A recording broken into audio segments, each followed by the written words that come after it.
Yo. Yo, yo, yo, yo.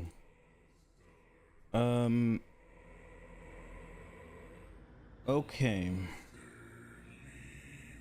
Let's go.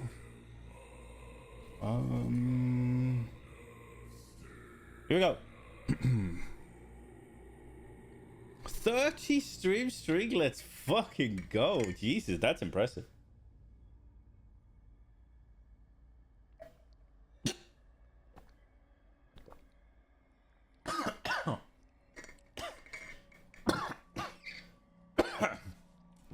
Okay. Right. What the fuck? All right. Let's look at these patch notes. Now, I'm thinking we'll look at it and maybe swap into the game a little bit. And see, just look at things, read through things. Sadly, I don't have all the classes, so we're gonna probably need to find. Well, I guess we have POB, right?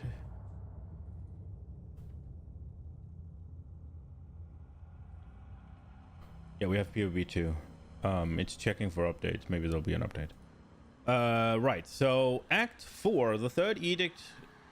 It's a little bit funny that it's the Third Edict, but it's Act 4, right? Why is it not Act 3? Okay, the Third Edict content upon update adds Act 4, the next chapter in the Path of Exile 2 storyline, continuing on from Act 3. Doriani has agreed to help you find an ancient weapon that can be used against corruption. The instrument of the Third Edict. Journey to King's March, hire a ship, and set sail. Right, yeah, that was what we saw. It looks cool. Discover the Ngama Kanui archipelago, home to the Kari tribes. From the pristine beaches of Wakapanu Island to the volcanic shores of the Isle of Kin, there are 8 islands to explore, each with its own dangers, and of course, bosses. Act 4 is completely non-linear. You can visit islands in any order you choose. Interludes. The Third Edict also marks the removal of cruel difficulty. We've introduced 3 new temporary interludes, a set of side stories that will take you to level 65, where the end game begins. Rise of the Abyssals League. Start fresh in a new economy with the Rise of the Abyssals League. All of your old characters from early access launch are still present, but a free passive tree refund has been granted due to the changes. We would highly encourage you to join the new leagues to fully take in the changes we've made with the 0.3 update. Yeah, so I think whenever they do these big, massive, sweeping changes to a passive tree, I think it's actually really dumb to stay on a character that's already got a bunch of points, because then it becomes overwhelming, right? It becomes super overwhelming when you're just faced with, I have 140 points or whatever, and I need to put them all in. That's when the character, the tree gets overwhelming. While you're leveling, there's the first choice you make is like, there's 2 options, right? Maybe there's more in PoE 2, but there's not that many choices. And then for the next amount of points, you're kind of locked in. And then it's like, okay, what am I getting now? And you take it like one node at a time.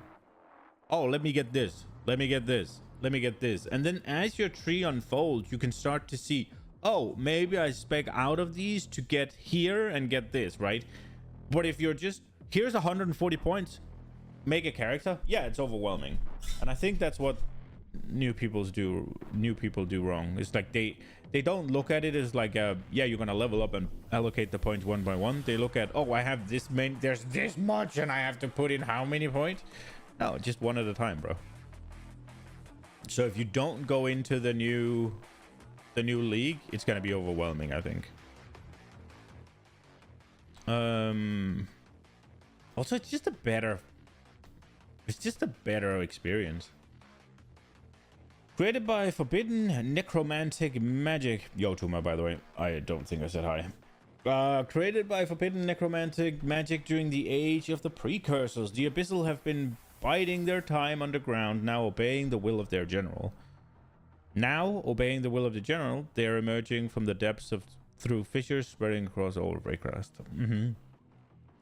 Fight this ancient evil, seal the fissures, and resist the rise of the abyssal in Path of Exiles 2 first. First full league. Oh, they're hyping it up a little bit, huh?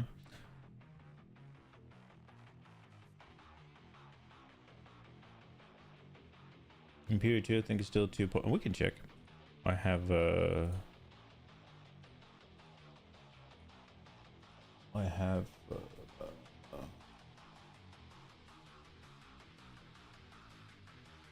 so the first option is 2, right? And then you have another option. And then depending on where you go, you have another option, right? But then you're locked in for a few points, no matter where you go, right? And then it's like, okay, where do I go now?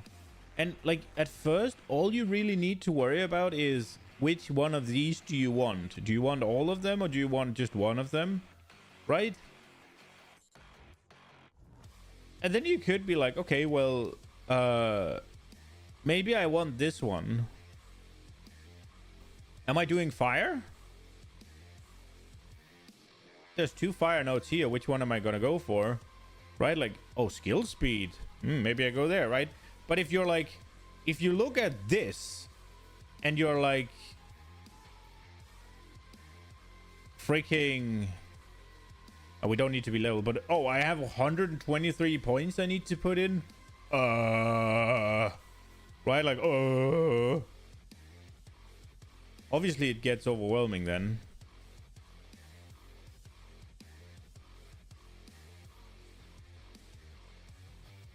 Oh, this is a cool way of doing it.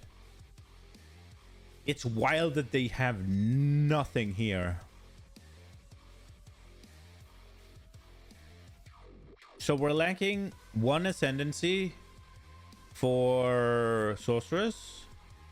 We're lacking 1 ascendancy for monk. We're lacking a full class with 3.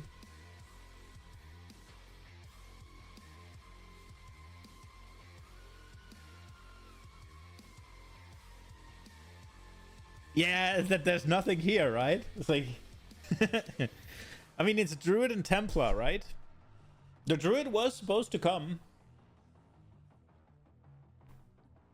But yeah, it is a little weird that they went with the Amazon before any of those, but I saw that there was a little bit of Druid footage out. It looks super cool.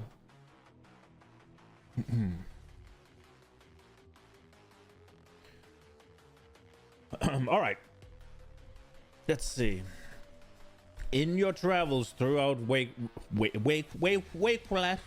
Rayclast, you'll encounter fissures in the ground, sapping the life force of the monsters above. Slaying these monsters will trigger the abyssal to emerge, enhanced with extra necromantic abilities from those with power they were draining. You will need to defeat them to close the abyss. Abysses increase in size, power, and variety as you go. As you go through the game. Closing them will reveal abyssal troves with valuable items and sometimes allow you to travel underground to engage with the abyssal directly. As you close the abysses, you may find ancient bones that can be used to imbue your items with abyssal magic, adding hidden abyssal modifiers. Using the Well of Souls, which you discover in Act 2, you can reveal the desecrated modifier and choose to transform it by selecting one of 3 different options. During the campaign, this allows you to more easily craft additional regular mods onto your items. During the end game, new and powerful mods that were not previously possible to craft will be unlocked. The Well of Souls can also affect your waystones, granting new modifiers that will push difficulty and rewards to new heights. I think I've had a little think about it, and I think it's a little bit sad that they're putting the Unveil on Abyss, because that kind of means we're not getting abyssal jewels, right? And given how prevalent Socratables is, it would make sense to have abyssal jewels in my eyes, but maybe they don't want that. Maybe they have enough Socratables. Maybe they don't want the whole system competing for it, because it does make sense to an extent, because if they tune abyssal jewels to be good, then nobody's going to use the regular jewel or rooms, I guess.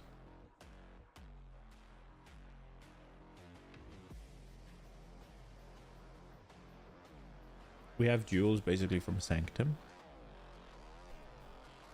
Right. But aren't those unique?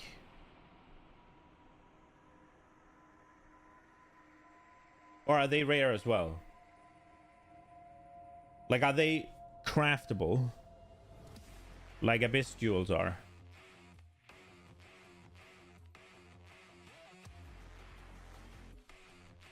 When did they add the jewels to Sanctum? Have they been in all the time and I've just never seen it or heard of it? Or did they add them in like 0.2?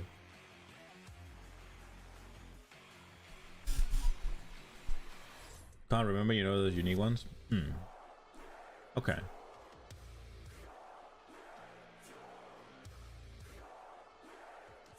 Right, delve into the abyssal depths, swarming with legions of undead, guarding powerful rewards. Discover an ominous ancient spire and challenge the abyssal commander in their attempt to plunge. And challenged in their attempt to plunge Rayclass into lightless void. They're a standard, hardcore, and solo self-found variation of the Rise of Abyssal League. They have the same core mechanics and items, and you can create private league versions of these leagues. Cool.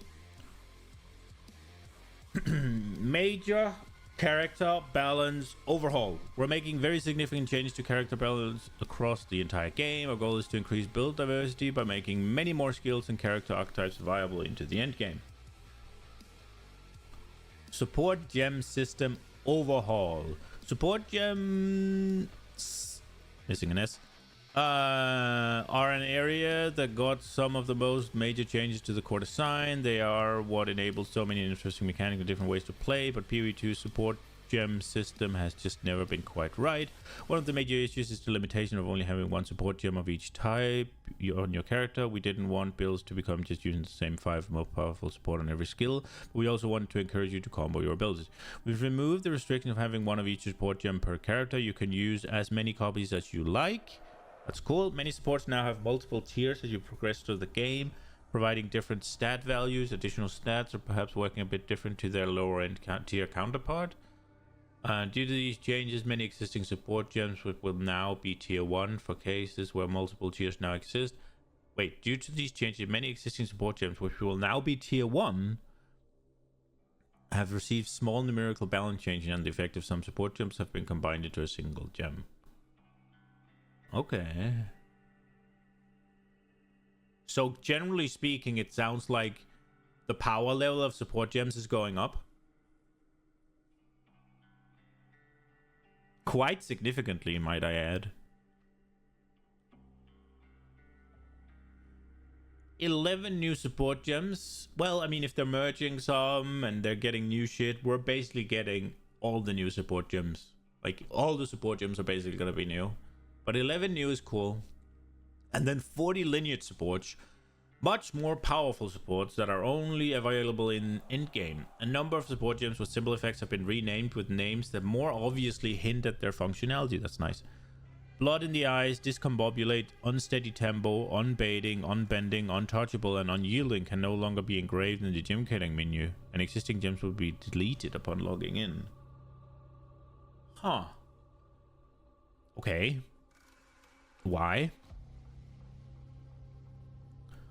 Updated the wording for support gems which add a cooldown to supported skills. This has not resulted in a change in functionality with the exception of Expanse, which incorrectly had a 6-second cooldown when it stated 8 seconds. It now correctly has an 8-second cooldown. Okay. Updated the description of last gasp support to mention that supported minions die before the support... Wait, let me read that again. Updated the description of last gas support to mention that supported minions die before the support duration expires if they take damage exceeding their maximum life while fatally wounded. This functionality was already present but was previously not mentioned. Okay, I don't know what that does. I don't care either. Support gems which support skills you use yourself can no longer support persistent skills. Okay. They can still support gems that have both a persistent component and a manually activated component, such as Plague Bearer. Support gems which support skills you use yourself. What? I mean, there's some wording in the support gems, I guess. Clarified the wording of muster support to refer specifically to the number of different reviving minions you have. This is not a function. Okay, whatever. Having a skill with socketed support gems you do not meet the attribute requirements for, now disable just those supports instead of disabling the entire skill. Okay. The lightning, cold, fire, chaos infusion supports have been renamed to lightning, cold, fire, chaos attunement. Because now you have infusions as a it's infusion is now a mechanic, right? That's why so Spear Girl has an infusement or whatever, infusions, and all of the sorcerer abilities now got infusions as well.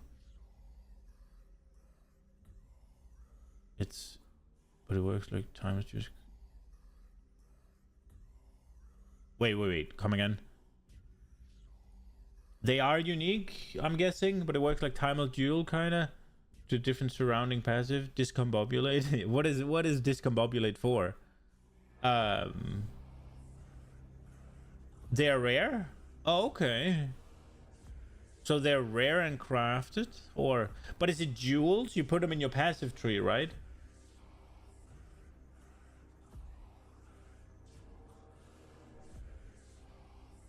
Yeah, so not in your gear, right? So it's not runes. I should have said runes instead of jewels, right? Because abyssal, while abyssal jewels can go into your what's it called, your passive tree, and for a lot of minions build they sure do. You can also, I think the big functionality, right, was putting them into gear, right?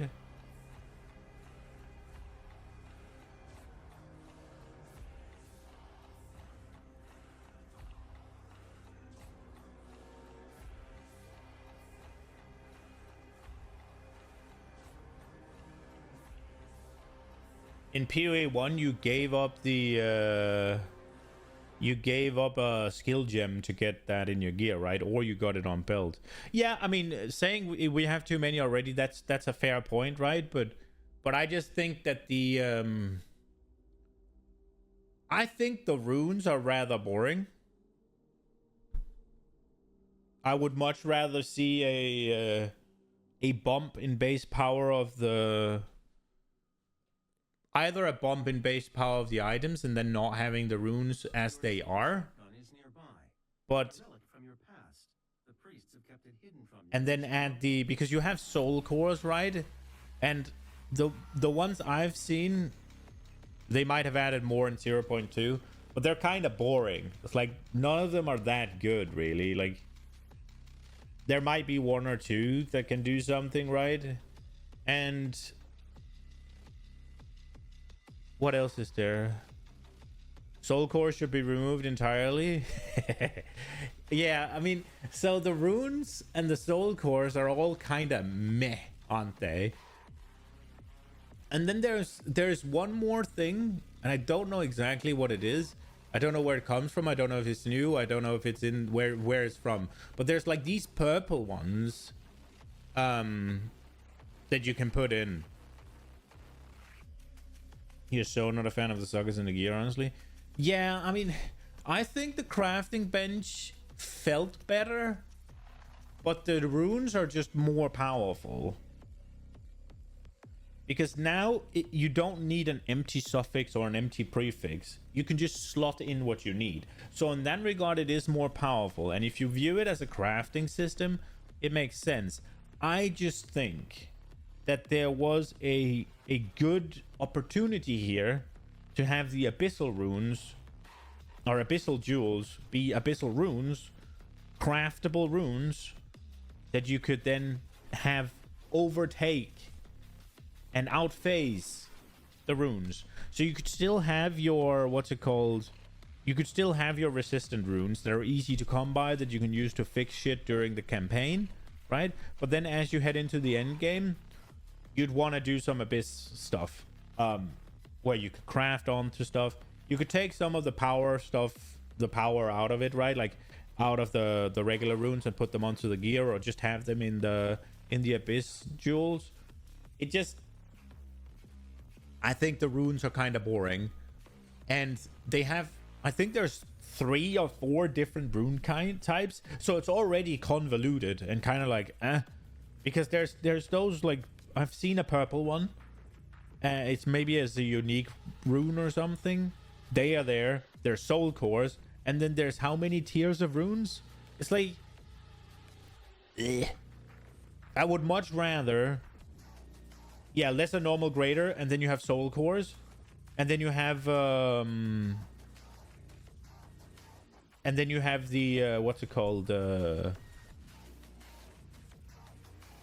You got the purple one. I don't know what it is, but it's a thing. I wonder if the runes are going to be renamed from lesser, normal, and greater to just normal, greater, and perfect, so that they match the currency. They should. They should.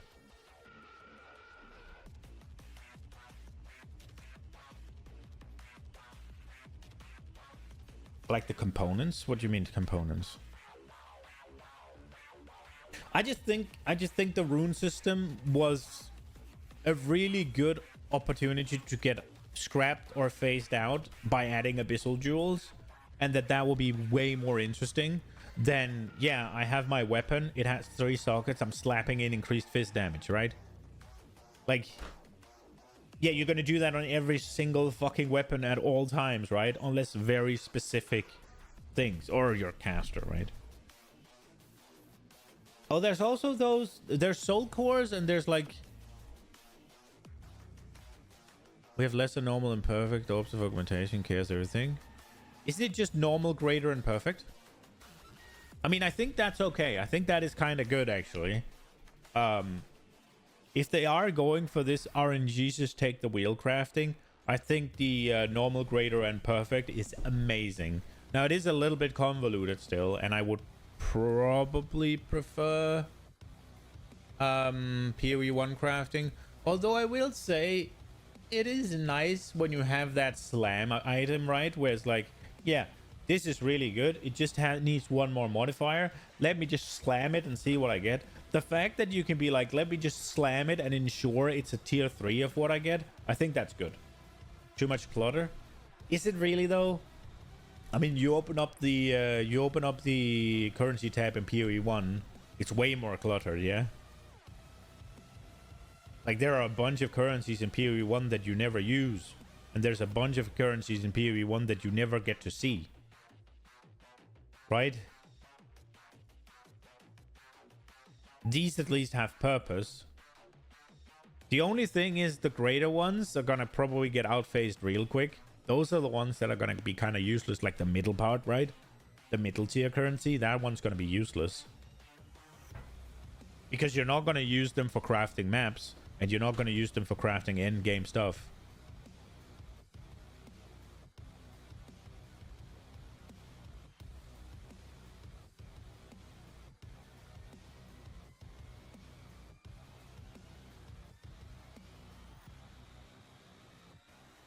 I just think I think it's a little bit of a shame that that they went for Unveil with Abyss when they could have gone with Abyssal Jewels, socket them into your gear, get some interesting runes, some runes that you have control over, some runes that rather than just being a static buff that you'll always want on your character, some runes that could actually help push your character in a direction, some runes that could actually increase build diversity other than just uniques that they can figure out, right?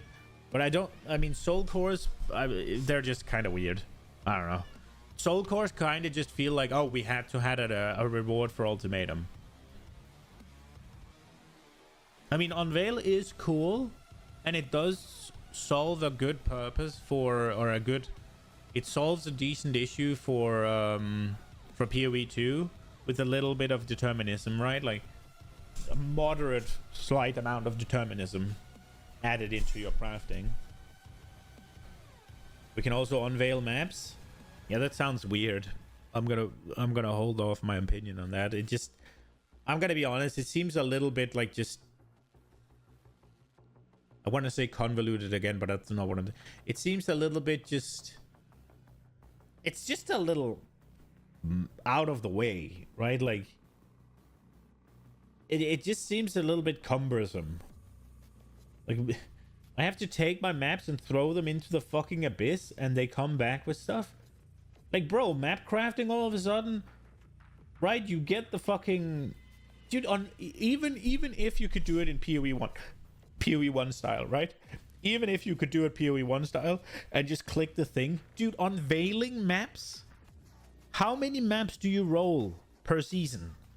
And now you have to unveil them. So click it, or in this case, throw it into the abyss, right? And then it comes up with 3 options, and you have to pick the option. All of a sudden, like, map crafting is already bullshit. And now I have to spend time reading 3 options and decide? Bro. Let me just play. I'm not looking forward to that. That seems bad. And I would have much preferred Abyss to have the gems, and the gems be replacements for runes, so that the whole, like, they could go back to only having like 1 type of rune rather than the 3 types, and like it being somewhat cumbersome, and like you have to have a whole tab for runes, and you have to just... Abyss jewels are cool. You craft them and they can help your character push a certain way. On one good side, we can unveil maps. On the bad side, we have to unveil maps. Yeah, exactly. I mean, I don't even think it's a good idea to be able to unveil maps, right? Like, it's like, who cares? You can pick a modifier. Who the fuck gives a shit? Like, also, they're changing the map, right? The map rolling stuff, so it's now all negatives, and they're now paired with some a currency bonus, or a rarity bonus, or a quality bonus, or a quantity bonus, or a pack size bonus, right? But you have no fucking alterations. You have no scourings, right? Chaos orbs are not chaos orbs. So it's like 1 pump done, right? You just alk, hit double exalt, hope it's something good, right? You have no control over it. So you're gonna need A, you're gonna need way more waystones, or B, you're gonna need a much more universally strong, or like a generally immune character, right? Because let's say that you can't do reflect. Well, every single map, I don't know if reflects in PoE 2, but as an example, every single map that rolls reflect is now gone. You can't use it, right? Every time one of your waystones roll a reflect, you might as well trash it, because you can't change it. Yeah, you could, if you want to fucking send chaos at it, do the 1 in 6 or 1 in 4, hoping it's gonna take out reflect. You can do that. Who the fuck's gonna do that? Just loot another waystone. It's gonna fucking suck. The whole like regexing your maps, and then just either scour elk, or what's it called, for T17, just chaos them until you get what you want, right? You can't do that. I mean, you can regex them, but every single one that grays out is just trash now. I think that's gonna fucking blow. I really think they need to add alterations, and I mean regular chaos as well. A chaos, maybe the chaos is a regular chaos, and I don't know exactly.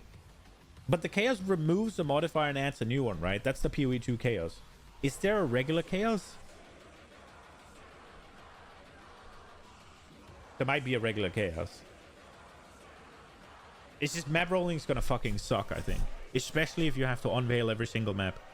Yeah, all downsides. They did say that the whole positive thing didn't work, I think. So now they're just, everything's a downside, and they're gonna add positives. And obviously the downsides are then gonna be brought down a little bit, so they're not as impactful, because now you're gonna have 6 instead of 3. And then all the rewards are being tied to the downsides, just like tier 17 maps, right? Or, I mean, just maps in general, I guess, in PoE 1. Nope, it's just gonna be PoE 1. It's just PoE 1. It's just the same as PoE 1 maps.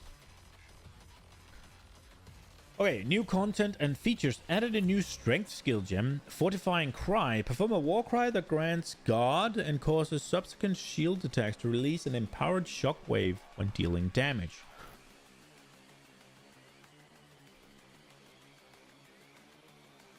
Why okay. So I guess you can't get Fortify? That's not a thing. You get guard. This seems dumb that they'd call it Fortifying Cry. If it grants guard. Now whenever they add Fortify, they have to make it give you Fortify, or they have to change the name.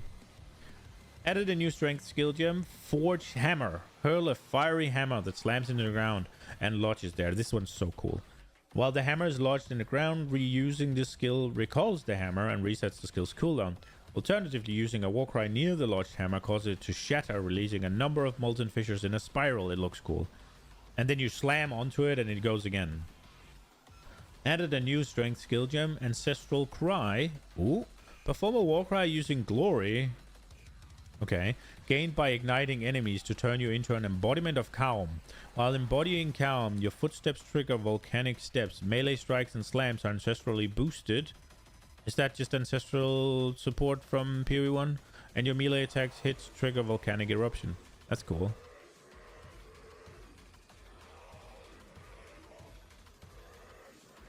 So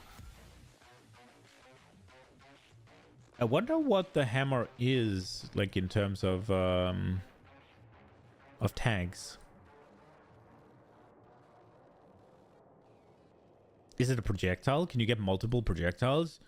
Is it a strike? Can you get multiple like hammers? It's probably not a strike, right? Because you just throw it. It should be a projectile, right? The question is whether or not it's a projectile and a totem. So you have to have multiple projectiles and multiple totems. It could also just be like, oh, it's limited to one, right? I wonder, can we see that in PoB?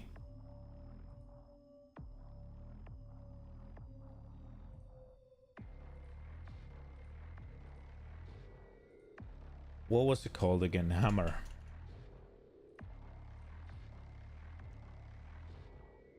It's not in, I guess. Ah, it's not in. Mini rips. Oh, update ready.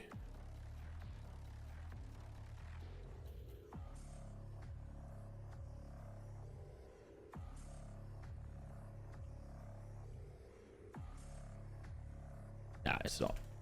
Yeah. That's okay.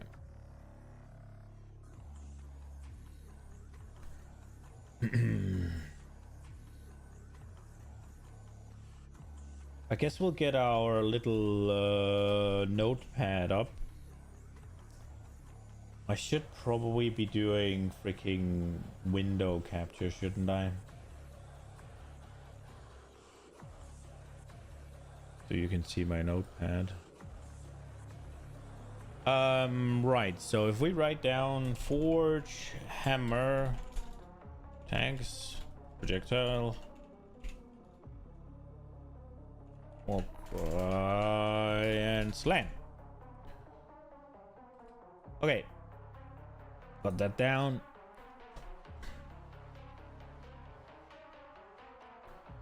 Added a new... I think it's gonna be limited to one, but it would be cool if you could like toss down like 4 hammers or 5 hammers and then go roar, and then they all just explode and you slam and they explode again, right? That would be a cool screen clear.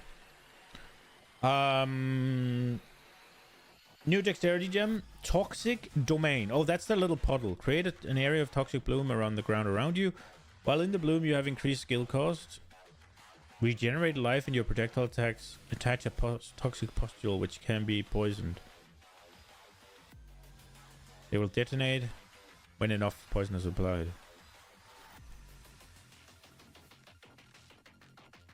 So that turns your poison into like an AoE clear machine, I guess, right?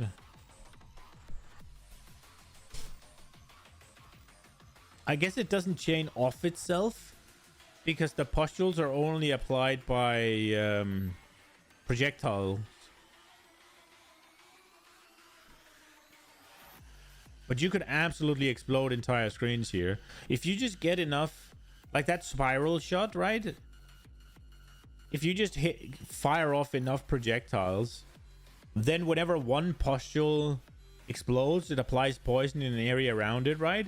So you just need one guy to die because all of the other pustules will explode when enough poison has been applied. So it'll go boom and then just chain reaction explosion. That would be cool as fuck. That is kind of cool, but it seems... The question is whether or not Toxic Domain has a cooldown, and also you make like this little puddle you have to stand in. It sounds cool, but it also sounds ass to play. And then it's like, well, then it's a bossing kind of skill, but then you don't get the whole like chain reaction, right? Then it gets sort of boring all of a sudden. I don't like this. I think this is poorly created. It's like the downside is you have to stay inside of a little area, and then it's really good at clearing AoE, right? But you don't want to stand in a little area when you're clearing AoE. You want to run forward. So it's sort of counterintuitive to a... If you have to stand in a little area, the whole like... The downside usually is, now I'm thinking back to WoW when we played what is it? A sigil of power, where you had to stand in like this little sigil on the ground. Now the downside of that is, yeah, sure, you can't move, right? That's a downside. But the reason that's a downside shouldn't be that I put it down and now the screen is clear and I want to move. It should be that, oh, I have this very tiny area to dodge attacks. I can't keep distance to monsters because I have to stay in this little area, right? It's one of those things where it should be that the danger is coming to you and you have much less room to avoid it. Ley lines or ley lines from WoW. Yeah, there was a monk skill, right? Is there one in PoE as well? The Fey line stomp as well was kind of the same thing. It should be that now you have a much smaller room to dodge on, and things are gonna like swarm you. That should be the downside, and that should be mostly... I think this should be, for this downside to be not just... Oh, you're talking about Final Fantasy 14? It's probably the same shit, right? Yeah, I mean, there's only so many mechanics you can do, right?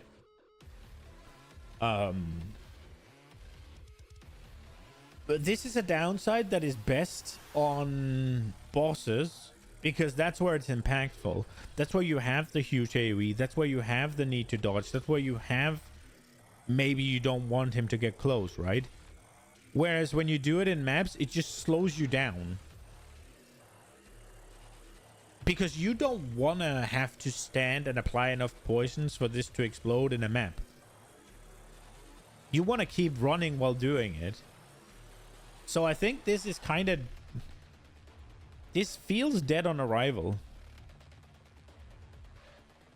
But not really, right? Because obviously if it's powerful enough and you're powerful enough and you can just drop it down and while you're running through it, you slam out of skill and the entire screen explodes, all's good, right?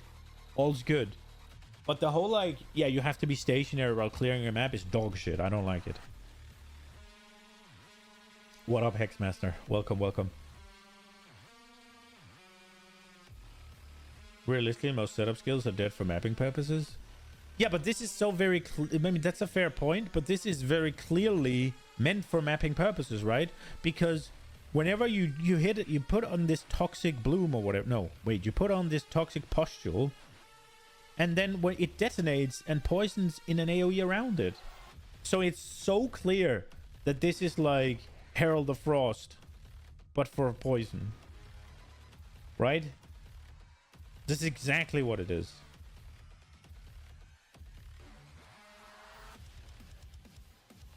But Herald of Frost you take with you when you run. Ritual only? It will be good for ritual.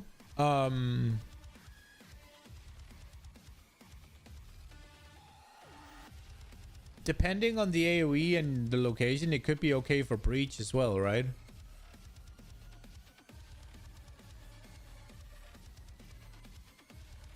Maybe Abyss.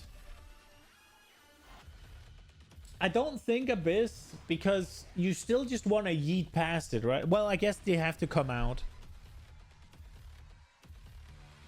It's funny because Ritual also has Toxic Potion. Yeah. Now, Breach, you're always running out. Well, in PoE 2, Breach is a little bit more intense, right? Or at least, maybe it isn't anymore. Breach feels a little bit more... Well, they nerfed it, right? So I've only played the overpowered version. But PoE 2 Breach felt a lot more like you could go to a screen, explode the screen, move to the next screen, explode the screen, move to the next screen, explode the screen, right? Because there were so many monsters. Unironically, it felt like there were more monsters than in PoE 1, and there might have been. They changed it for 0.2, and I didn't play around with it enough to see how much nerfed it was. But also, PoE 2's maps are just kind of bad for this. Because they're narrow and small. Yeah, Stationary's map is not good. Rue had a rant on patch note launch, getting angry that May's basic attacks were just strictly better DPS than the shield bash, shield wall setup payoff thing. See, I don't really know about how the shield stuff works, but if the shield thing also adds a defensive, then it has to be worse than some damage, right?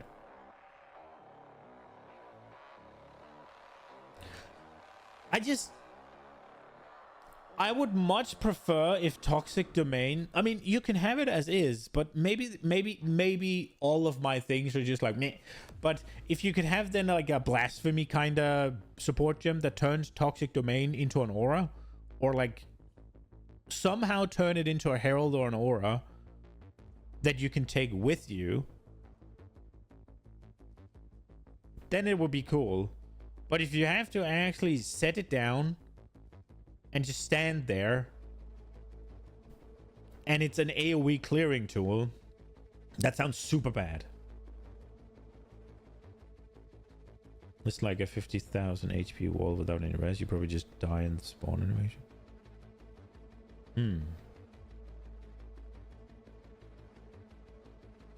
Also, if the wall breaks, the payoff also goes poof with it, so it's giga ass. There must be ways to beef that up, right?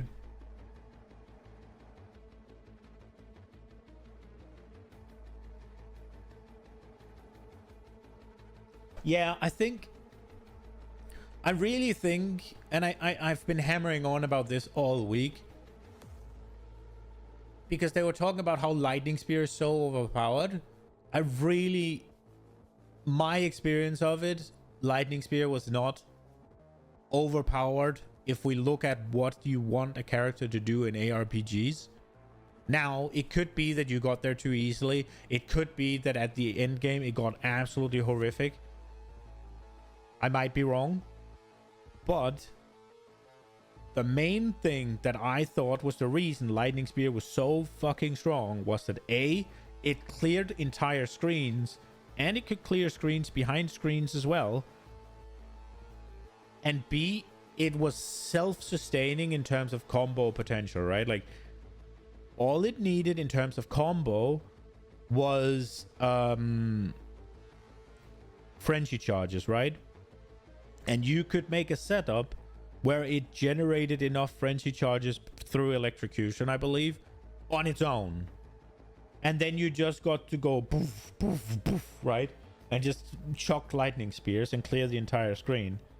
Now, maybe it got to the point where it's super dumb and you could clear entire screens and one-shot bosses with it. Fair enough it.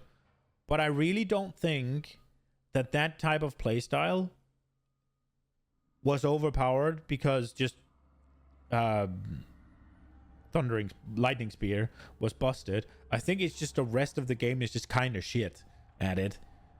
And I think they need... Yeah, I thought as well Lightning Spear was just absolute trash boss damage. And I thought it was perfect, right? You have this one button fucking cannon map clear. It did boss damage when you chucked $8 billion at it. That's true for everything. True, fair. You have this one button cannon like map clear, right? Like just absolutely obliterates the map. But if that is then shit, absolute shit at dealing with bosses and not very good at dealing with rares, I think you have the perfect ability for a game that allows multiple abilities, right? Then you can focus on giving every single freaking class multiple ways of doing exactly this, while then adding in all the combo nonsense that you can use to then beef up your boss damage. And all of a sudden, you have appeased the blasters and you still have meaningful combat. And I don't understand how I feel like I'm saying this and they don't see it. And I don't understand how somebody so talented can't see it.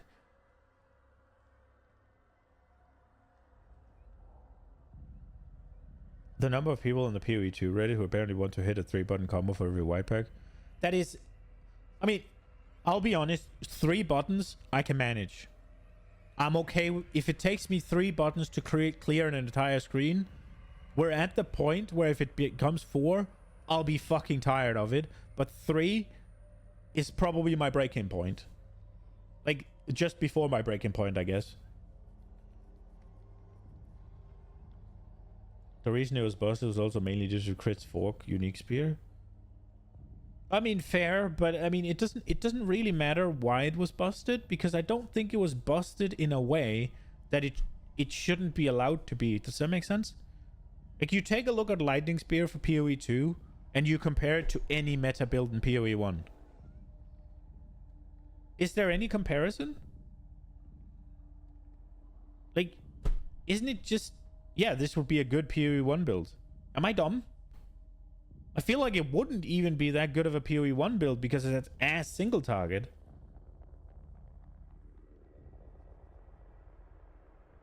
Like, that's the way I see it. It's like Lightning Spear would have been a good mapping PoE 1 build. Not a massively broken, overpowered, stupid PoE 1 build. It would have been a good PoE 1 build. I don't think Lightning Spear did anything much wilder than what I just did with Volcanic Fissure of Snaking. And now, don't get me wrong, Volcanic Fissure of Snaking was the meta league starter, right? But there's a lot better builds. It was just cheap and easy to get going, right? And it was powerful for the investment you had to put in.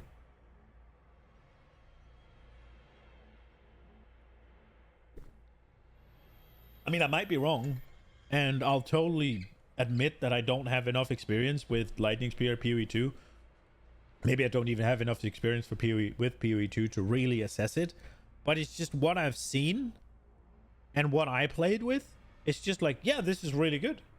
And there should be more things that are this good at doing exactly this. Lightning Spear was a meh PoE 1 build in PoE 2. Okay. Yeah, I mean, if we're talking just straight up power, I mean, PoE 2 is slower and like, right, but I was more thinking about the effect Lightning Spear had in PoE 2. If you ported that over to PoE 1 at the same power level and at an equivalent power level, right? It would be a good mapping. But then again, you have to face a boss in every PoE 1 map, and Lightning Spear single target is fucking atrocious, right? So it would suck. If you don't clear the boss, it would be amazing. Or not amazing, it would be good. But I don't think... I think PoE 1 clearers do... There are so many that does exactly what Lightning Spear did, right? And I'm really sad that they're going to hammer it into the ground, because I would have much preferred... Nothing special. Single target's too low for anything to reduce. Yeah, exactly. And I just think with PoE 2, that is the perfect... Lightning Spear is the perfect ability. Because it sucks at single target. And it clears AoE. PoE1 rare is also literally Thanos, so you I just thought, I really thought that they hit the nail on the head with Lightning Spear. It's one of those things where, yeah, you build around it interacting with other things, in this case frenzy charges, right? You build around turning it into like this map clear with like the crit fork unique and the infusions on the Amazon, right? You build into all of this, and then you get this massively one button screen clear nuisance, right? And that is so great. And then it enforces the fact that PoE2 has multiple skills and weapon swapping, because then when you get to a boss or a big rare, you're encouraged to then swap weapons and swap skills and do a combo build. It's the perfect clearing tool for PoE2. You think it was a bit too strong, a bit too fast relative to anything else?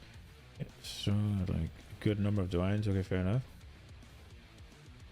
I mean, yeah, if you compare Lightning Spear to the rest of PoE2, it was definitely overpowered. I'm not at all arguing that. I said that having a preference that they buff other things to its level, but they clearly don't want to make clear that easy, but I still want to see that clear on the eye.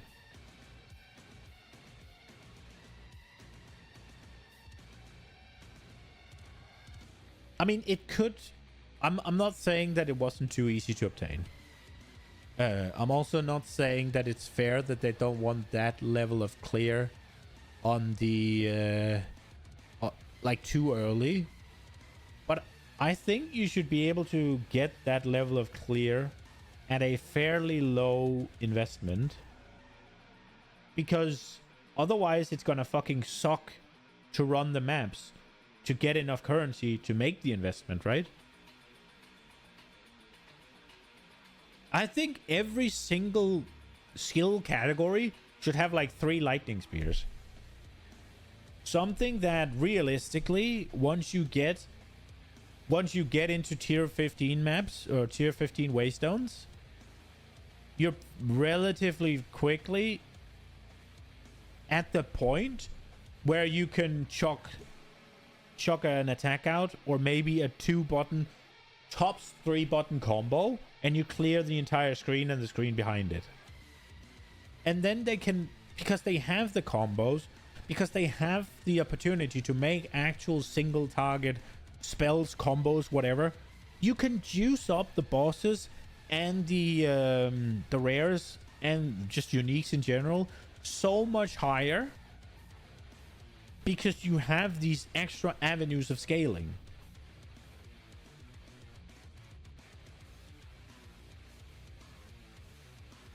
If you can clear a screen in a tier 15, you're done as far as clear speed improvement goes. I mean, if the argument is there's not enough juicing in like, I haven't really gotten to the point of juicing in PoE2, so I don't know how it gets. But they just made it so that the waystones, rather than rolling 3 positives and 3 negatives, they're gonna roll 6 negatives. So maps should be harder now, right? I just think it would be so much smarter to allow the lightning spear to do what it does, and then have magic monsters, not like scale them up so that you don't just fucking one-shot clear them, right? So that whatever you're doing to clear the screen and the screen behind the screen of white mobs leaves the freaking blue mobs at maybe 66% HP or something. So you have to chuck 3 things at them. And then the rares, it tickles them. So you have to go single target and combo the rares. Like, that to me would make sense. Like, I don't want meaningful combat with a fucking white mob.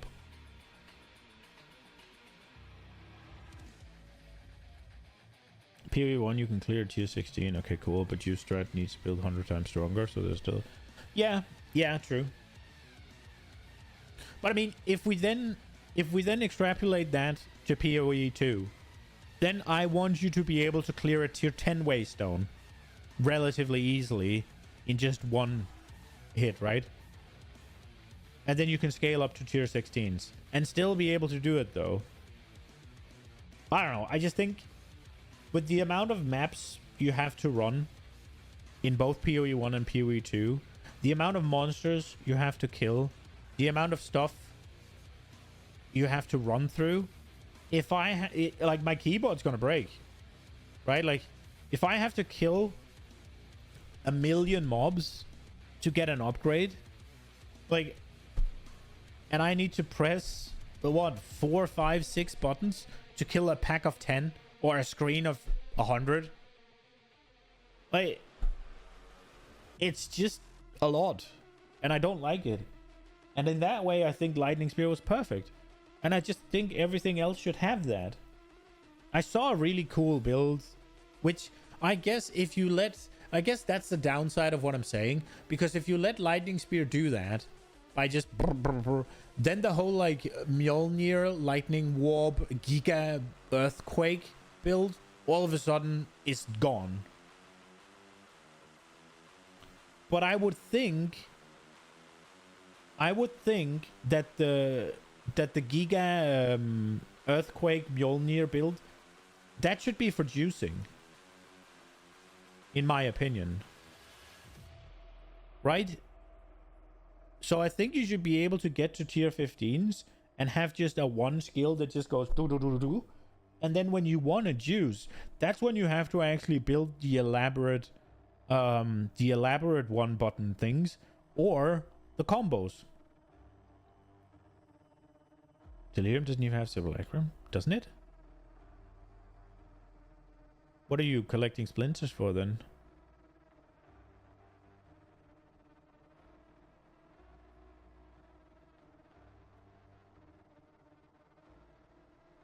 I think maps mostly feel shit because you know before you go in it's gonna suck. And then because the maps were fun when Breach was just pumping out double or triple the amount of monsters that should be on your screen, right?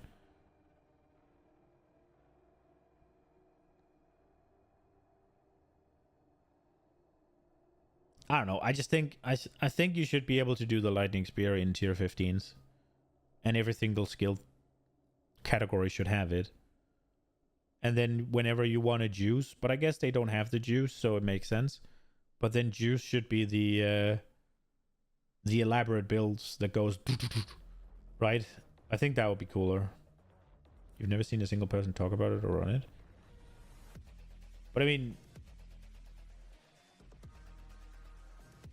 there has to be something. I don't know if it's the Simulacrum, but there has to be something, because you've always collected splinters, and you've always gotten a. You always need a place to get the points from, right? You're not getting the points from just doing the mirrors, or you didn't at least. You will now for the first couple. So there's always been something to collect the splinters for, and there's always been something where this is where you get your points. And I just assumed that to be Simulacrum, right?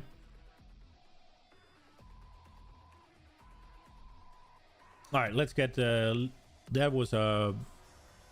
I think this is bad. I think you need to be able to take the. I don't think it should be on the ground, or there needs to be support gems that can make it around you, just persistent. Take it with you. Turn it into an aura. Turn it into whatever.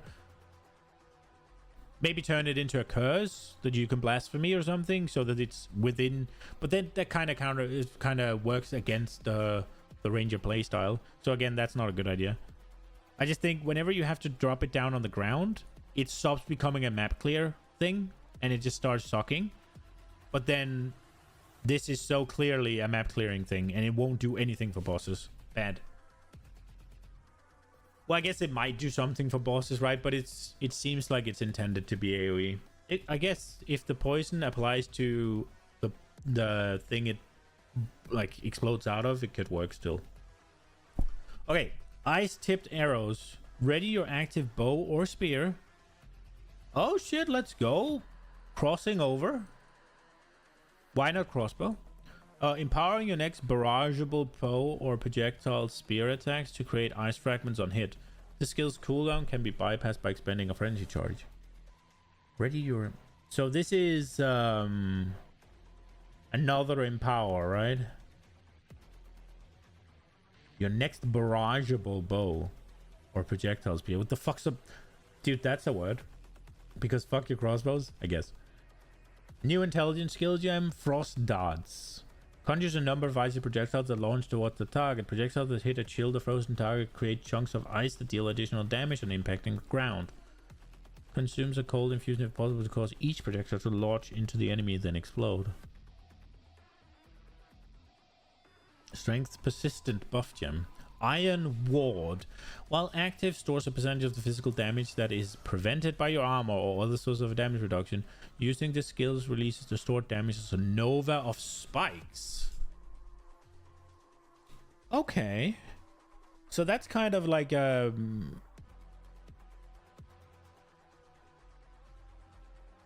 want to do like a Thorns build or something? This could come in handy.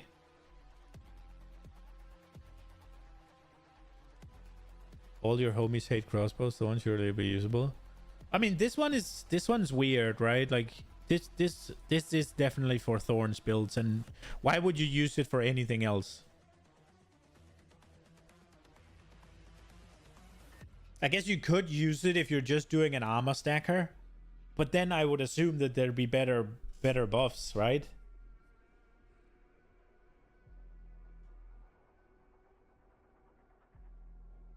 So Thorns is ultra busted in the recent last epoch patch.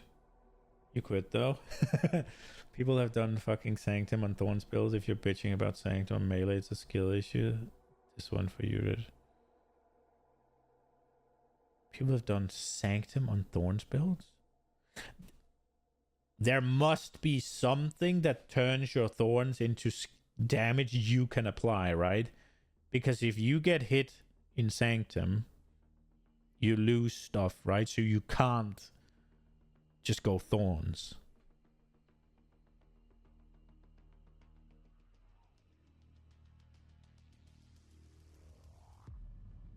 That does not sound feasible at all. That can't be right. There has to be something. Block doesn't lose any when you get hit. What about the monsters that doesn't hit you?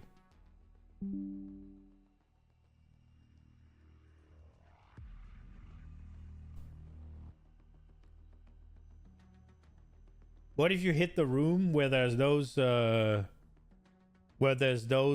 things that are channeling into the portal? They'll just stand there channeling into the portal. They won't hit you. And you have to kill them. How do you do that?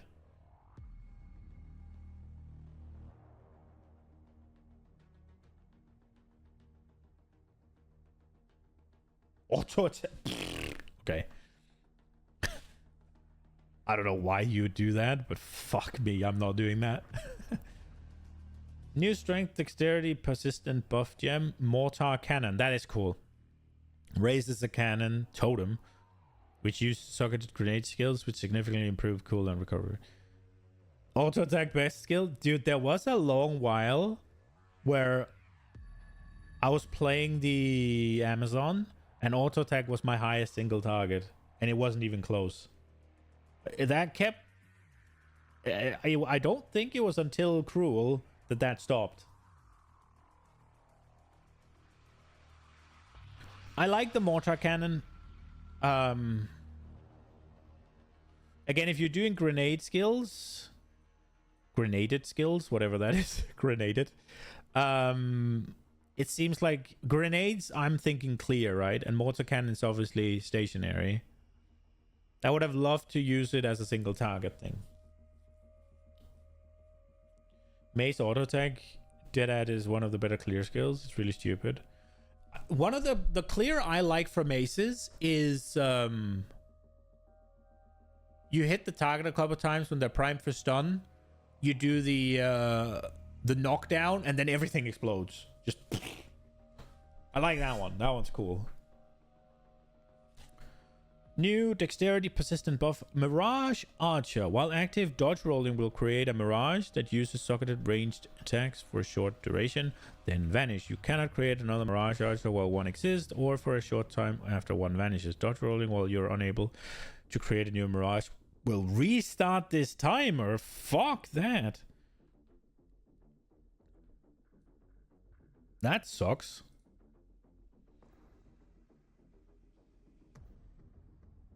You level the Merc with Pillar, only use auto attack from level 2. Fuck that. I'm not doing that. That's boring.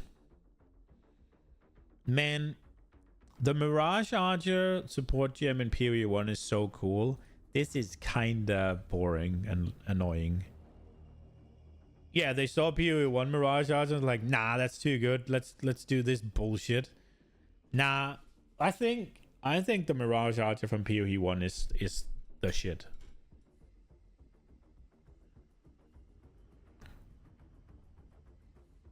This thing is ass. I'm not saying it's gonna be bad or anything. I'm just saying it's gonna be ass. So you have to dodge roll to make a Mirage Archer, and if you then dodge roll again, you can keep it on infinite cooldown. Because it's not that it pauses the cooldown, right? It restarts the fucking timer.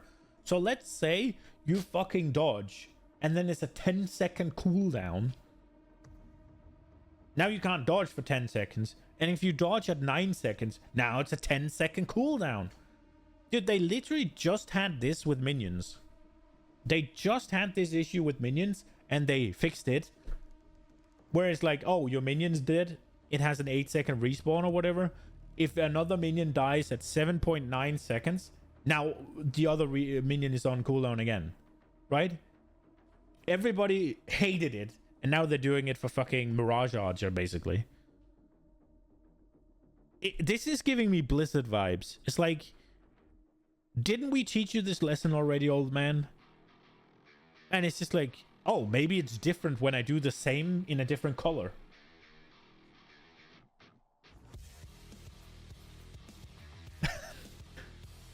The fucking song signifies rage fence. It starts.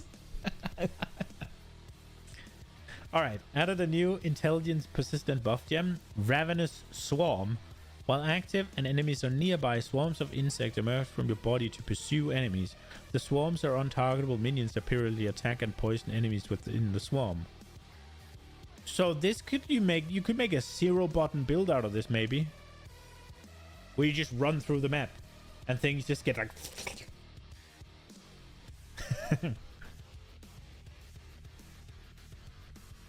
yeah, it's probably gonna suck. But I mean, with enough investment, everything can be powerful, right? It's guaranteed to be undertuned. Yeah, sadly, it's probably just going to be like an extra poison application. Right? And also, periodically,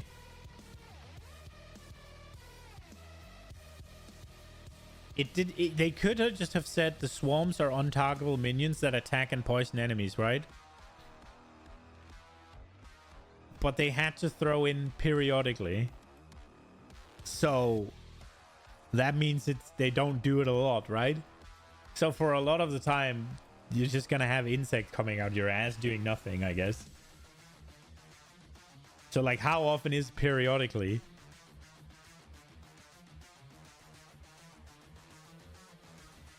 Bad. It'll probably just be another poison application. Maybe you can add some utility to it. Like some things that doesn't really require the hit to be that big, and just like add some sort of debuff to them. This is a cool... This is basically... this could basically be Righteous Fire, right? They had an opportunity to make poison Righteous Fire. And they went, yeah, let's do that, but make it so ass nobody's gonna use it, I guess. But we'll see. It could be good. I don't think so, though, but it could be, I guess. New intelligence persistent buff gem, Siphon Elements. While active, has a chance to create an infusion remnant when you freeze, shock, or ignite a target.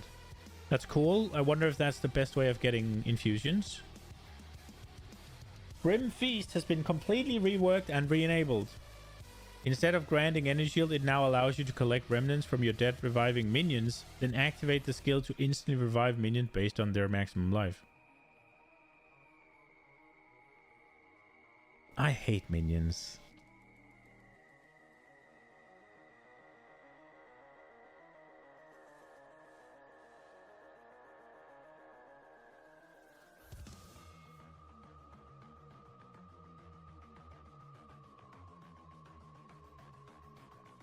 I mean, Grim Feast was cool, though.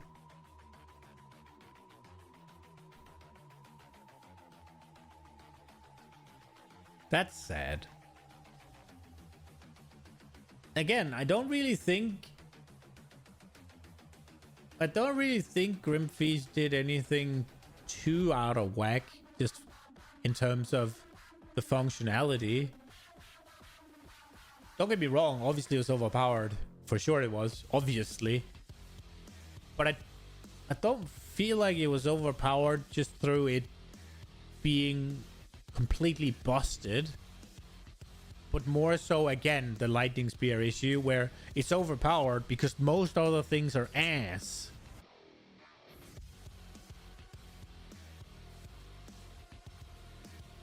But I guess they want everything to be ass. That's what it seems like. It's starting to feel like they want everything to be ass. And you just have to find the thing that smells the least like shit. And that's not a fun... That's not a fun archetype.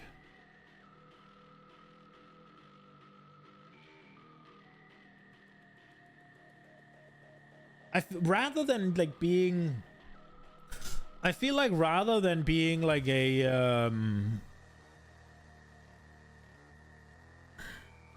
PoE 2 is starting to make me feel like rather than me starting out like as a lowly adventurer or whatever, like an exile, and then slowly creeping my way up to them becoming an absolute powerhouse, I feel more like PoE 2 starts me out by being constipated, and now I just need to get to the state where I have diarrhea.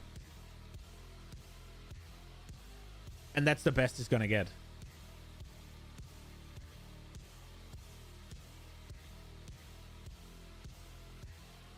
I'm not trying to be powerful or anything. I'm just trying to get my shit out faster.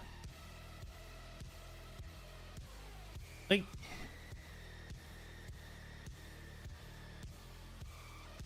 PoE 2 feels like a game right now for people who want to run Axe like 20 times a season instead of becoming a god in endgame. Yeah.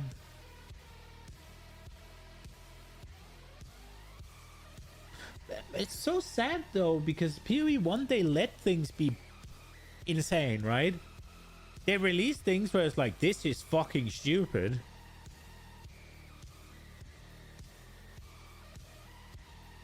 It just feels like whenever something even creeps up to the point of PoE 1, they're like, no, slam it. Down with it. Bad dog.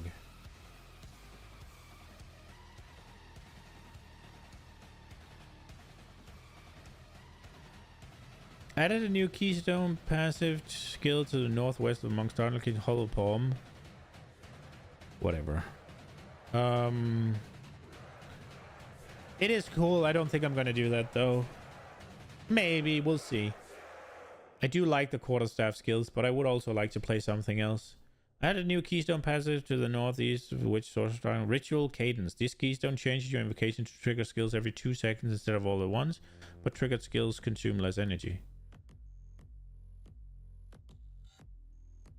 Your invocations to trigger skills every 2 seconds instead of all at once. Okay.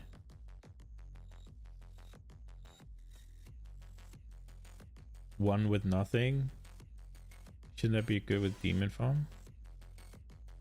I don't think I've gotten to one with nothing yet.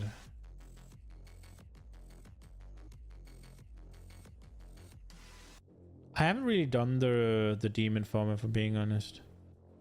So invocations are the ones every 2 seconds instead of all at once. So you slot multiple skills into an invocation and it goes bam, bam, bam, bam, or... Oh no, that was the one where it's like you build it up and then you press the button and it goes And then you can have the meteors go down every 2 seconds, right? That was one, right?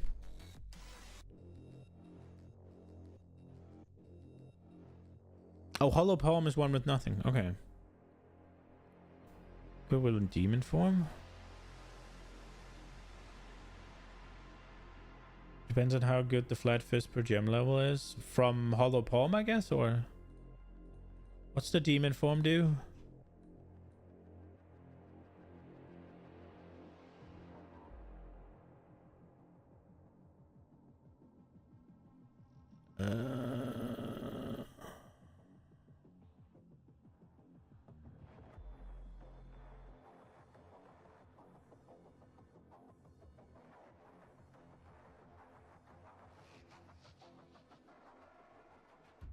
Grant's demon form.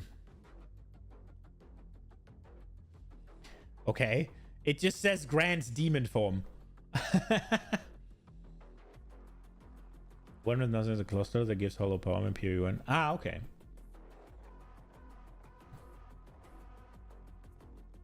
Some optimal amount of flat damage per gem level, plus 1% more attack speed per 25 EV on gear, plus 1 frag plus EV on gear.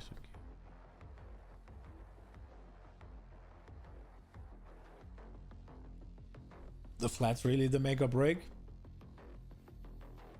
Yeah, not getting a weapon in with the amount of flat damage and the runes. Like if I think a weapon in PoE 2 is actually more powerful than PoE 1. If you took a perfect rare weapon from PoE 1 and a perfect rare weapon from PoE 2 with runes, then I think you get more numbers in PoE 1 or PoE 2, don't you? Because I think the fizz increases are the same, but maybe I'm wrong. It removes the weapon in demon form, though. Yeah, but you get the scaling from the weapon now. They changed it. Perfect triple synth PoE 1 weapons. Triple synth. Yeah, okay, maybe. But I mean, every single weapon socket gives you plus 20% fizz damage, right? And you can have 4 or 5 now.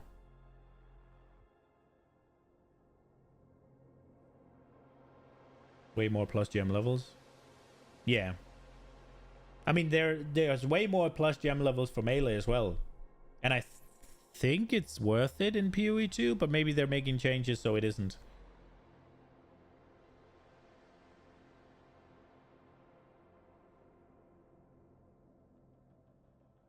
But I think like you can get hybrid accuracy and increased fizz. And increased fizz, the flat one goes up to 179%. That's the same in PoE 1, right? Pretty sure melee gems levels still matter less than spell ones. Still matters more than PoE 1 though. Yeah, exactly. But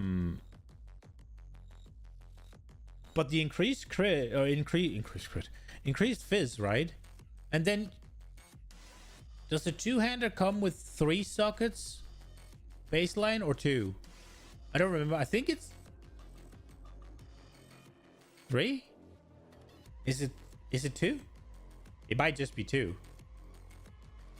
It's 2, and then you can get a corruption socket, and you can get now also a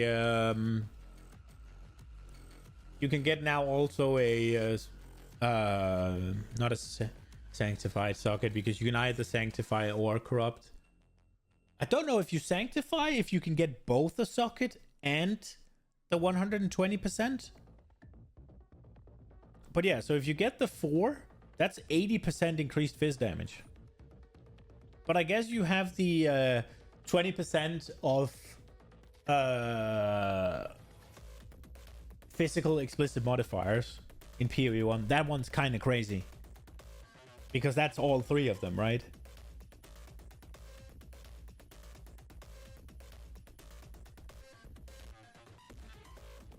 And maybe the weapon in PoE 1 is better. It was just like, oh, you can add 80% more, like, increased physical.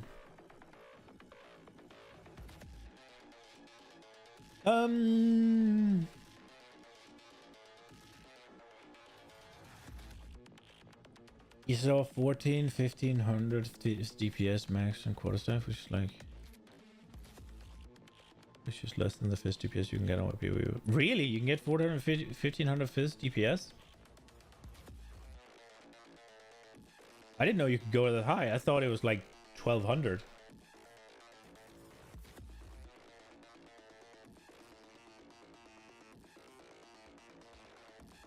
You looked at mirror access. Those fuckers went up to like 1700. I guess I'm misremembering then. I might have looked at... Oh, I looked at the wrong... I'm remembering the wrong number. The physical DPS is like the little number down the bottom, not the... I was remembering the one up top. I think that one went to like 1200. But that's not DPS, that's just damage. Yeah, okay, fair. Black Flame Covenant. That one's cool. I am considering this, but there's not much reason to do chaos damage, so I'm not sure. Added a new passive skill to the northwest of the Witch Sorcerer starting location in Black Flame Covenant. This keystone converts fire damage to chaos damage, with this damage contributing to ignite chance and magnitude, and ignites with inflicted fire skills, dealing chaos damage. Now this is fucking cool. And I've been wanting to go Chayula Monk forever, and they are changing Chayula Boy. If you then go with like a fire Chayula Monk thing, I wonder if there's any scaling here. Mana Leech recovers based on damage type. Mana Leech recovers based on the other damage types as well as physical damage. Nice. You cannot recharge energy shield. Mana Leech also effect also recover energy shield. That's kind of cool. These are mainly defensive. Well, these are defensive only. Chaos resist 10 max chaos. Chaos resist is doubled. Okay. Gain extra as chaos. So that's damage. Skill into the breach. Effect duration of flames of Chayula on you doubled. I don't remember what the Chayula into the breach things does.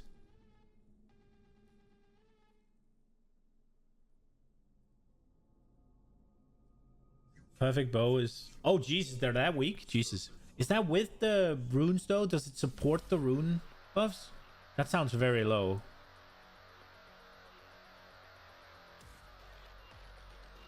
I mean, Chayula, Black Flame, CI. But then you only have 2 points to spend. You have no spirit. Base maximum darkness is 100. Damage taken is reserved from darkness before being taken from life or energy shield. Darkness reservation lasts for 10 seconds. Gain 1% extra chaos damage per 20 unreserved darkness. 50 reduced darkness reservation duration. I appreciate the follow, Amber.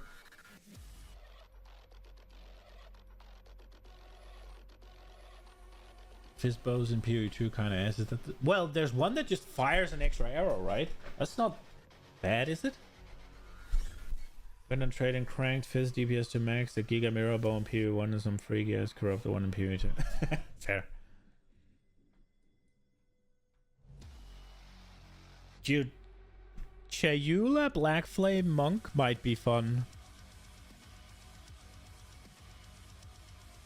Try to play Amnetti. It's a new cool horror game.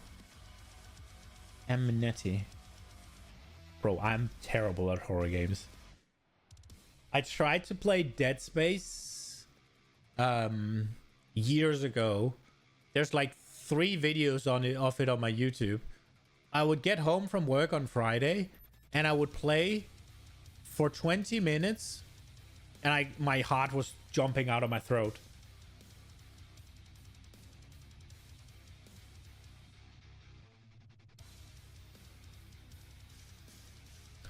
Oh, I guess my title is a little bit misleading then. I'm trying to figure out what to play in PoE 2 tomorrow when the new league releases. I'm from Denmark. Black Flame Chayula Monk, I think is a cool idea. Black flame Chayula. Bom. Bum bum bum bum. Oops. I didn't mean to do that. So where is the black flame? So CI is right there. Where did they say they put it? Northwest. Oh shit.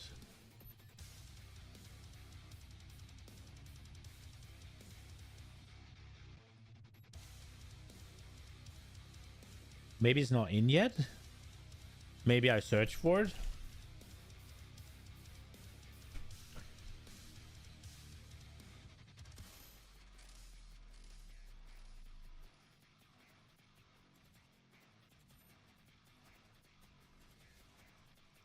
But hasn't it updated though? This seems way more dense.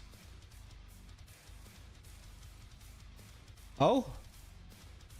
Wait, so is this the old tree? This doesn't look like the old tree.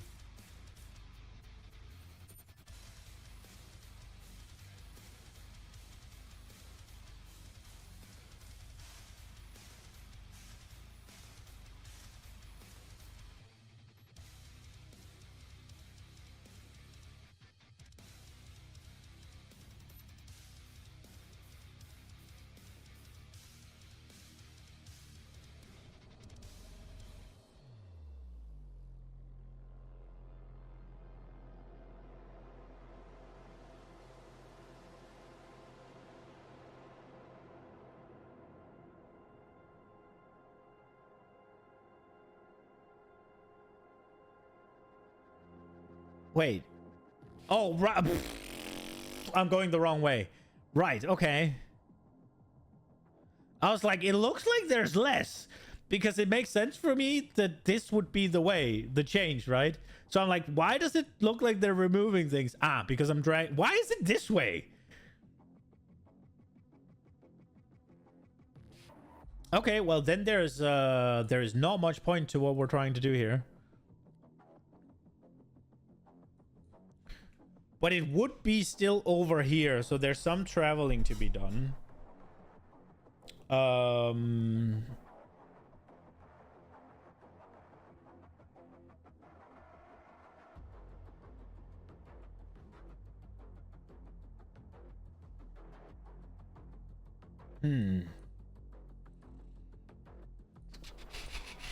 Okay. Oh shit, I need to... Looks like it's off the jewel slot. Fair. Yeah, but it'll be... They said northwest, right? So it'll be on that side. So I'd have to travel to here-ish. But it seems cool, though. It seems cool.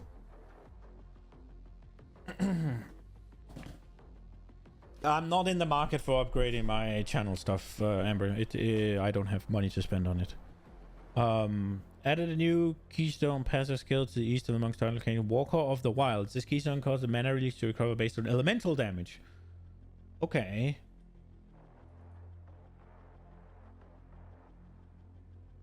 Top left of the tree is sad? Really? Yeah, but there's no... There's nothing really that works with it either released, right? Because that's one of the things I don't like much about PoE 2 as well, is that you feel so much more locked in to playing what your class is supposed to play.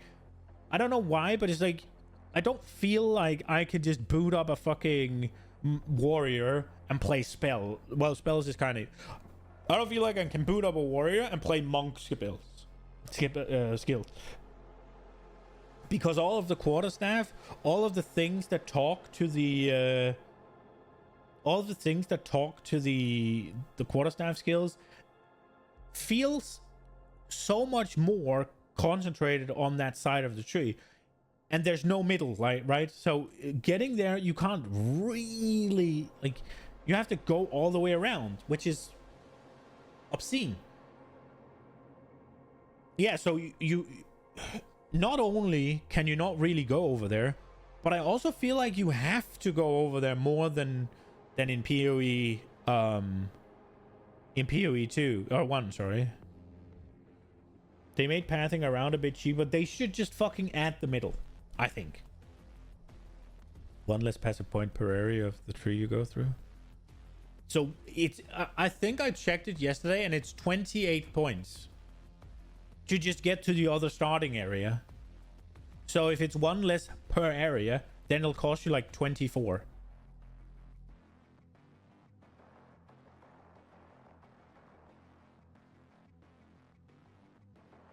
To just get to the other starting area. Which they need to add the middle in. They need to. Or they need to, but then if you soften up so that it isn't like all of the things that combo with the quarterstaffs is in the quarterstaff area, if you soften that up, then it becomes too generic. But I still think everything is kind of generic in the, it's kind of weird, right? Because one, I feel like I'm more pigeonholed into monk plays quarterstaff, warrior plays mace. But I also feel like the warrior plays mace nodes feel less interesting and more generic and boring.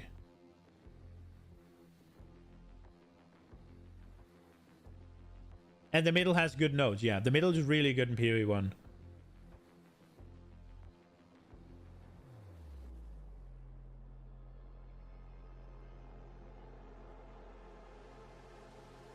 Are they released? Have they talked about the Scion for PoE 2?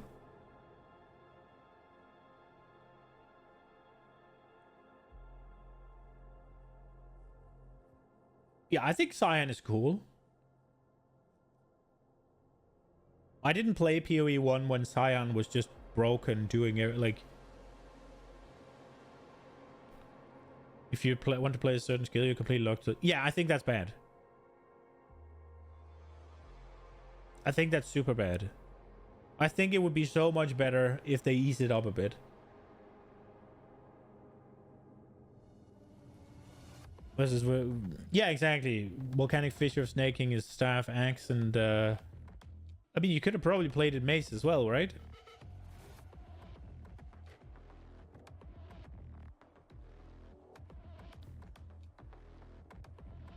If you can play it mace, you axe, you can play it mace, right?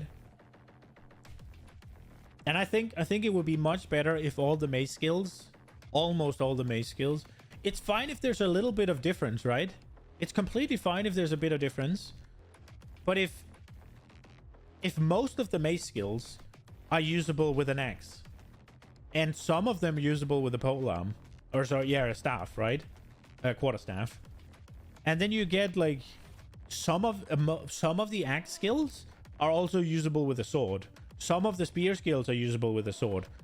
And some of the sword skills are usable with a spear. Some of the sword skills are usable with an axe. But not all of them, right? Like stabbing with an axe doesn't make sense. Stabbing with a spear makes sense. Stabbing with a sword makes sense. Slashing with a sword makes sense. Slashing with an axe makes sense. Slashing with a spear not really makes sense, right? And if you make that sort of like flowing overlap of skills, you'll have interesting combos that open up based on your weapon, right? They want this combo gameplay. If they make all of the... But right now what they're doing is they're making the combo skills and the skills just work within the skill tree, and it's way easier to design that way, I guess. But if they just make the combos a little bit more... I don't want to say generic, but a little bit more... applicable to more things, right? Or make more things take advantage of certain combo skills, then you could have such a cool thing where take tornado from the tornado from the spear thing, right? Why would you...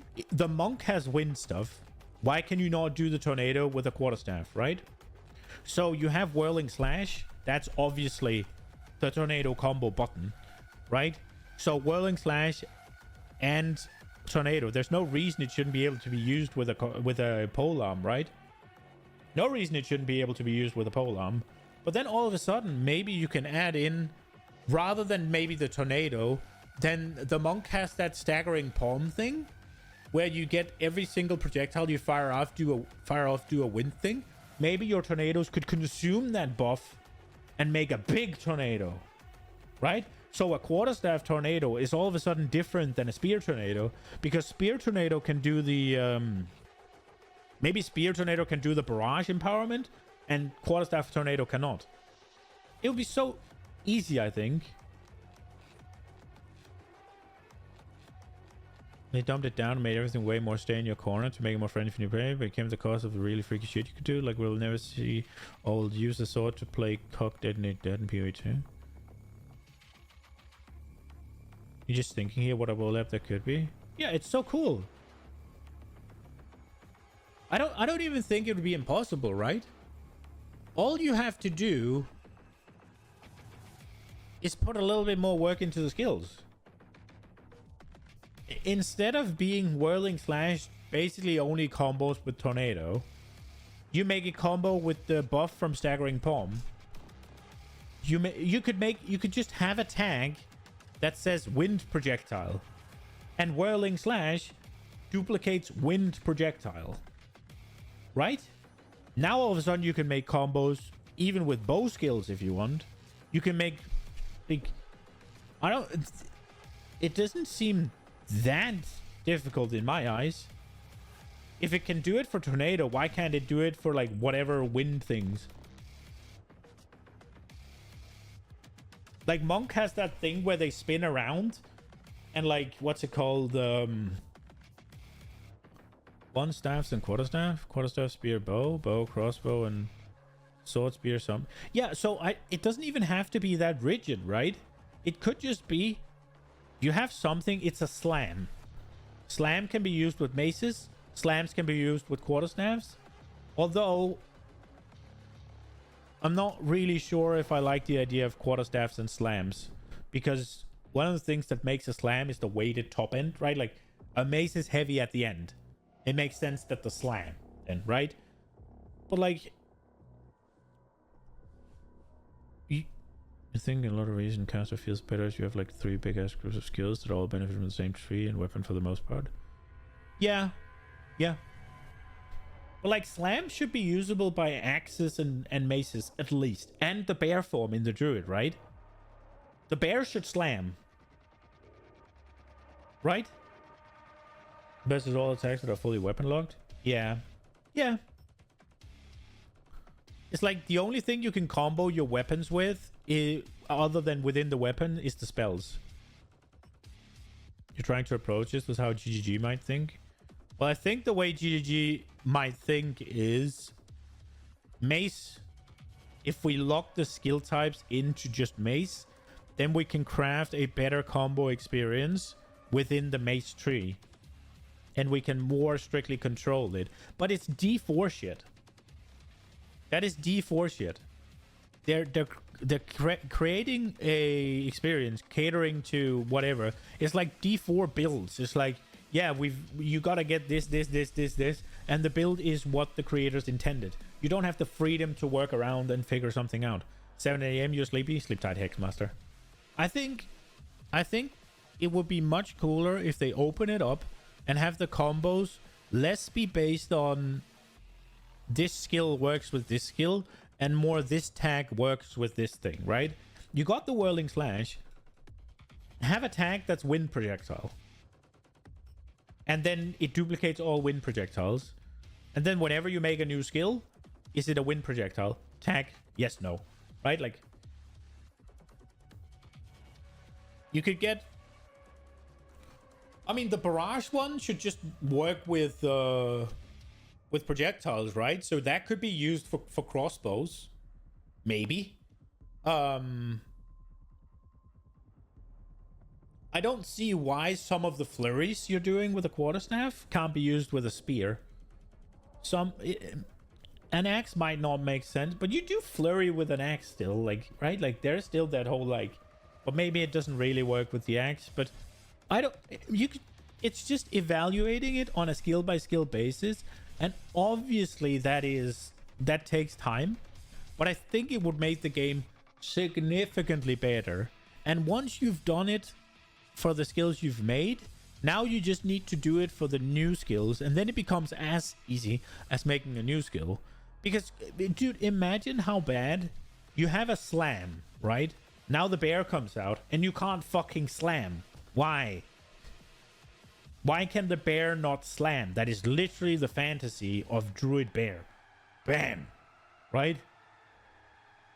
And it should be able to do war cries as well, because a bear fucking roars, yeah? So maybe what they're doing with the Druid is that each animal form is based on a weapon type. That could honestly be what they're doing. So the bear is a mace. But then the bear can fucking rake as well. It can scratch. Right? So it doesn't really make sense if you do it like that.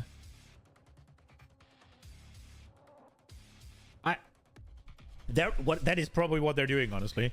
They're probably making an animal form for each weapon class. That's probably what they're doing. Bear's gonna be maces. You'll have like some sort of cat maybe for the swords or whatever, or the axes or whatever is bleed, right? And you'll have, I don't know, a bird for spear maybe, or bows or something like that. Maybe you won't have bows because it's projectile, but spears then, right? Like it can do the non-throwing projectiles, or maybe it can do the throwing and it just yeets at them. But I don't know. Bird mage. In bird culture, this is considered a dick move. Okay. Following new currency orbs that start dropping later in campaign: Greater Orb, Perfect Orb, Greater Orb, Perfect Orb, Greater Chaos, Perfect Chaos, Greater Regal, Perfect Regal, Greater Exalt, Perfect Exalt. Minimum modifier. They each have their own minimum modifier? I hope they don't. I hope they all have the same minimum modifier, otherwise it's gonna be shit.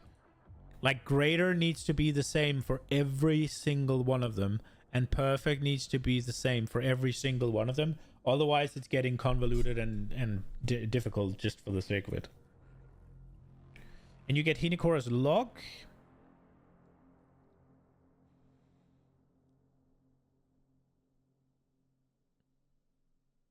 $10 new unique items, 50 new base item, 20 new endgame maps, 50 new omens. Endgame changes. Currently, access to most pinnacle content requires the same key at the easiest and most difficult version of the content. This creates a negative feeling where at a lower difficulty, instead of wanting to run the content, you're often better off just selling it to someone who can run it at maximum difficulty. To address this, each content, including the Arbiter of Ash, will now drop splinters. Including the Arbiter of Ash. So he drops splinters now. How do you get splinters for the Arbiter of Ash? Strongholds? They drop splinters now? Which will not form into singular items. Instead of using the singular combined item in the Realm Gate, you can now just bring your splinters. Upon inserting the splinters into the Realm Game, an interface will appear allowing you to pick your difficulty, each with a different entry cost. As a result of this change, the corresponding Atlas passive trees no longer affect the difficulty of the content. It has been changed to purely affect the content in the maps of the Atlas. I think this is a good change. I think they said the Arbiter was gonna work differently, but then they changed it, so I guess that's good. Which is convoluted and basically pointless. You still want to just sell off the splinters at the max difficulty. No. So what this does is, rather than you having... So if you had an invitation, right? It's kind of like PoE 1. It's kind of like PoE 1. Where before they introduced tier 17s, right? Uber bosses and Pinnacle bosses had the same currency to enter, right? As far as I'm aware. Maybe I'm wrong. I think they did. Right? So you didn't want to run Pinnacle bosses because the value was tied to the Uber bosses. But now, because you have splinters, it'll be like, let's say it takes 100 to fight the tier 4 boss, then it'll take maybe 25 or 20 or whatever lower amount to fight level 1, right? So you don't feel like oh, I have this item, it's worth like a divine or whatever, right? Running it to get something that can only ever give me what is worth like 20 chaos feels fucking bad. because if I sell it, I could sell it for a divine then, right? But in PoE 2, you have to do these things to upgrade your passive. So if you want to sell off the splinters without doing any of the pinnacle content, well, then you're going to loot a lot less splinters, right? It's kind of the equivalent of farming PoE 1. You're farming without the Atlas tree, right? You're doing ritual, or maybe ritual's bad. You're doing delirium without any points spec'd into delirium, right? You would never make your primary farming strategy in PoE delirium without speccing into delirium drops, right? It's like that, right? So you might get like 5 splinter an hour if you run like that, but if you spec into it, you'll get 100, right? And it's the same in PoE 2, because if you don't spec into it, you're gonna get significantly less splinters. So selling them is not really gonna be worth your while, because you get so few that it's not gonna be a source of income. So I think this is really good. Yeah, if you're at, like, let's say you've done tier 3 and now you can't do tier 4 and you have a bunch of splinters, yes, obviously it's better to sell it to the guys that can run it. You'll get more out of it, and they'll probably also be a tad more expensive than the value at like 1, 2, and 3, but they're gonna be a lot less expensive than when they are the exact same, right? Because right now, let's say it takes 100 and each is an exalt, then it costs 100 exalts to fight the end boss, right? Because he can drop something that's worth like 200 exalts, whatever, right? So the price will fluctuate based on the value of his drops. But then it'll only cost you 25 to do tier 1. It'll only cost you 50 to do tier 2, right? Rather than you have to pay 100 to do tier 1.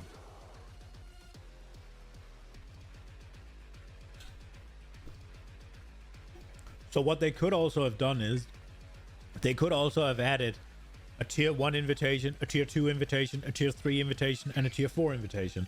But then now all of a sudden you're just adding more things for no real reason. And I think the splinters are a really good idea. I think this is a really good idea. And it gives them 2 tuning knobs, right? One, they can adjust the splinter drop rate, both just base and also from extra points on the tree. And they can adjust, well, how many splinters does it actually take to get into a tier 1? So it's like if we get to the point where it's 100 for tier 4 and that's 100 exalts, and 25 exalts for a tier 1 is too much, right? Because it costs 25 splinters and each splinter is an exalt. They are like, oh, well, that's too expensive. Well, we just make it so it only takes 10 splinters to fight tier 1. And then we'll make it so it only takes 30 to fight tier 2. And then it takes 60 to fight tier 3, right? And there you have it. And then I think the splinters are really good. I think it's a really good idea. It's not super cool or thematic, but functionally it's really good.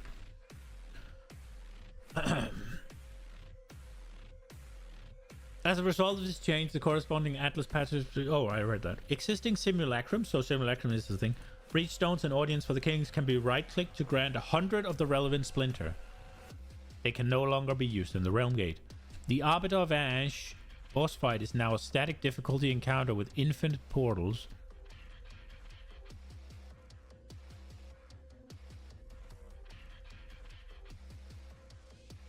The Arbiter of Ash boss fight is now a static difficulty encounter with infinite portals. Previously only infinite portals at difficulty 0. The rewards of this fight now match the previous 4 difficulty 4 rewards. Okay, so there's no more Arbiter 0, 1, 2, and 3? There's just Arbiter 4. So it is just a pure pinnacle boss you get to fight once, but you get to keep going? I'm gonna be honest, I really, really like the infinite portals. It makes you want to go at it earlier. It's not like I only have this amount of chances, right? I can keep going. So if your character is just tanky enough that you don't just get deleted, then you can constantly keep improving and just playing better, learning the fight. I think that's really good. It is gonna bring down probably the price of the rewards, though. Or is it? It's gonna probably bring down the reward of the...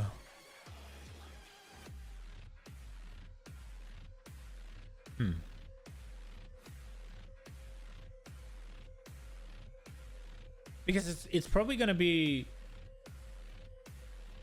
I don't actually know. Because on one hand, more people are gonna be able to do it. More people is gonna get to fight it. Because a lot of people won't find 3 strongholds 4 times, right? But I guess trade.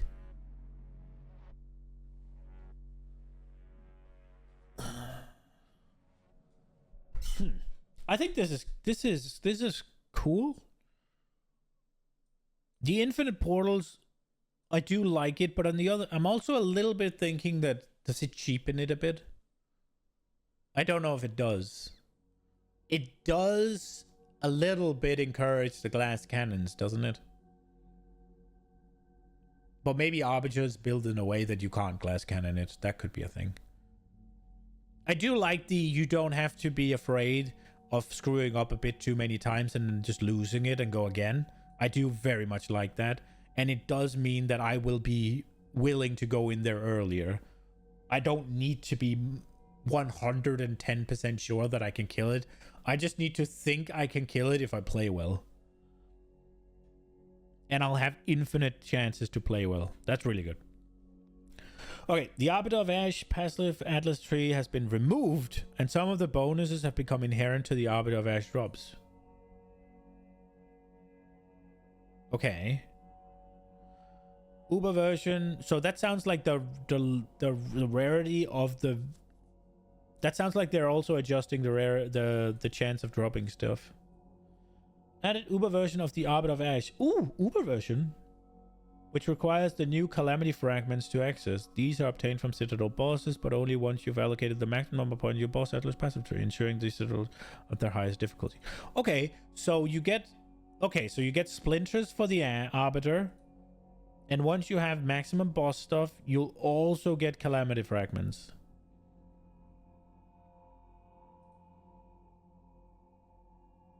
So I was about to say, this means you don't want to do any strongholds until you've maxed out your boss tree. But I think in order to max out your boss tree, you have to do Arbiter of Ash, right?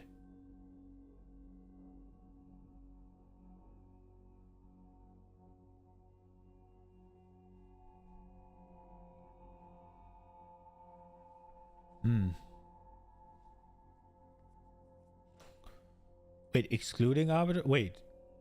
Oh, excluding! Why did I read including? I'm fucking stupid. Wait, so... We talked about this, and I was like... Yeah, this is so dumb, because now you're creating the exact same issue for Arbiter. Right?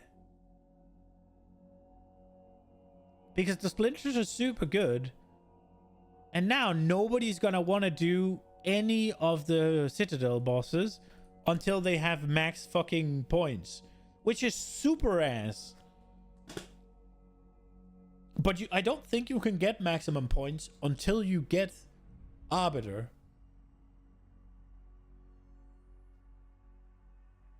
Can you?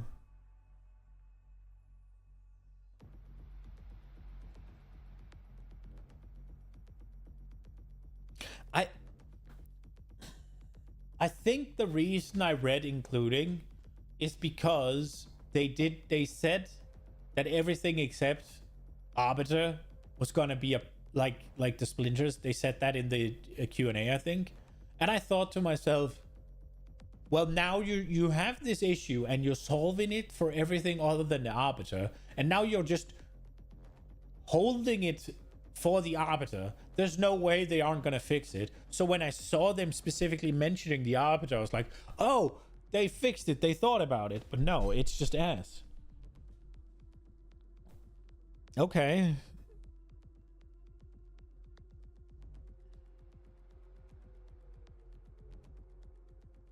I don't know how. On one hand, it's still better than before because you only have to waste one Citadel drop, right? You only have to waste one Citadel of each. Before you had to waste 4 or 3. One of the two. Either 3 or 4. I'm not entirely sure how the tier shit worked. Because there's tier 0. Is there up to tier 4 then? Or is tier 3 the highest? With tier 0 being something. I'm not sure.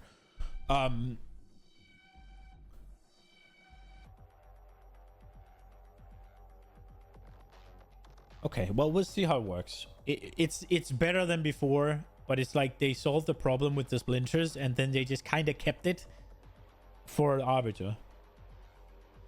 Okay. Uber is going to be exciting. Acquiring a map boss, Atlas passive point has been adjusted. These are now obtained by... Oh, we can see now, I guess. Oh, right, completing the Pinnacle of Flame. That is beating the Arbiter. Slaying a map boss in the area, 6 modifiers. Slaying a map boss, 80 modifier, 86 modifiers. Slaying an anomaly map boss. What's an anomaly map boss?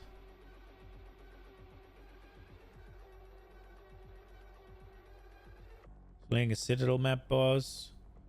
Completing the Pinnacle of Flame. All Wrath Origin of the Fall no longer spawn in logbooks. Oh, really? Mysterious anomalies can now appear on the Atlas. I guess that is the anomaly map boss. Is that Allroth then? Is he the mysterious anomaly? Modifiers and waystones has been reworked. Now every modifier comes with a downside. Monsters deal 20% extra colds. This is what I was talking about earlier. A specific upside, e.g. 100% monster pack size and some amount of additional waystone drop chance. Downside modifiers have been made weaker to account for the ability to have more presence than before. Unidentified corrupted waystones can now be used to access a corrupted nexus. Unidentified corrupted waystones can now be used to access a corrupted nexus. Waystones can no longer have greater than 8 modifiers when corrupted. Items found in very high level areas that can have random quality and can now have up to 30. Currency still cannot apply more than 20. Items that can have a maximum of 2 sockets have a very low chance of generating with 3 sockets. Items that can have a maximum of 1 socket have a very low chance of generating with 2 sockets. Abyss map has been renamed to Marrow. Atlas passive tree changes. The detailed records expedition notable passive skill now provides +1 level of expedition log on maps. Expedition logbooks found in your map have 4 implicit modifiers, previously 3, and no longer provide 30% increased quantity of logbooks dropped by running monsters. Okay. He approaches ritual notable skill now provides revive monster from ritual altars in your map for 40% increased chance to magic / rare, previously 20. It no longer causes ritual favorites in your maps to have 30% increased chance to contain an audience with the king. This also makes it so that ritual can be much more progression based rather than do you get lucky or not. Essence now have 4 tiers: lesser, normal, greater, and perfect. Instead of adding modifiers of a certain tag, Essence can now add a specific modifier depending on the tier of essences and type of items being applied to.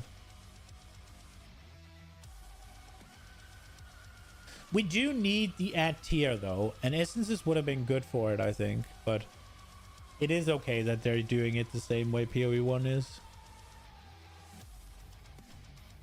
Perfect essences and essence obtained through corruption removes a random modifier and augments a rare item with a new guaranteed modifier. So, okay. 7 new types of essences. Essences of Torment have been renamed to Essence of Abrasion. Essence of Hysteria now augments different guaranteed modifier based on Essence of Hysteria now augments different guaranteed modifiers based on the type of item it's applied to. I don't understand what that means. General improvements. Unique strongboxes now have their own unique minimap icons. Okay. Nice. So you can find them again. Added a minimap icon to the Rain Festival Beetle monster from the unique strongbox. Nice. Delvin no longer appears alongside as Merry Wisp during the campaign after the first time you encounter him. Okay, so he doesn't help you anymore.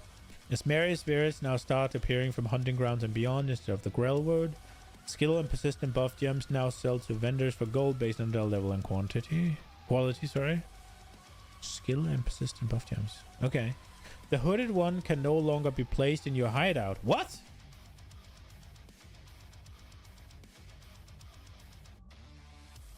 You're still able to identify items from in towns. Doriani will continue. Oh, Doriani will continue to serve as your source of items. Identify items you hideout once you complete the campaign. Okay. Certain boss arena entrances no longer have a teleport for party members to enter after the fight has started. These players can instead just walk in. Okay. You are now able to log directly into town or hideout by holding control when selecting a character or left trigger. You're now able to log directly into town or hideout by holding control. Oh, I guess that's for logout macro hardcore players or DCs or something. You can now use checkpoints to warp to the waypoint in an area as well as other checkpoints. You couldn't do that before?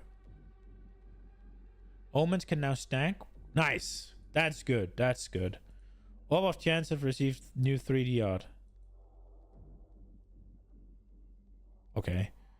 Uncut skill support and reservation gems can now be traded through the currency exchange. Let's go.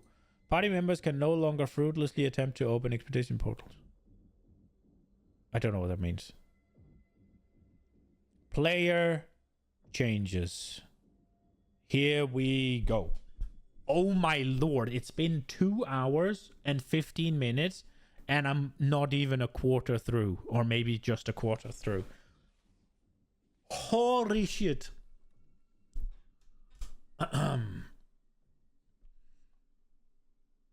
We've ranted for too long? Yeah. I mean, yeah. That's why we're doing it, right? It's more fun. Did we end the Doom music? No, there's still an hour left of Doom music. When holding down the dodge roll button, your character will now go into a sprint after they finish the roll. Sprint is available on all character classes with no limitation. Okay. The primary purpose of this sprint feature is to make navigating areas faster when out of combat, though if you do take a hit when sprinting, you'll fall to the ground. You can no longer socket multiple copies of the same skill into your main skill sockets. I guess people were running a lot of bells. Skills not granted by gems and skills socketed into skills not granted by gems and skills socketed into persistent buff skills do not count.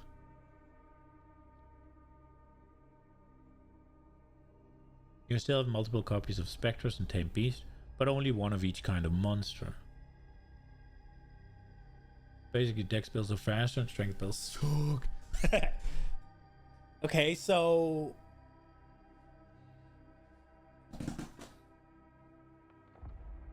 I can still do like cast when shock, so arc, and still use arc myself is what I'm reading out of this. Okay.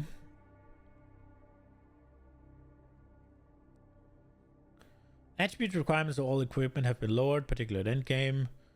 20 to 25 less, that's good. Attribute requirements and skill gems are lowered by the same. Fire damage no longer. Did I just spit everywhere? Interesting. Fire damage no longer inherently has a chance to ignite. Oh, okay.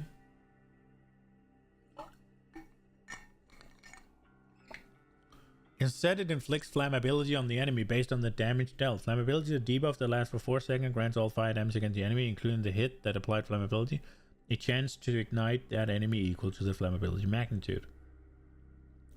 Multiple hits can snap up flammability independently, meaning that a target being hit frequently and or hard enough will consistently have a 100% chance to be ignited. Okay. Effects which don't hit but ignite targets as though they did, such as from incinerate or ignited ground, also inflict flammability but are not able to ignite targets until the target has 50% flammability. Okay. Anything that removes, consumes, or grants immunity to ignite does the same for flammability. Okay. These changes do not affect how ignite itself functions or is calculated once it has been applied. I feel like you're gonna run into a little bit of an issue here if you have like multiple things doing stuff, right? Let's say you have an exposure button. Let's say you have like some combo supportish things. If they then consume the flammability to ignite, and your big hit that comes right after then doesn't ignite, it's gonna feel massive ass. But I guess the big hit that comes after should build enough flammability to just guarantee the ignite. And it's sold that way.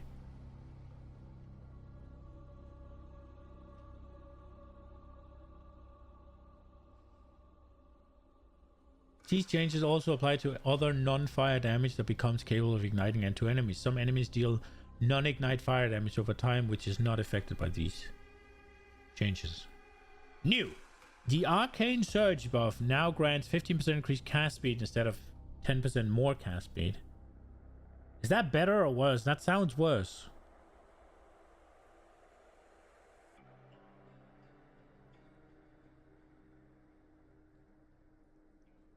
Shock now lasts 8 seconds on non-players by default, previously 4.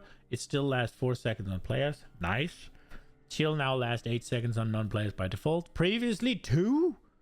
It still lasts 2 seconds on players. Chills on any target are now discarded if their magnitude is less than 30, previously 5.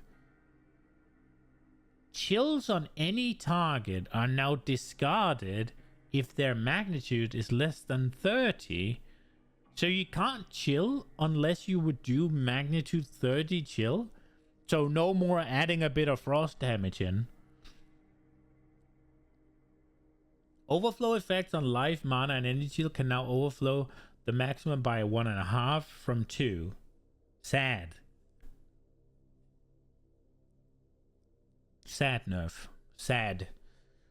Light stun chances of less than 15% are now treated as 0.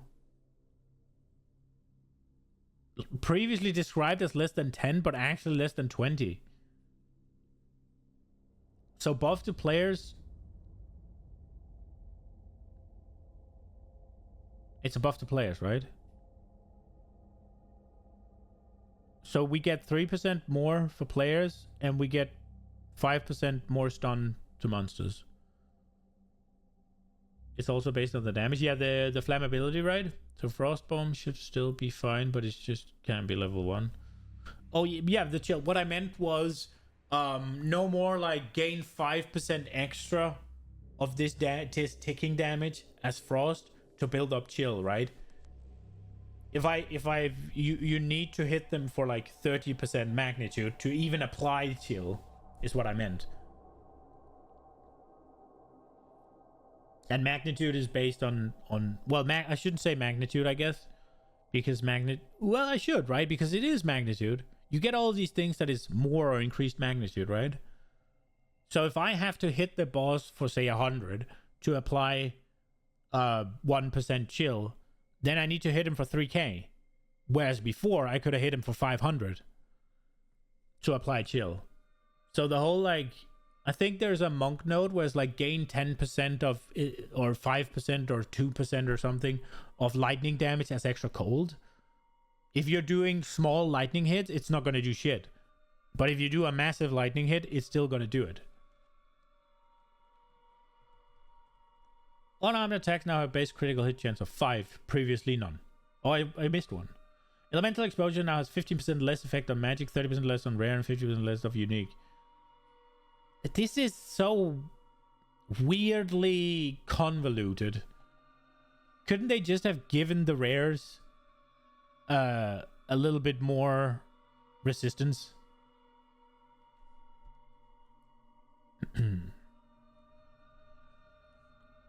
Glory now decays if you haven't gained any for 50. Previously 30? That sounds bad. Oil ground's duration is now refreshed when it catches fire. Oh, that's cool. Gaining guard while you already have guard no longer replaces the existing guard buff if the new amount of guard you would gain would be lower than what you already have. Instead, the duration of the existing guard buff is extended, proportionate to the amount of guard the new buff compared to the old buff. Oh, that sounds complicated. That's cool, though. That might be why Evoker got changed then. Yeah, the Invoker had a little bit of extra gain damage, right? Are those taken away? That sucks. Those are cool. Ice crystals will now instantly shatter from hits that could consume freeze. Is this now default behavior?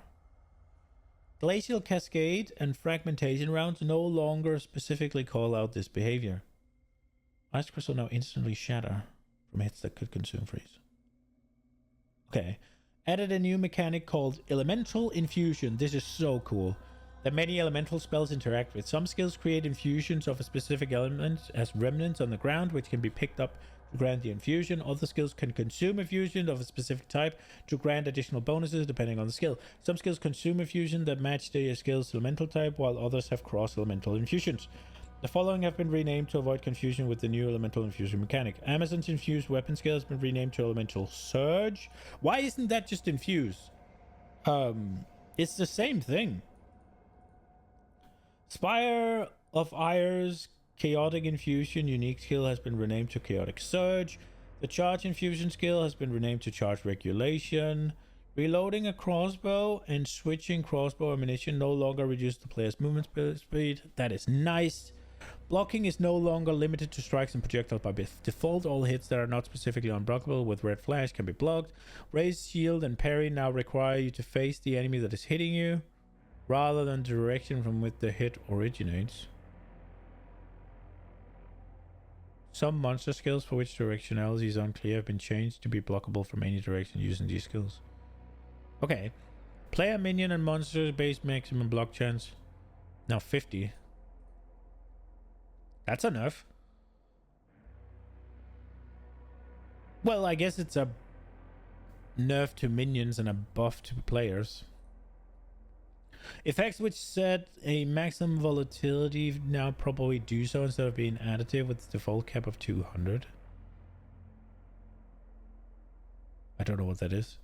Players now gain 6 accuracy rating per level, previously 3, and each point of attack now gains 6, previously 5. Okay, so accuracy is kind of sorted a little bit more. Nice. Accuracy fall of penalty now linearly interpolates from 2 meters down to 9 meters. The maximum penalty being 90% less accuracy at a distance of 9 meters and further. Because there was no maximum at 40 meters, you had 100% less accuracy rating. Okay.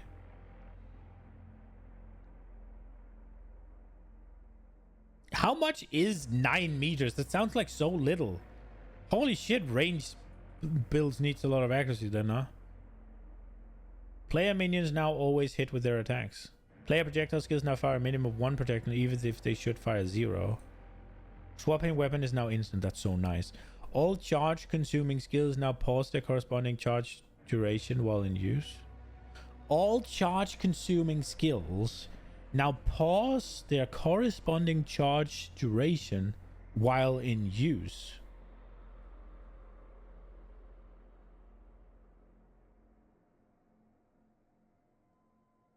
Okay.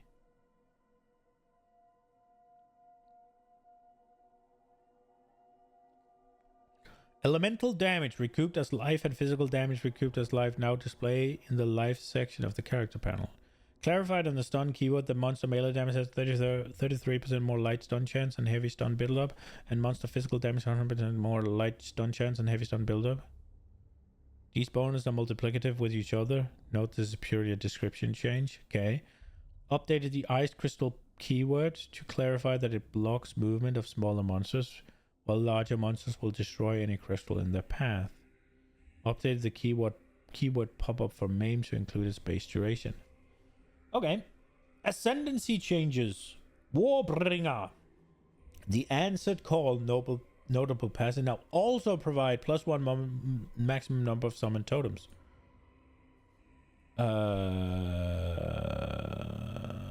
Which one? This is Titan, right? What was it called? Answered call.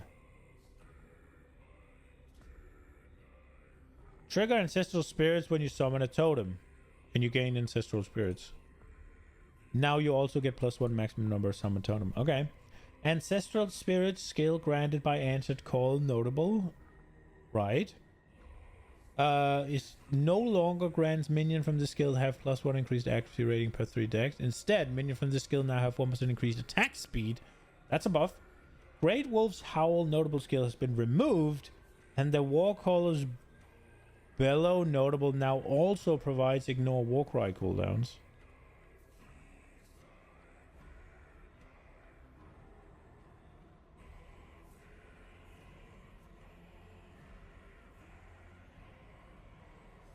Warcries explode, corpses deal. Okay.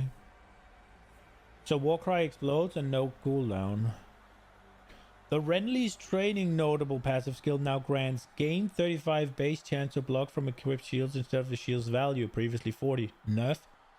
The Turtle Charm notable passive skill no longer grants 25% less block chance or can block damage from all hits while shield is not raised. Instead, it now provides you take 30% of damage from blocked hits and maximum block chance is 75%.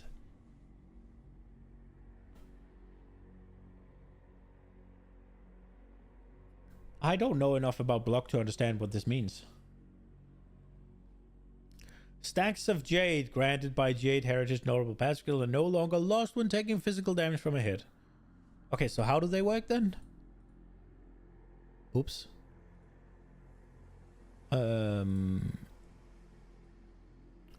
Gain a stack of Jade every second. And then I guess you use the button and then it's gone. Maybe, I don't know.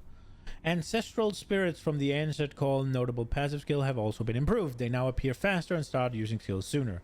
Ancestral Jade Halt no longer charges. It instead uses Warcry to buff nearby allies to have 50% increased damage. Their Leap Slam has also been improved.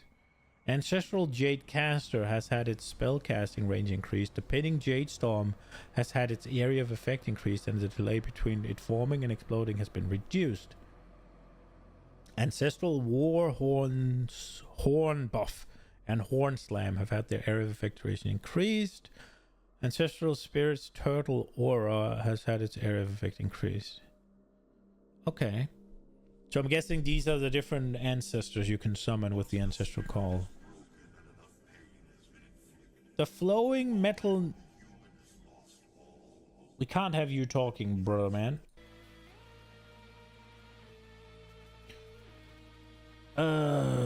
Smith of Kitava. The Flowing Metal notable passive skill now costs a body up to grant 50% armor, also applies to elemental damage from hit, previously grant 5% max fire resist. L change. L. The Leather Bindings notable passive skill now costs a body armor to grant regenerate 3% of maximum life per second, previously 5. Nerf. The Manifest Weapon skill granted by the Living Weapon notable passive skill no longer grants minion from the skills have 1% increased accuracy. Instead, they have attack speed. Okie dokie. The small passive skills providing fire resistance now values of 8, previously 15. Holy nerf. The small passive skills prior to the living weapon now grants 5% increased strength instead of minions deal 20% increased damage. Okay. Smith sucks. Moving on. Okay. Gemling a Legionnaire. The advanced thaumaturgy notable skill no longer grants 30% less cost of skills or skill gems have 30% more attribute requirements. It now grants the Thaumaturgical Dynamism buff, which, while active, causes you to passively generate a power, frenzy, or endurance charge once every 8 seconds. The type of charge you generate is determined by the attribute requirement of your socketed skill gems. The higher the total strength, the total of your socketed, the more likely you'll be to generate an endurance charge. This sounds ass.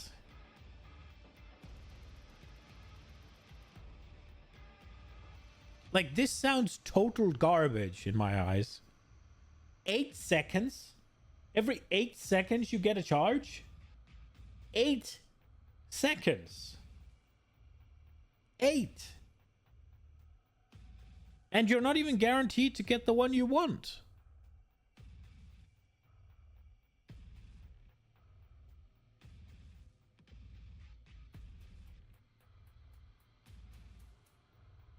That sounds bad. To me, that sounds dead on arrival. Where is it? Like, is it an end point at least, or is it a travel node? Like, advanced thaumaturgy. Oh, right. So it's one you travel to. Yeah, that sounds fucking ass. The gem-started notable passive skill no longer grants you can use each type of support gem at additional times in different skills. Instead, it now provides for each color socketed gem that is most numerous gain.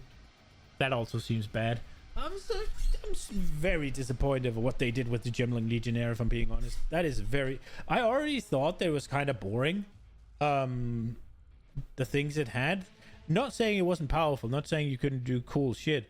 I just feel like they were less interesting, and these are even less interesting. Tactician. The Cannon's Ready notable passive skill now also provides +1 number of summons totems. The right where we want them notable passive skills now also provide projectile damage built pin. Okay. The Polish That Gear notable now provides gain deflection rating equal to 20% of armor. Ooh. The Gemling was the best one in your opinion, is now most inferior. Best one as in most powerful, or best one is as in coolest design? Because I think the passive notes of it were boring.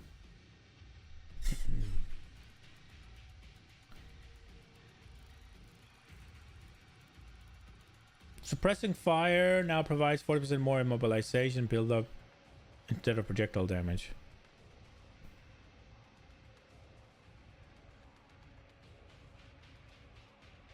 I wonder how much deflection chance you can get from armor. This 20% seems kinda low. I wonder if you can get to 100% deflection with this, because I feel like if you are going to spend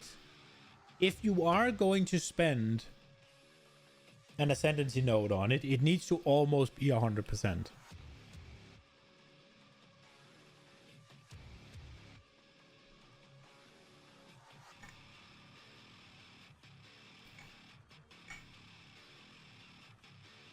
Because I get it, right? Like you are kind of supposed to be using armor and evasion hybrid gear, right?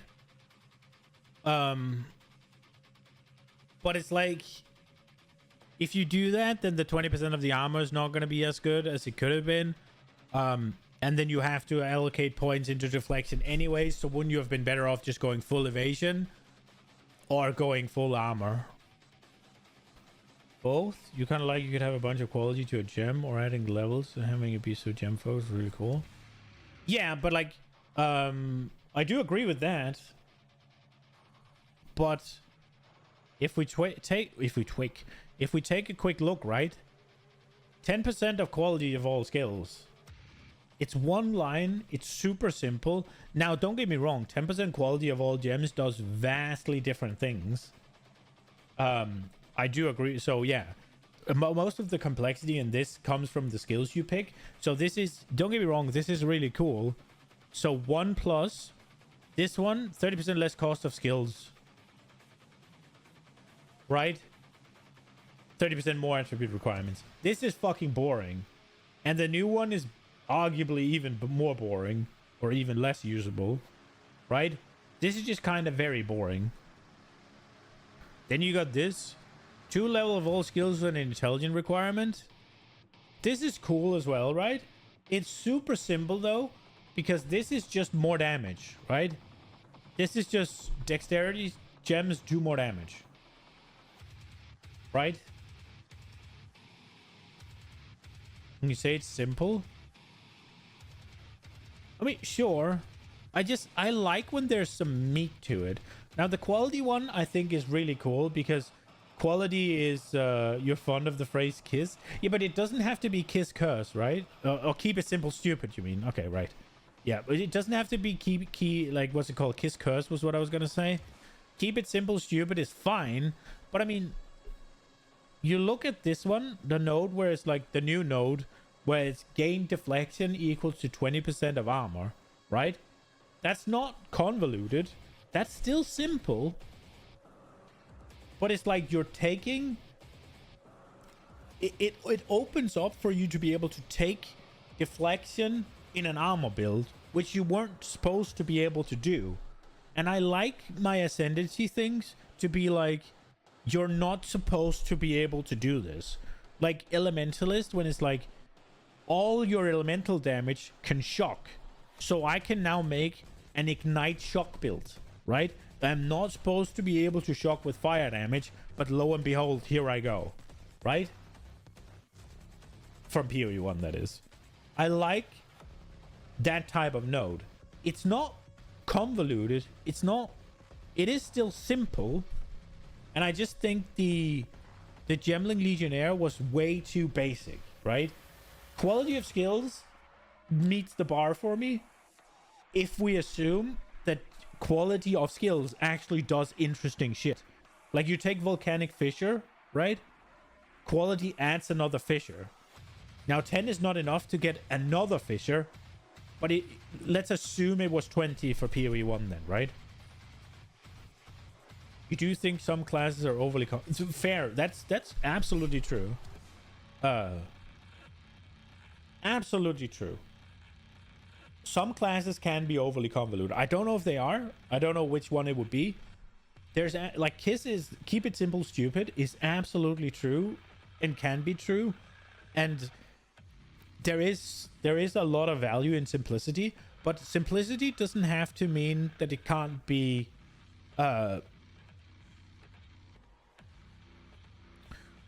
just because it's a simple node doesn't mean that it can't have big implications, right? And I like them to be like sort of mold breaking in the sense that you do something you're not supposed to. Like the 10 quality, if we assume that I can get quality from other places, right? Then all of a sudden, if we again assume that the skills have interesting, like game altering or at least super cool qualities, then it's really good, right? If putting an extra fissure on Volcanic Fissure of Snaking would be huge, right? And again, it's something I'm not supposed to be able to do. That's just class identity. It does something everything else doesn't do. Yeah, kinda. But I do like you have a system, it works like this, and then you break it. I like that. This thing doesn't pass the mark for me. 2 levels of all skills with dex requirement. It's like, yeah, you get more damage. It doesn't do anything, right? Like it's just more damage. You can use each support gem an additional time. So that thing again, you have a system. This breaks it. Cool. Skills gain 20% increased critical chance per socketed blue gem. Increased damage per socketed red gem. Increased skill speed per socketed green gem. This is also okay. This is build enabling in a certain way. Like, yeah, this one's obviously changed. This one's ass now, in my opinion. This one's ass, I think. This is cool. So basically, you're gonna want... Oh, this is not based on things. This is just... You get each bonus. No damage from crit is fine. Yeah, no damage from crit is okay. Movement speed is okay. Right? The blue one is dead, I think. What is the blue one again?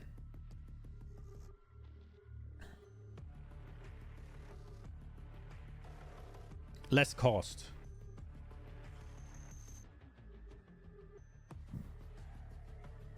Yeah, so it's like, and you only get one, right? Because you can, so not taking extra damage from crit fine, it's a good defensive, but is it really?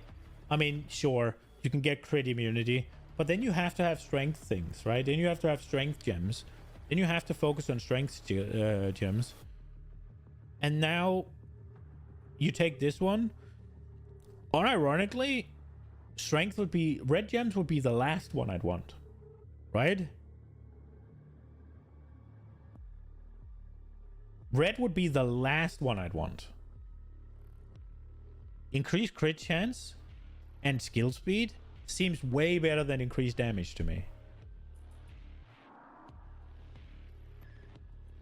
But I can't get enough blue, because then all of a sudden I'll get less cost instead of the crit thing. Like, this one makes me want to go increase green, so it's movement speed, well, movement speed penalty you'll get. And do you really want to spend...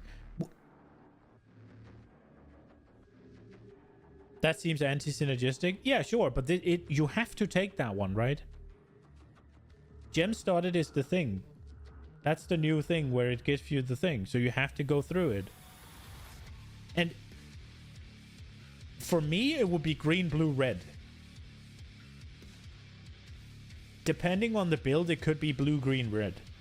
That would be my value of this. What do we have up here? 1 maximum cold resist per 4 blue support gems. 1 maximum fire per 4 red.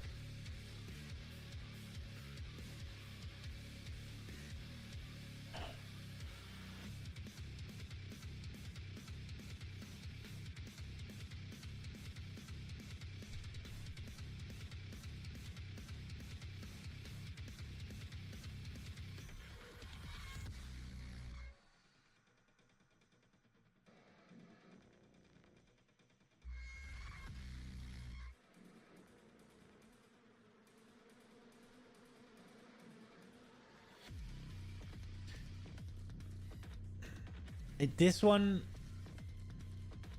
with all the things I've been saying, this one should be good. It just feels underwhelming to me. And max resist is really good. And you do get a decent amount of sockets. But realistically, how many is this gonna be? So for every 3 skills...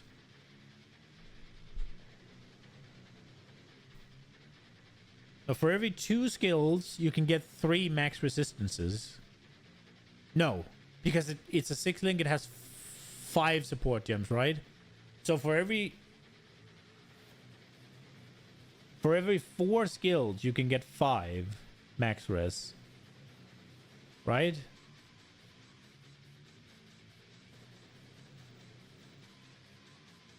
How many skills are you allowed to do?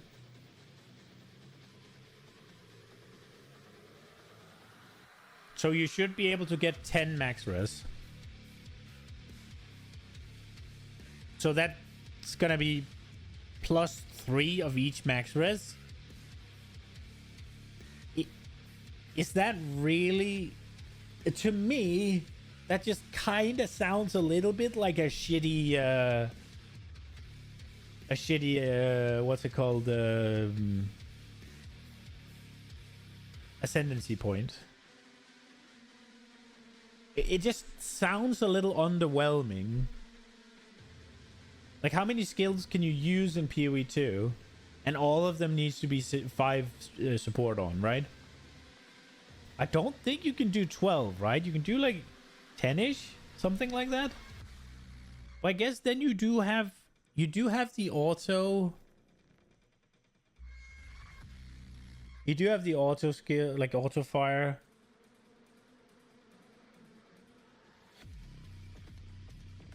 Like, this just seemed... I mean... It does pass the bar, I guess, for interesting. But I guess this is why... I was trying to make a Gemling Legionnaire. And I was kind of like... I was kind of wondering a little bit, like... Okay, what am I gonna do? Where am I gonna pick, right? And this one was cool, this didn't pack the this was boring. It's just damage, but maybe it's good, right? This is boring. This one is okay. This one is kind of cool. This one's just not hitting the mark.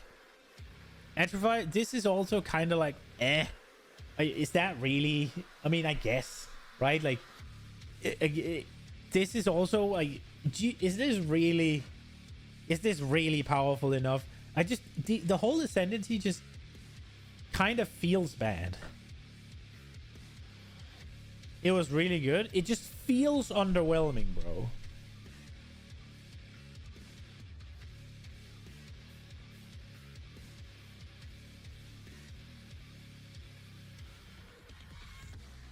The reason this was good, right, is because you were deck stacking and it let you use quarterstaff deck stacking, right? And it let you use the int nodes from Monk, right? I'm not saying it isn't good, right? But it's just, it doesn't really feel like you're getting much out of it. Does that make sense?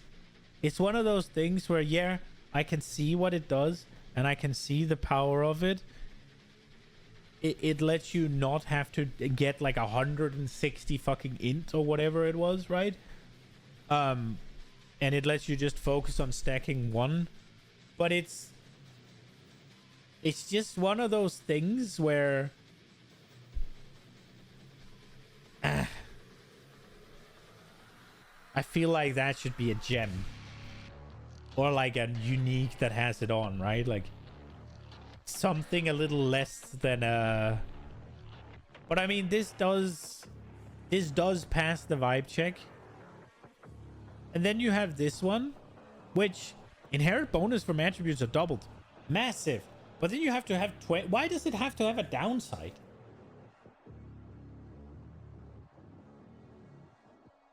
If you are attribute stacking, right? That just kind of makes it feel bad. Now, again, I'm not commenting on the power of it. And if I'm being honest, this one should pass the vibe check. I just feel like, given that this has, I just feel like I'm lacking something. I don't really feel like I'm getting cool shit every time I take a point. And I don't even feel like I get it every other time necessarily, right? I feel like, especially if this has 20% less attributes on, these two should be merged. Right? I just think these two should be merged and then maybe get them at the end of whatever, right? Like put something else in here. Now that is a massive power leap, obviously, but it's just like, oh, so I get a big downside and an upside, right? Like, and this one, I guess I can use different gems, right? This one is literally just, you don't need attribute to use gem. The benefit of this is you can pick a gem you want to use. But I mean, I could just be using a dex gem if I'm dex stacking. I could just be using an int gem if I'm int stacking, right? Like, it's like, yeah, it lets you use something that you shouldn't be, but it seems a little eh. I'm not saying it's not good. It's just the reaction I have to it in my heart of hearts. It's like, right?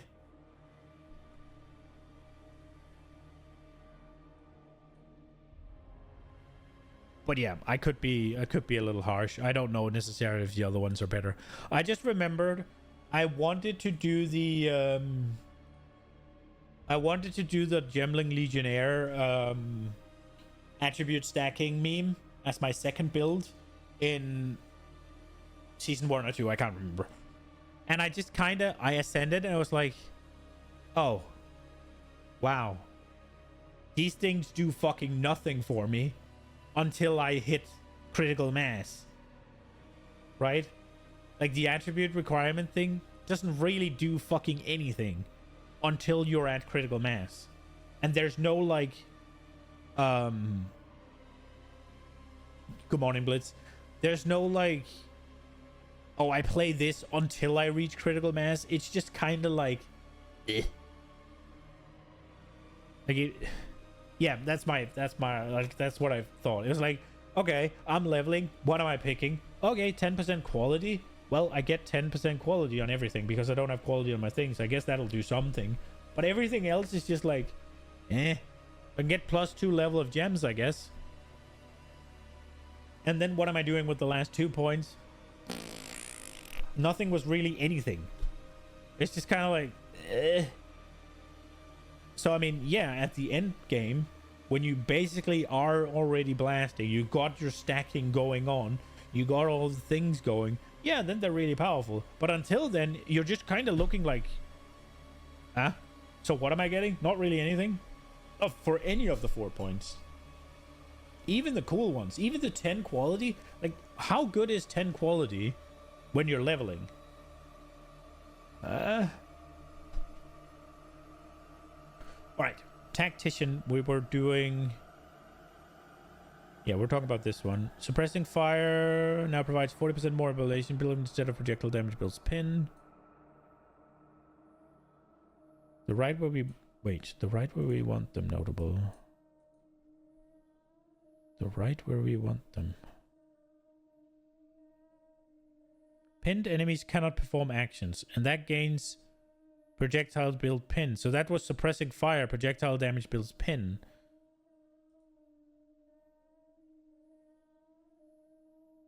So suppressing fire is now 40% more immolation buildup instead of...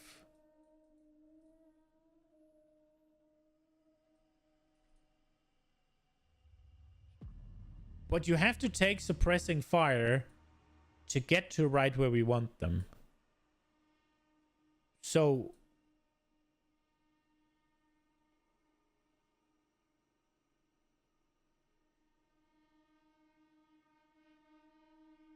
I feel like this is dumb. Because... Wait, this seems dumb.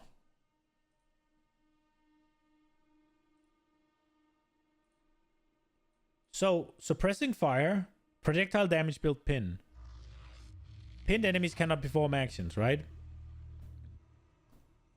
And now we get... This thing is no longer projectile damage build pin. It goes up here. And then this is... Projectiles...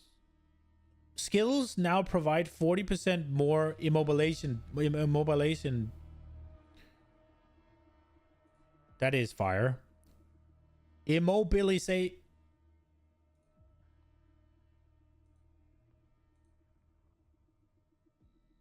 Fuck that. 40% more they can't move build up. But you don't have projectile damage build pin until you go here. So you get more they can't move build up here. Why didn't they just put the you can't build you build more they can't move pin build up here? Why didn't they put it there instead and keep this the way it was? Now you take 2 points and you get more they can't move build up. English is hard, yeah. And then you have to take 2 more to get the pin. That sounds weird to me. All right.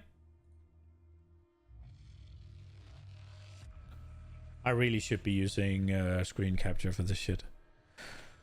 Okay, well, moving on. The supporting fire skill granted by Unleash Hell, notable passive skill, no longer grants minions from skills have 1% accuracy. No, instead they have 1% increased area of effect for 3 of the decks. The Death from Above command also approximately deal 30%, 30 times more damage. 30 times.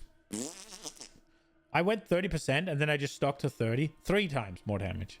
3 times. That's big. 30 would have been bigger though. The whoever pays best notable now provides there's no limit on the number of banners you can place, and banners gain 5 glory per second instead of you can place multiple banners. Okay, so everybody can place multiple banners now. New strategic embankment passive skill, which require cannons ready. This causes your totems to grant embarkment auras to players when placed. which grants a different effect depending on the variety of the totem. Ancestral Warrior Totem, 40% increased glory generating. Artillery Ballista, immobilization build-up. Immobilization. I can say it now. I can say it if I'm reading it. Dark Effigy grants 40% increased damage over time. Mortar Cannon, 20%, 15% damage gained as extra fire. Siege Ballista, 50% increased damage against immobilized enemies. Shockwave, 30 increased area of effect. Okay.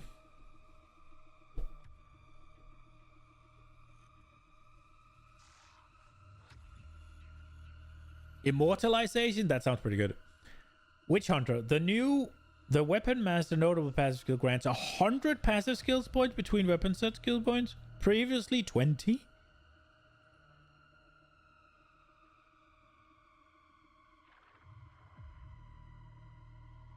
Oh, wow. So you can have 100 different skill points?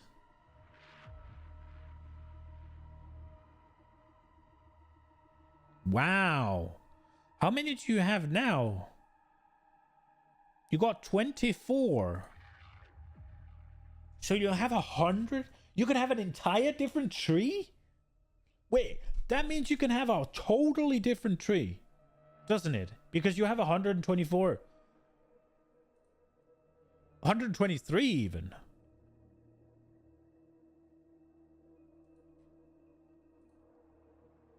So you can literally have 2 different builds on the passive tree.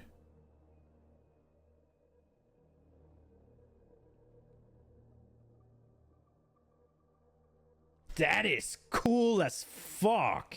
What?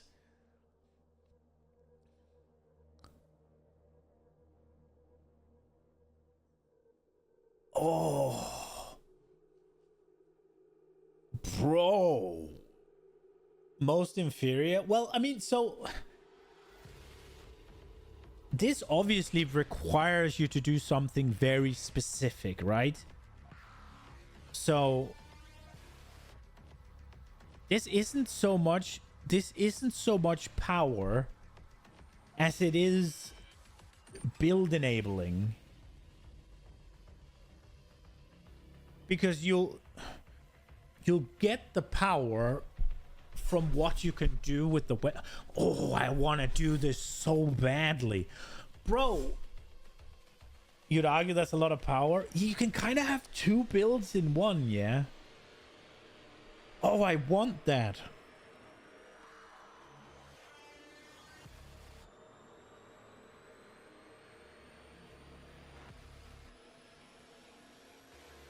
Ooh. I want to do this. This is so cool. What can you else do? Calling Strike? Decimating Strike. Oh, for fuck's sake. I don't remember what Decimating Strike is. Decimating Strike, PoE 2.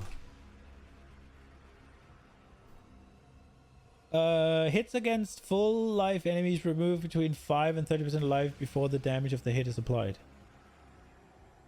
Oh, right, okay. So 5 to bosses, 30 to trash. Right, that's the clear button. Right. So you get calling first. I don't like that it says strike though, but it's just hits, I guess. It's a strike that decimates your enemies. Duh. Yeah, but it just hits the white enemies for 30% of their HP. Just. That's cool. What can we get here? Enemies have maximum concentration equal to 40% of their maximum life. Break enemy concentration and hit equal to 100% of damage dealt. Enemies regain 10% concentration every 1 second they haven't lost concentration in the past second. This was the defensive, wasn't it? Deal up to 40% more damage to enemies based on concentration. Missing concentration. Okay. Wait, undead and zombies, does that count as with Abyss? They are undead, yeah. 35% less armor and evasion rating. Sorcery ward. 50% increased effective sorcery ward. Sorcery ward recovers. 10% chance for enemies you kill to explode, dealing 100% of maximum life as physical damage.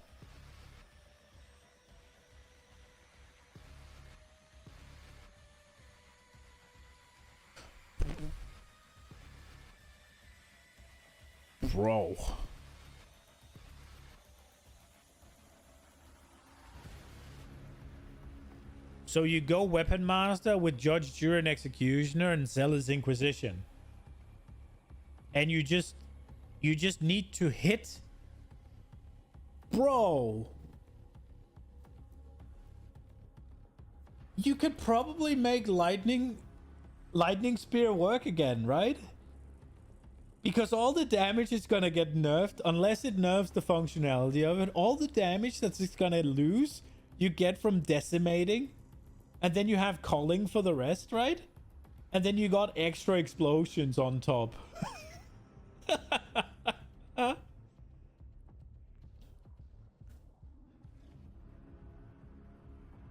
And oh my god, you could I think I'm doing Witch Hunter.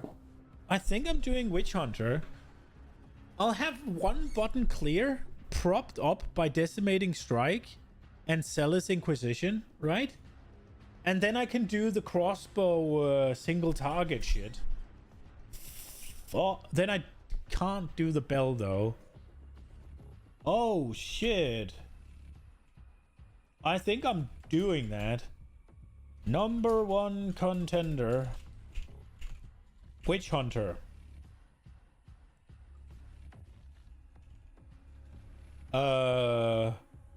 Two different talent trees. One clear. One for clear.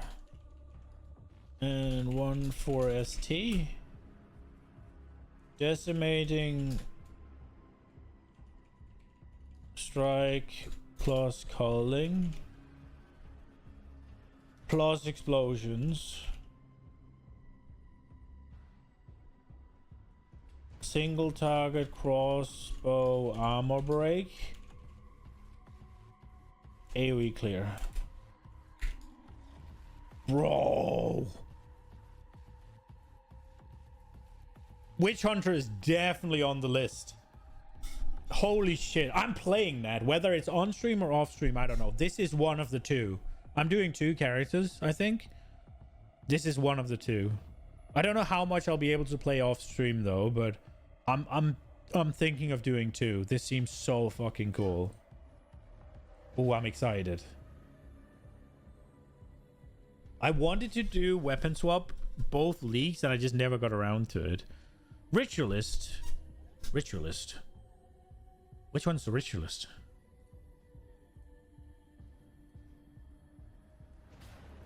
Oh, right, it's that one. Yeah. It's the Amazon one, right?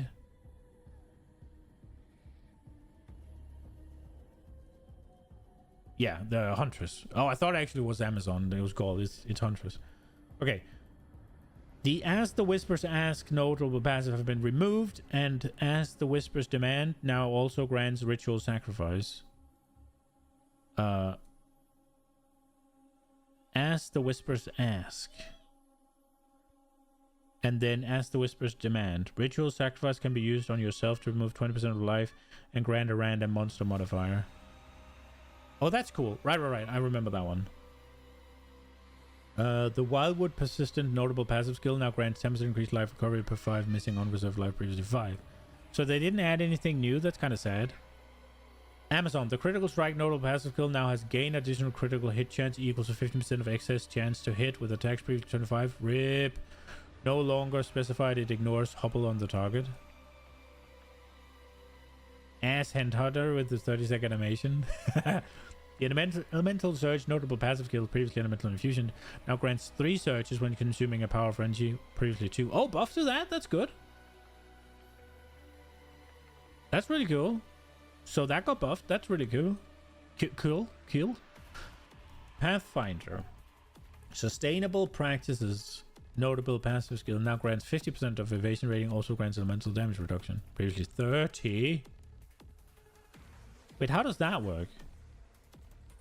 50% of evasion rating grants elemental damage reduction.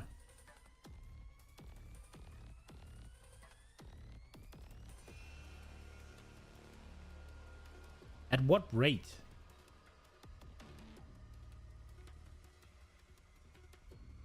So if I have 100% chance to evade, So I have 50% elemental damage reduction? Like, how does this work? It sounds good, but if it works the way armor does, then it's ass. If it's like basically you just get armor against elemental damage, then it sucks. Poisonous Concoction. Granted by Poisonous Concoction, notable passive skill has been renamed to Acidic Concoction. Consumes charges from your mana flask or store flask that explodes, dealing physical attack damage in rare. This one will consume poison on hit. Cause an acidic burst, which deals damage based on the highest expected remaining damage of poison of target. They cannot poison. They deal unscalable physical damage equal to 150 of the expected remaining damage of consumed poison. Has 30% more area of effect as per poison effect. Okay, so you want to do like a big, massive amount of poison and then hit it with that shit for like a burst of damage. Okay, that sounds cool, but not something I want to play. Fulminating Concoction no longer inflicts lightning exposure. It now has 50% more shock effect. Okay. Shattering Concoction now inflicts elemental exposure instead of just cold exposure. Now freezes enemies on hit that are primed for freeze.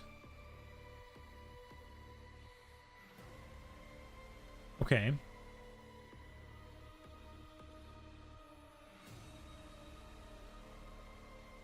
Okay. So you can get either shock or freeze, I guess. Bleeding, granted by bleeding, no longer has 200% more magnitude of bleeding inflicted. Now aggravates bleeding on hit. Okay, so you can aggravate a bleed. So that's a single target bleed thing. Explosive, granted by explosive. These seem kind of meh. Granted by explosion concoction, no longer 20% more inflicted. 9, no longer 55%. Now fires up to 4 additional mini flash projectiles as at ignited enemies. Pathfinder should be renamed to Flask Finder because they always run out of flash charge. Flask Finder. That is what you called it in PoE 1, right? The Flask Finder. Explosive concoction quality no longer grants fire exposure. Instead, it grants 2 additional mini flash projectiles to ignited enemies. They said that already. Deadeye. Okay, so Deadeye is supposedly the meta play, right? Avidity notable passive skill no longer grants 30% chance to gain maximum frenzy when you gain a frenzy charge. Instead, it grants 50% chance to gain an additional frenzy charge when you gain. Oh, rip, big nerf. Okay.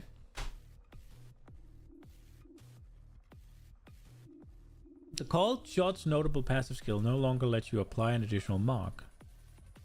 Okay. Instead, it causes your projectiles to chain to marked enemies. Oh, shit.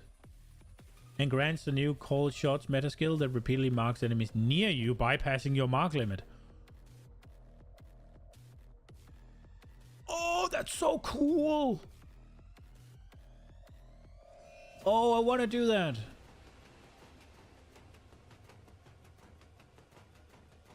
Oh, that's so cool.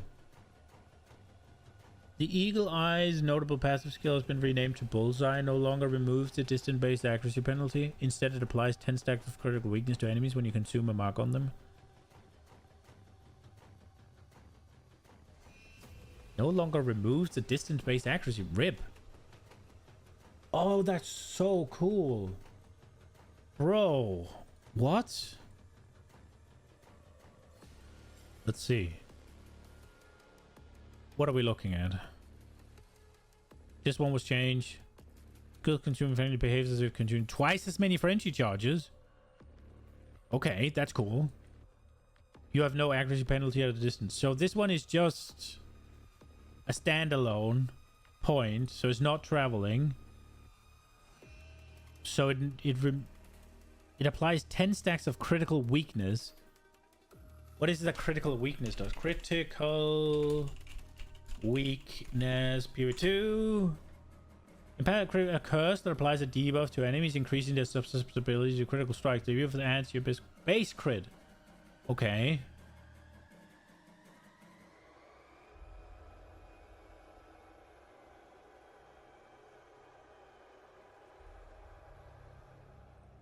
Okay.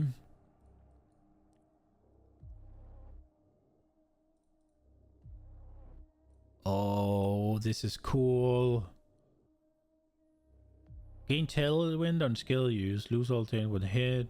3% less damage taken per tailwind. You can apply an additional mark. High mark.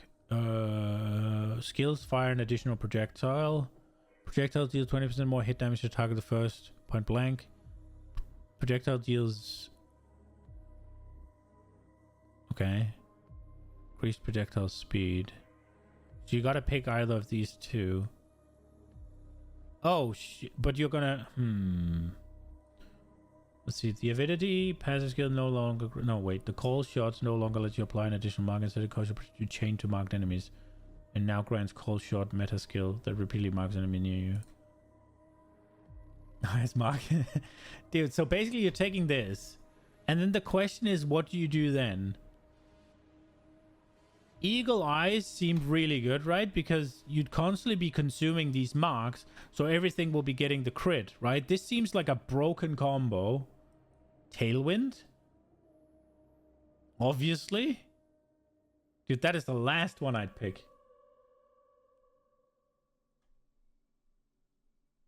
Really?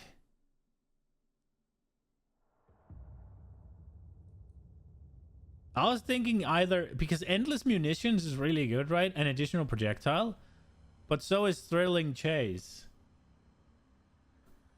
Tailwind is skill speed, a bunch of other things.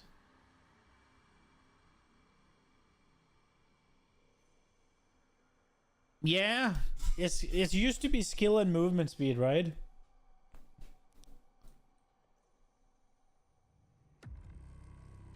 But like, when you get called shots, notable passive no longer lets you apply an additional mark. Instead, it causes your projectiles to chain to marked enemies and grant the new called shots meta skill that repeatedly marks enemies near you, right? So you're constantly just blasting at multiple marked enemies, right?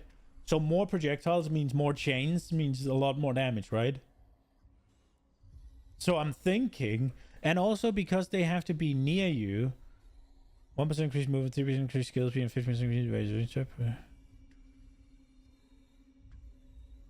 Yeah, and then you get 3% DR per stack, I think, right? Until you get hit if you take both of them.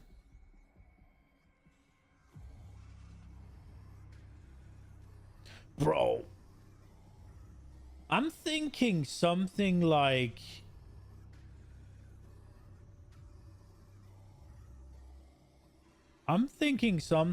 this. Point blank and endless munitions. But it depends on what near is. Because then it's far shot.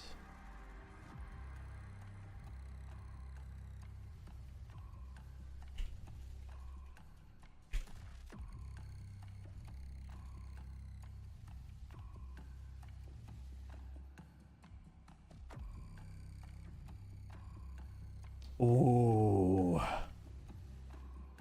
But it also, I mean, the extra projectile is really cool. However, twice as many frenzy charges if I'm using barrage, right? Then that is just extra projectiles. It's gonna kind of end up being whatever I pick there. But this seems really cool. Oh, I'm gonna write down Ranger.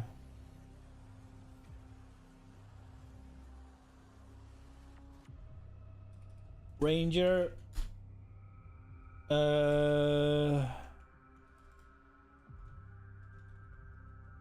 Mark near you, projectiles chain to mark. Hi, Mark. Critical weakness when consuming mark. Poor Mark. He's getting...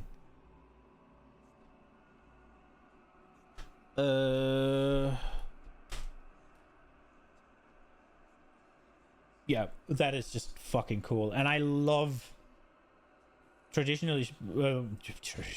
Generally speaking, I love skills like lightning arrow, which is getting changed. Oh, this seems so cool. Oh, this seems so cool. Elemental expression skill granted by the scatter them to the winds notable passive. The elemental expression skill granted by the scatter them to the winds passive now deals damage with fiery explosion at gem levels. Bolt damage, ice waves. So these are getting buffed. Are they all getting buffs? 12 to 30. Yeah, they're all getting... No, this is nerf.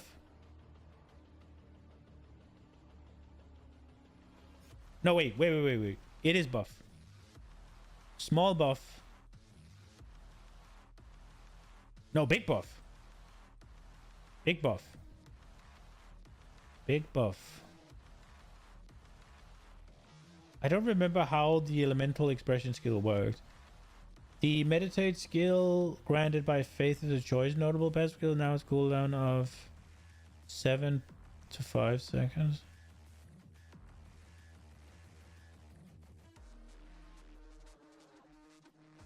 Oh wow, they're buffing that because they nerfed the overflow, I guess. Okay. Acolyte of Chayula. The reality rendering notable has been renamed to Sap of Nightmare and no longer grants chance to gain a percentage of damage with hits against chaos. Oh no! Instead, it now grants leech recovers based on chaos damage as well as physical damage. What?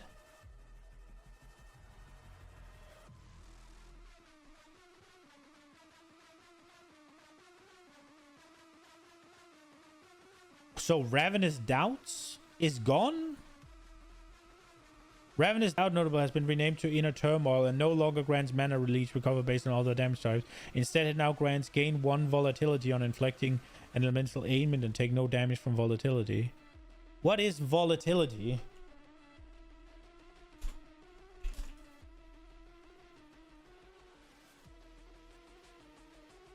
Support skills you use yourself, which can cause damaging hits. Supporter skill grants volatility. Volatility detonates after 4 seconds, dealing 100 physical damage to you per volatility. For 100 seconds after the you gain 1% increase, 1% of damage chaos for each volatility which detonated.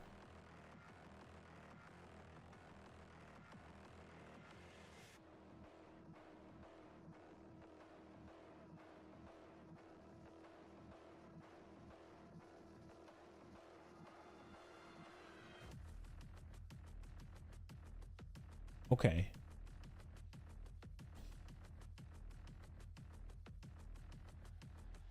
The loose... Okay, so... Why wouldn't they just make reality rending be the chaos increase instead of the leech? Whatever. Sap of Nightmares. The lucid dreaming notable pass no longer provides any benefits itself. Instead, now being a multi-choice notable with the following choices. Choice of life. All flames of Chayula you manifest are red. Choice of mana. All flames you are blue. Choice of power. All are purple.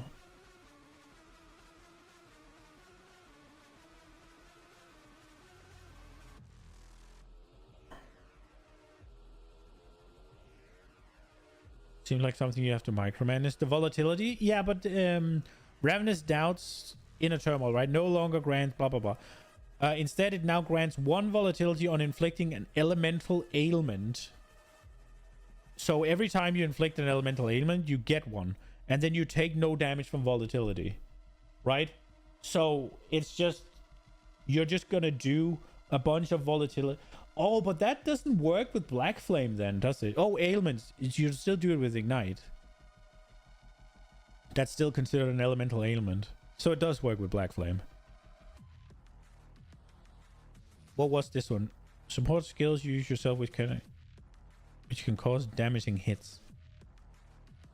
And you crit. Okay, cool. Okay. So now let me see the lucid dreaming stuff. Effective and duration of Flames of Chayula is now doubled. So you don't get the double effects anymore. Okay. Into the Breach skill granted by the Waking Dream passive skill now grants remnants spawned by supporter skills have 50 increased effect. Remnant spawns supported by supporter skills.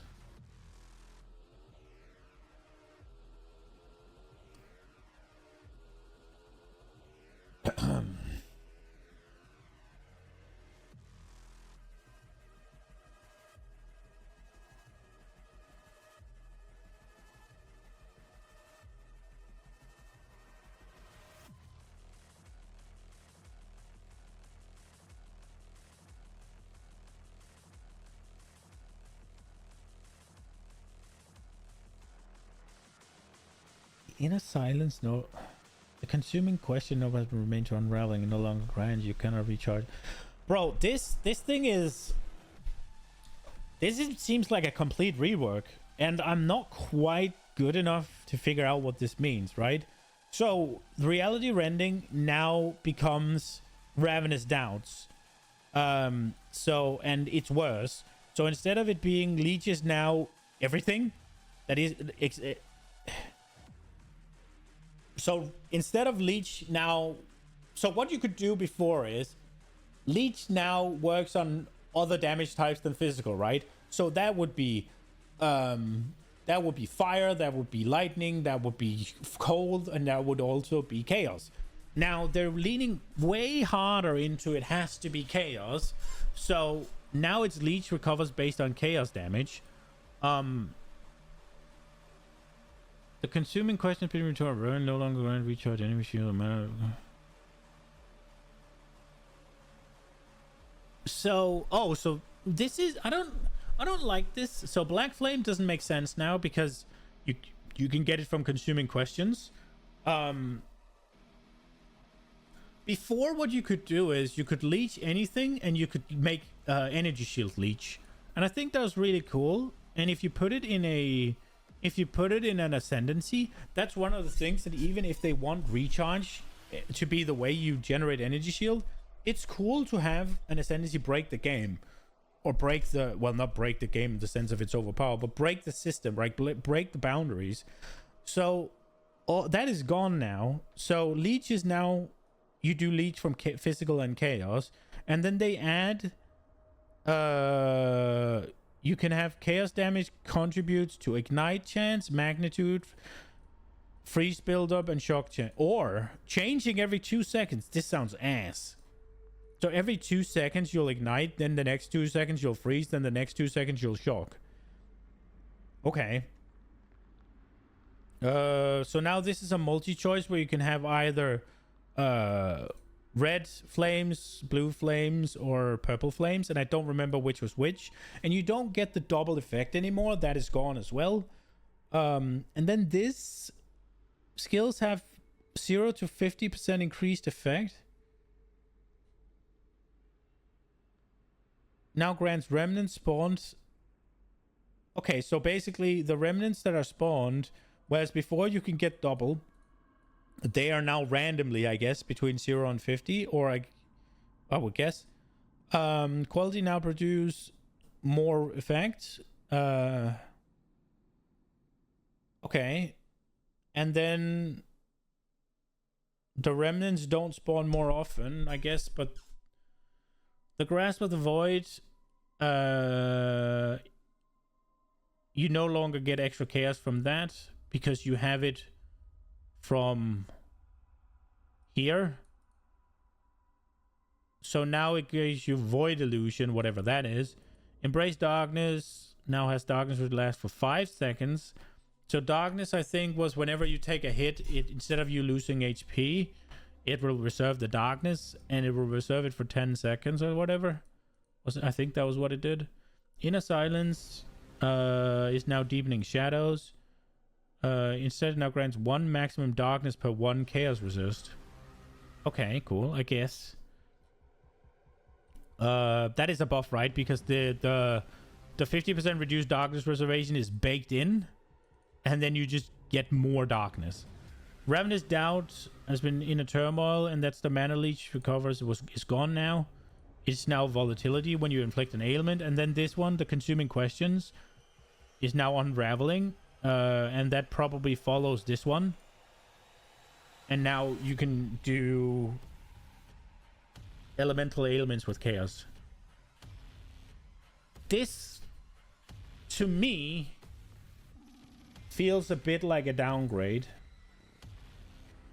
Like, you had it before, right? Where you're like, mana leech recovers based on other damage types as well as physical. So it's everything. Right? Now it's just going to be chaos. And then you cannot recharge energy shields. But mana leech recovers energy shield. That is, in my opinion, so cool.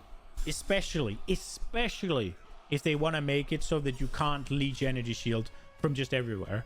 Then all of a sudden, this becomes so good. It basically almost makes it like a prime go-to. Well, not basically. It makes it a prime go-to for CI builds. Did it specify mana leech on this now, or is it now leech? No, so the new one, while this one is only mana leech, but it's everything, the new one is going to be just all leech, but it's only chaos. So I guess you get both mana leech from chaos as well as life leech from chaos. But I think this is cooler, where yeah, you get mana leech, and mana leech both deals with your mana, but also deals with your energy shield and your prime CI build right here. This for CI, yeah, useless. Then you have this one, which is just random extra damage. I don't know how good that is, but that one's gone, I guess. So that's volatility. So I guess it's more deterministic. Into the breach and then doubled. These are kind of baked together. And now you get a better chance of picking which one. So this is probably an improvement. And then you have the whole embrace darkness. So these two are kind of baked together and you get a new one. I don't remember what the new one was though.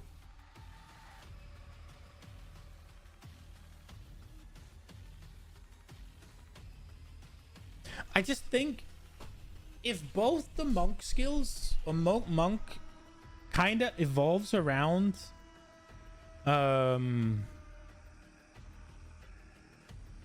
what's it called, elemental, sort of around elemental, what's it called, what ailments, it's a little boring. I would have loved to see these two stay and the rest of the changes are good.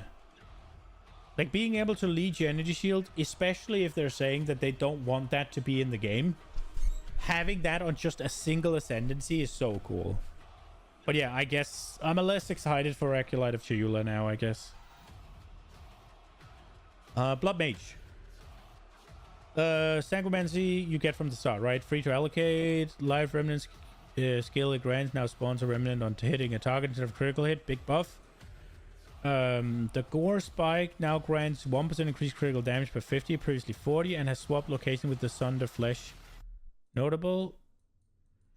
Okay.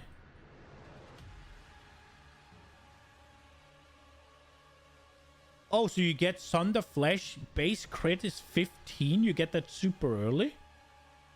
Between the cracks, notable passive skill has been renamed. Sanguitari notable provide critical hits, ignore monster armor. Instead, it now provides gain 1 flash charge per 40 life spent, or 4% life spent, 50 less recovery from flash. It also now has, when your life flash reaches full charges, 40% charge to consume and gain 1% of damage as physical damage for 3 seconds per charge consumed this way. Okay. So you wanna go Giga cast speed and Giga life regen and just tunnel out charges so that you can get perma uptime, and you want a flask with extra charges so you can get perma uptime and have extra physical damage. That sounds a bit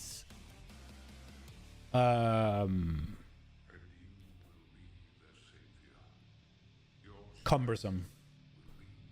The open source notable paths have been renamed. Whispers of Fled no longer grants your curses have infinite duration. Instead, it now grants enemies affected by curses have at least 15% of life reserved.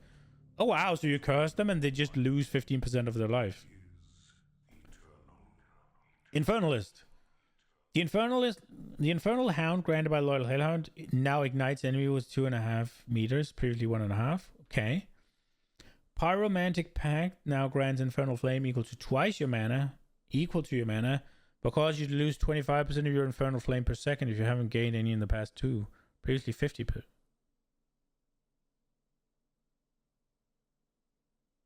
Okay, so big buffs, I guess. Demon Form, granted by Demonic Possession, notable skill. No longer disables your weapon. or has its own weapon set. It no longer grants level of all spell skills while in demon form or increased spell damage per demon flame. It now grants 3% more spell damage per demon flame, and quality now provides increased cast speed while in demon form. Life loss per second from demon flame is now lower beyond skill gem 20. Lich. The dominion over flesh notable has been renamed. It now grants your cursors have infinite duration instead of your cursors can affect hexproof enemies. RIP. But I mean, infinite duration, so they just yoinked that. They just yoinked that from the Blood Mage. The Eldritch Empowerment no longer provides non-channeling spells cost an additional 3% of maximum energy shield. Non-channeling spells deal 30% more damage, or spending energy shield does not interrupt recharge. Instead, it now provides spell deal 30% more damage when sacrificing energy shield. Sacrifice 5% of energy shield when you cast a spell, and sacrificing energy shield does not interrupt recharge. Okay. The price of power no longer grants non-channeling spells consume a power charge if able to deal 25% damage. It now provides spells consume a power charge if able to deal 40% more damage. Okay. Buff. Chronomancer, the Flood of Echoes, has been renamed to Inevitability. It no longer grants Unleash. Instead, now grants the new skill Inevitable Agony, which curses all targets in the area after a short delay, causing a portion of damage they take from hits to be stored in the curse debuff. When the debuff expires, they take that stored damage again all at once. That is Arcane Mage from WoW. The Quicksand, except in Arcane Mage, it also does damage around them. The Quicksand Hourglass notable passive skill no longer grants every 10 second gain 50% more cast speed for 5 seconds. Instead, now grants Sands of Time, which grants 60% increased cast or 60% cast speed, scaling down to 1 over 10 second, at which point it will then scale back up. Sands of Time also grants increased area of effect. Okay, so it's never down and it's never a downside, but it's obviously better at what. Okay. Stormweaver. Elemental Storm skill cooldown lowered to 3. Cool. Rain Dancer multiplying squalls. No longer more cooldown recovery rate for Elemental Storm. Instead now percent. 1 limit. Plus 1 limit for elemental skills. I'm guessing that means you can have 1 more of them. So you can have 2 storms. The Force of Will notable passive skill no longer grants 1% increased effect of Arcane Surge on you per 25 max mana. Instead, it now grants 20% of damage is taken from mana before life and 20% increased magnitude of Arcane Surge at you per 10% missing mana. Okay. Scouring Winds have been renamed to Storm's Recollection and no longer grants exposure you inflict lowers affected by an additional 12. Instead, it now grants remnants you create reappear once 3 seconds after being collected. Oh, shit. So if I'm going infusions, Stormweaver is a good call because you can get double the amount of infusions. But it just requires you to stay there, so it's more a bossing thing. The Heart of the Storm has been renamed to Refracted Infusion. No longer grants 40% of elemental damage taken and recouped as energy shield. 50% chance when collecting an elemental infusion to gain another different elemental infusion.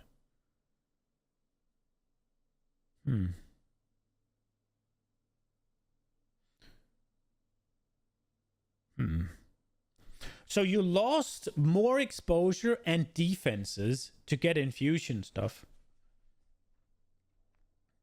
Okay.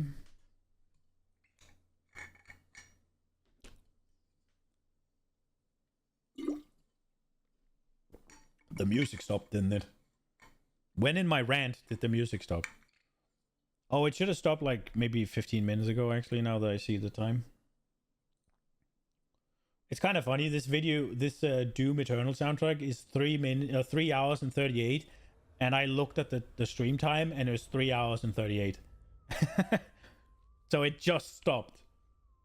Oh, not 15 minutes ago then, right? Because I was taking my wait time into, my starting soon, and this doesn't do that. So it literally stopped like 50 seconds ago. Elemental Equilibrium Keystone passive skill has been redesigned. If infusion remnants you create to be random elements. Why would you want that? I guess if you have a skill that creates a specific... If you have a guaranteed source of a fire infusion and you want different ones, I guess. Okay.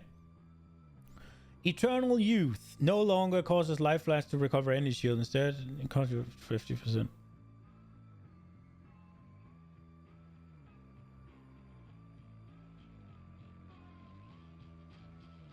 Eternal Youth no longer causes your life flask to recover energy shield. Instead, and now causes your life flask to have 50% less recovery. What? Why would you take that?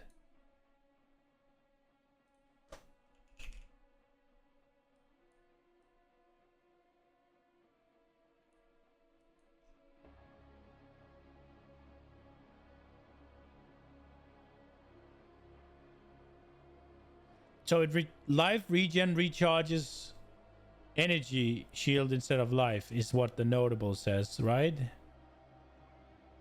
No, life recharges instead of energy shield. Life recharges instead of energy shield.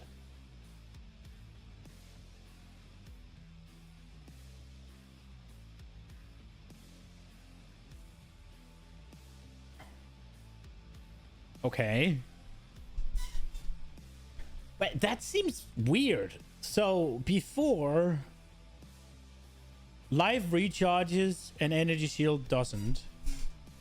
But you then use a life flask to get energy shield back. That's how it worked before. Now it's still life recharges instead of energy shield. It says instead, right? Yeah, it says instead. So you take your energy shield recharge and delete it and put it onto life. So now you have 0 ways to recharge energy shield. And now your life flask recovers 50% less? Why would you take that node? What? Is it a life build with like big, and you invest into energy shield recharge and you use that as your regen? Why would you take this passive skill?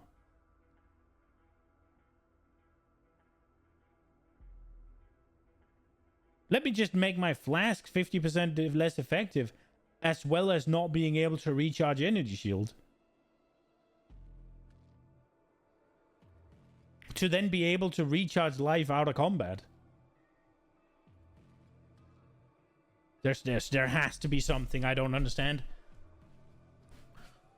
This is either butchered beyond beyond use, or there's something I'm clearly missing and don't get. Hopefully it's the latter.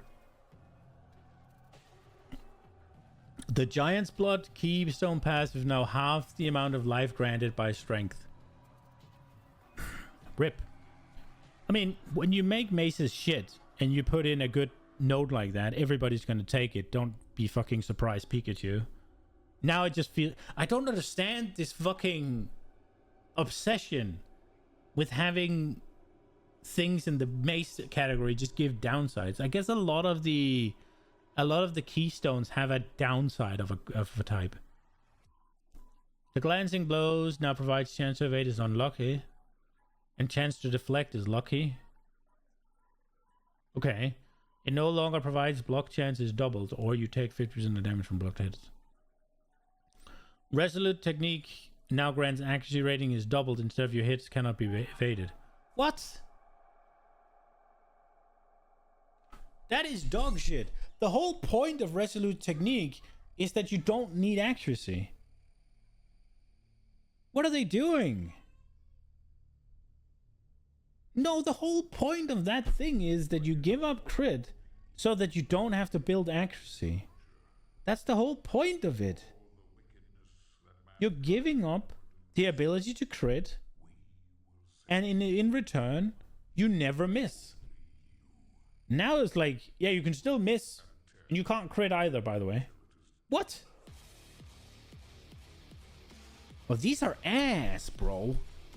They were not cooking with this. 8 new clusters, 15 new clusters, 23 new clusters, 17 new clusters, 17 new clusters, 25 new clusters.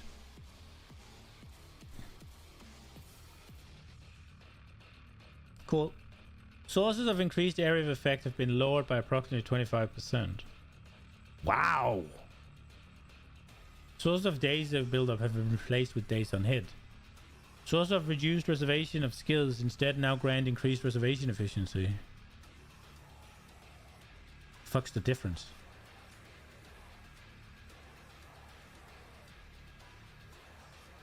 Is it because it was multiplicative before? Many existing clusters have also received updates. These changes may result in your existing patch being forcefully funded if you had allocated nodes in the area where the layer of change. A small attribute passive skill has been removed on all of the outward highways between class starting. Yeah. Skill changes. The base damage scaling of all player spell and secondary damage skills has been tweaked to scale better in the lake. Dude, I'm kind of hungry. I should do some food. Actually do some food. So, let me just... Can we find some sort of something that we can watch while I eat? Oh. I don't necessarily want you guys to see what's on YouTube. There can be some bad things. We could do... How will chance to deflect scale? He usually does good videos.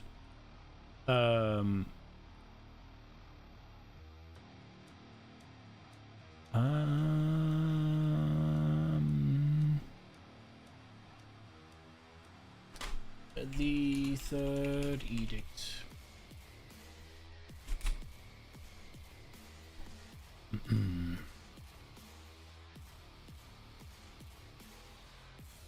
Oh, there's an interview. It's only 28 minutes. Let's go with that.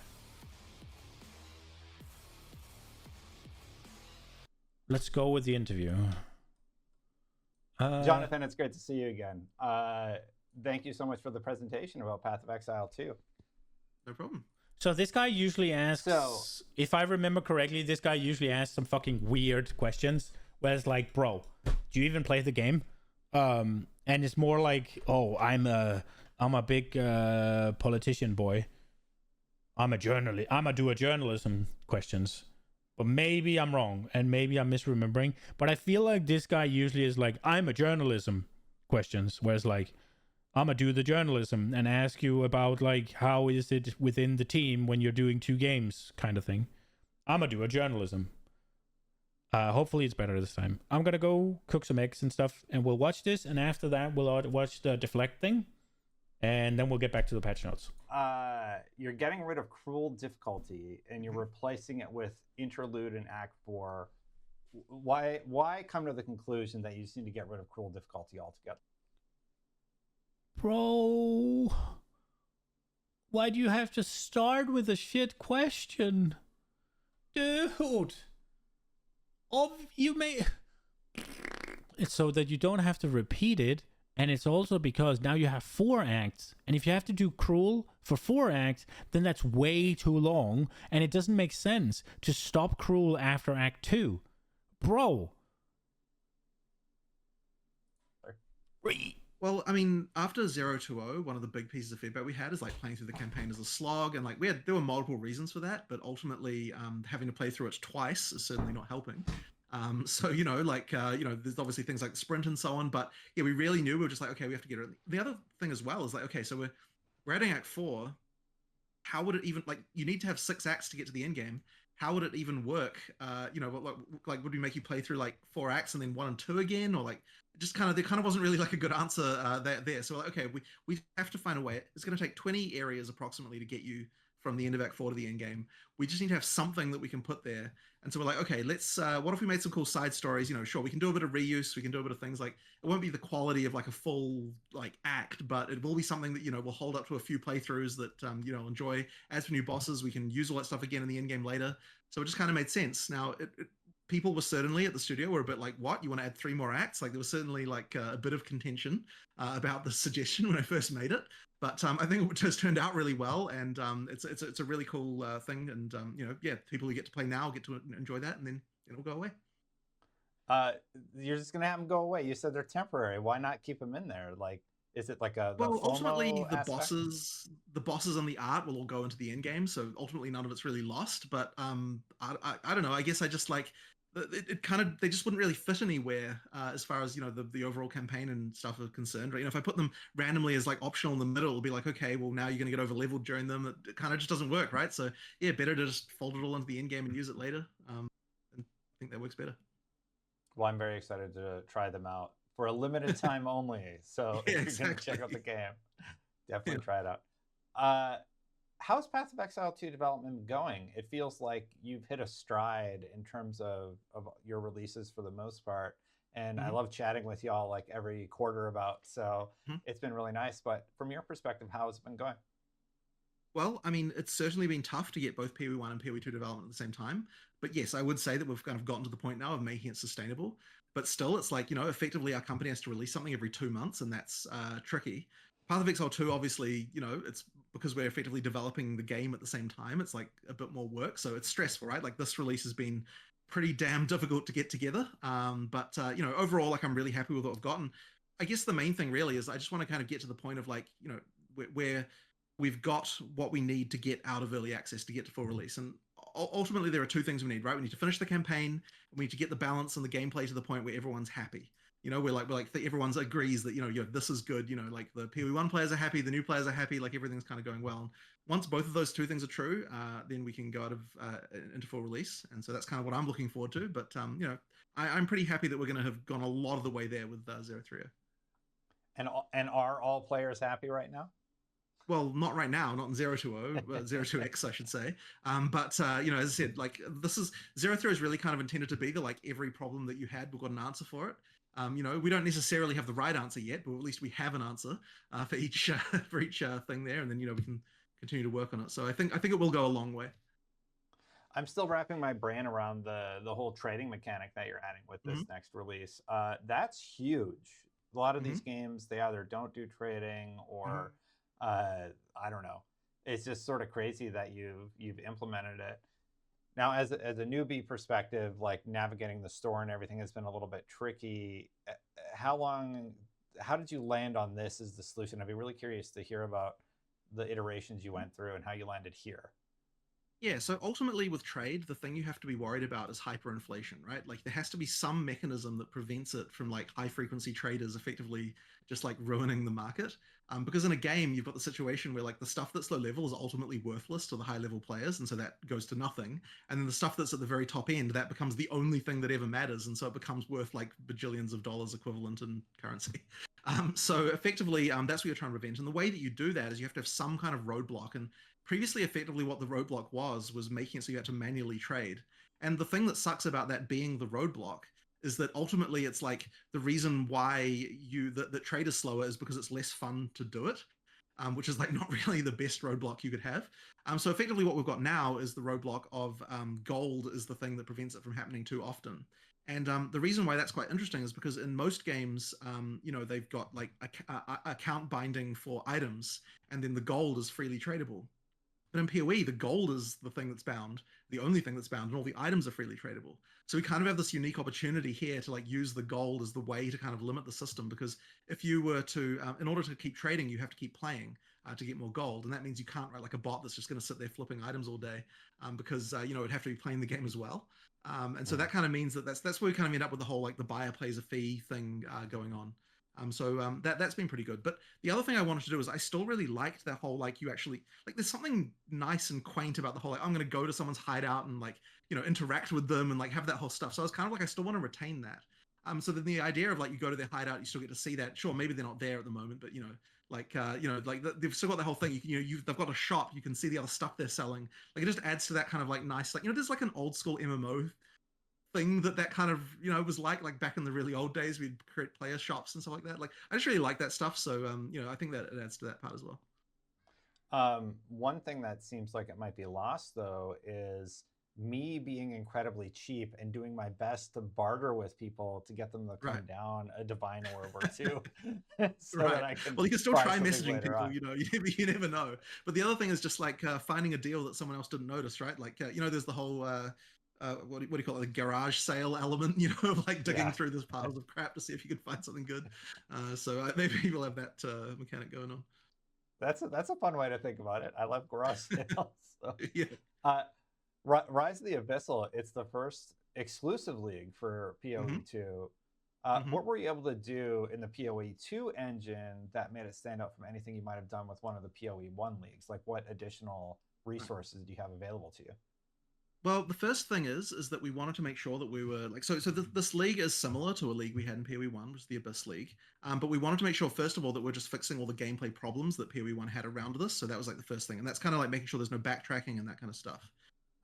But ultimately, the extra stuff just comes down to like, you know, we've got much better combat system stuff, like, you know, what monsters can do, like all of these kinds of things. Like, I wouldn't say it's necessarily like direct, like, oh, the engine lets us do this, but it's more just like, you know, the standard of quality for what monsters and bosses have to do in a PoE 2 context is much higher. So it just ultimately ends up with like more stuff. But one of the things I really did want to ensure this time was that we had as much as possible the interaction with all the other different mechanics, because that's what kind of stacks up and kind of gives you interesting situations in the end game.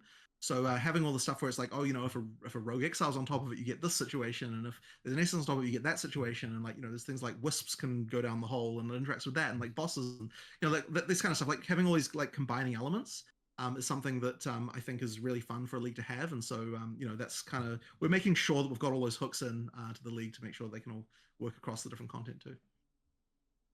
Got it. Can you tell me anything more about lineage support gems? Like, how are those going to work exactly? Yeah, so effectively what we wanted to do was like, we were kind of like, what if a support gem was unique? Like, what would that be? You know, if it was a unique item. So effectively, we wanted to make it so there was more chase things to find in the end game. We also were putting a lot of focus on the support gem system this time around to kind of improve it. And so what you end up with is basically they're support gems that you can only have one of them in your character. Instead of them being easy to get, they're like hard to get like uniques are, because they're kind of more of an in-game thing, but they're very powerful. And so like as you find them, they're going to give you really like, you know, just like significant upgrades to your character. And there kind of wasn't enough of those like really chase cool things to find in in-game. At the same time, we also like wanted to have them drop like uniques in the sense where, you know, some of them are in the world, some of them are you know, from specific bosses. Like, This is very much the I'ma do a journalism interview. Whatever. It's fine. you know, you can, a lot of people like, you know, I want the specific thing from my build. I'm gonna like, what boss do I have to go to fight to get it? Like that kind of stuff is quite fun to do. So, you know, like effectively you get to do all of that stuff. But yeah, ultimately they're upgraded, really powerful support gems that, you know, you can have one of, and there'll be significant upgrades. I do appreciate you making some tweaks to the support gems, because it means I get to find a new broken thing and use it for a season. Sure. I got an odd one for you. Okay, so it's about social media. I see a lot of narratives that people kind of come to on their own accord on social media, and often they're incorrect, or there's a maligned interpretation of intent. Mr. Beast comes to mind off the top of my head. I was thinking about that a lot this week. I'm curious, how do you, as a developer and a creator, how do you parse actionable feedback from feedback that is maybe from a fan who isn't quite getting the intention of a mechanic? I know that's a really heady question, but I was just sort of thinking about it, and like, I'm curious to hear how you manage that. Well, so the most important thing to me is that whenever anyone is angry on the internet, they're not just angry for no reason. There is something behind the issue, right? So even if they're wrong about, or at least in my opinion, wrong about the exact thing they're saying we should be doing, at least they're definitely not wrong about the fact that they're angry and unhappy about something, right? So the key thing really is just getting into the depths of like what the actual problem is. But you do have to be a bit honest with yourself sometimes, because it's very easy to react negatively to negative feedback when you see it. And so you always have to kind of take the whole, like, I'm gonna do it journalism. I'm thinking you have to look at it as like, what can we do to improve? What would make this person actually not angry right now? And try to come up with that. Even if it's not exactly what they would necessarily say, it still has to be something that is going to satisfy that. So, I mean, 0.3 is all about that. Like in 0.2, we had like a huge amount of negative feedback around a lot of different things.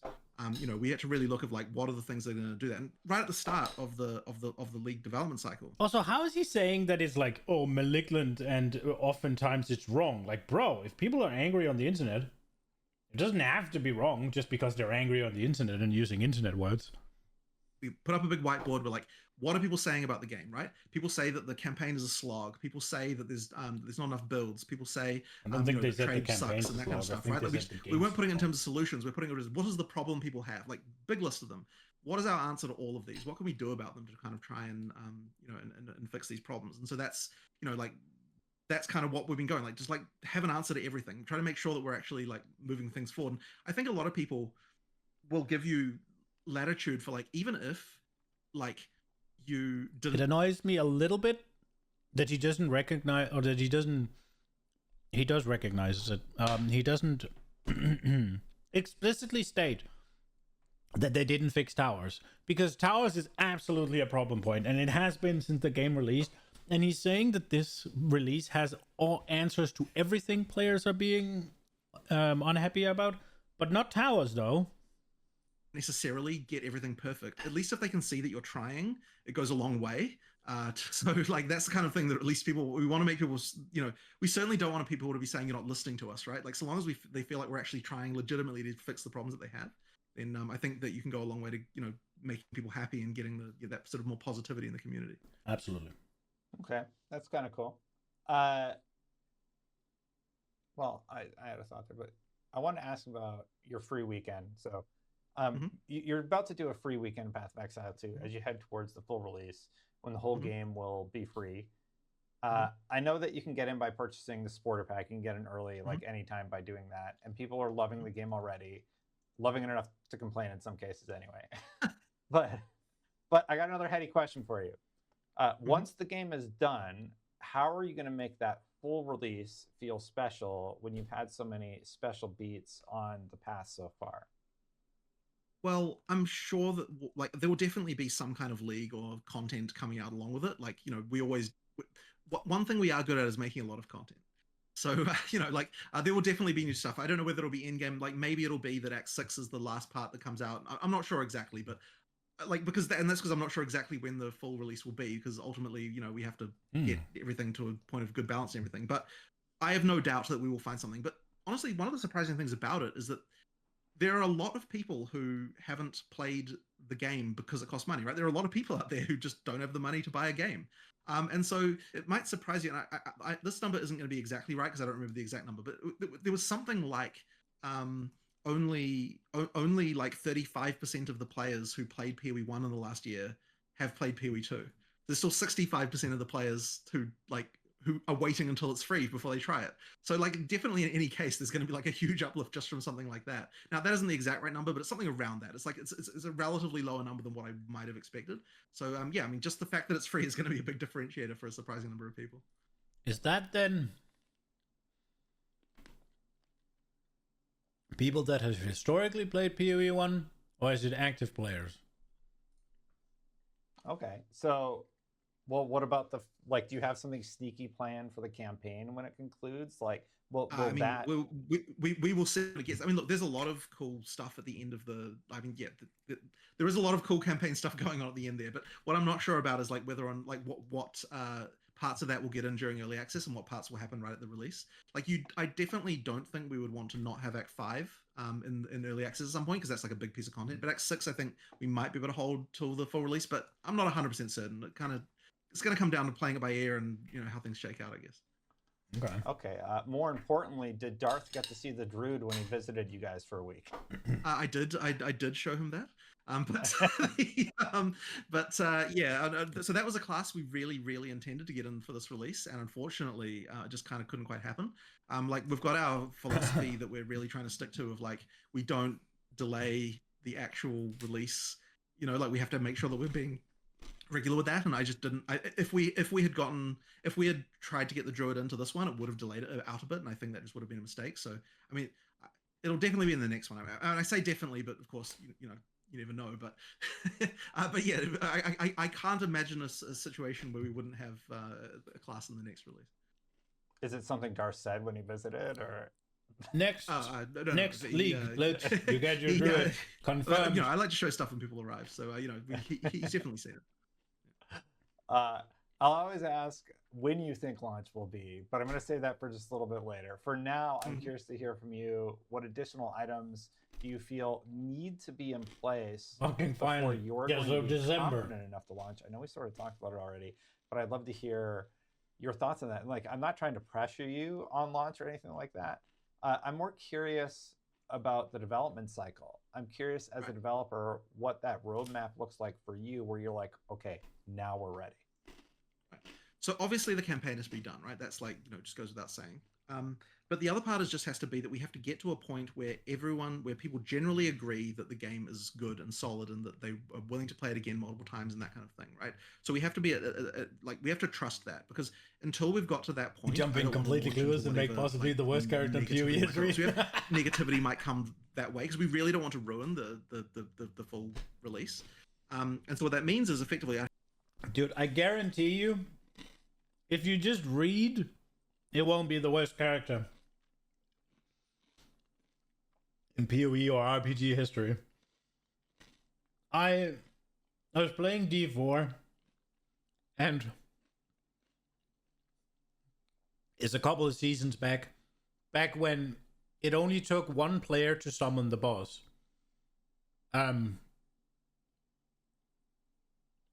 Jokes on you, you're from the south, we don't read. And there was this group of people who were doing stuff, and they randomly whispered me if I wanted to do boss rotations for a boss, right? And I was like, yeah, I'm not giving you boss mats. I'm using them with Sophie. So I was like, I don't have any boss mats, so I can't do a rotation with you. And they're like, it's okay, you can just join and get our boss mats. So instantly it's like, right, they need a boost to kill the boss for the seasonal achievement, right? So I was like, yeah, I can do enough damage to what's it called? I can do enough damage for 4 people. So I decided, sure, I'll help them. And I went and I did it. And then they were like, we don't have any more for this one, but we have this guy. Like, yeah, let's go. And we went there, killed it. I was like, all right, so I'm guessing you need this or whatever. Like, I mean, they did I think they did the same again. Like, oh, we only had one of this, so we can go do this one now. And like, yeah. And they kind of tried to like, what's it called? Finesse me around to kill all the bosses for them. And I was like, bro, just ask. And then when we've done all the bosses, like, yeah, I'm guessing you need Lilith as well. Do you want me to kill her for you? I was like, yes, please. And I killed the Lilith for them as well. I inspected them. Bro. One of them was playing Druid. And they were using a unique, or maybe it was, I think one of them was playing, I think it was a Druid. It could have been a Necromancer. They were using a unique, I think it was unique pants for Druid, for like summon wolves or something. And then they had some pulverized skill and a ring for like cataclysm.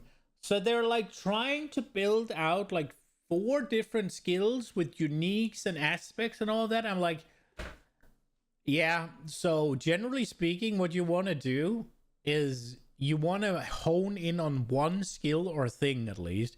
You can't be going around with a little bit of wolves, a little bit of pulverize, a little bit of cataclysm. And it's just like, oh, really? Like, yeah, that's why you're doing no fucking damage. Because they couldn't even fucking do tier 4, what is tier 4 now? It's like, bro, and I just realized, holy fucking shit. There are actually people that have no clue how to do ARPGs.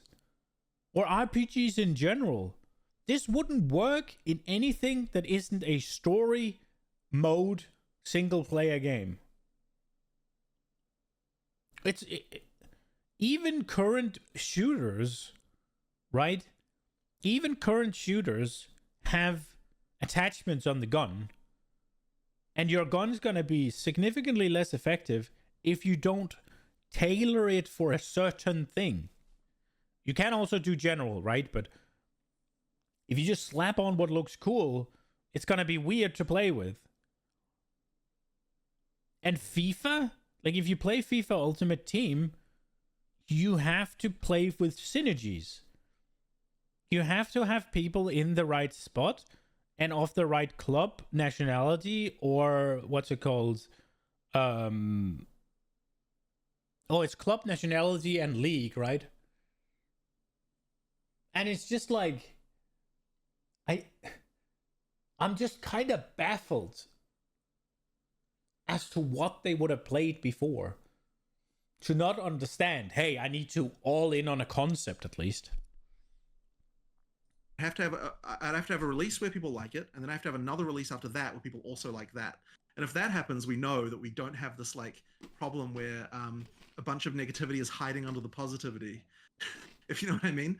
So yeah. Like, you know, like, so we've definitely fixed all the problems that were a problem for the last one before that.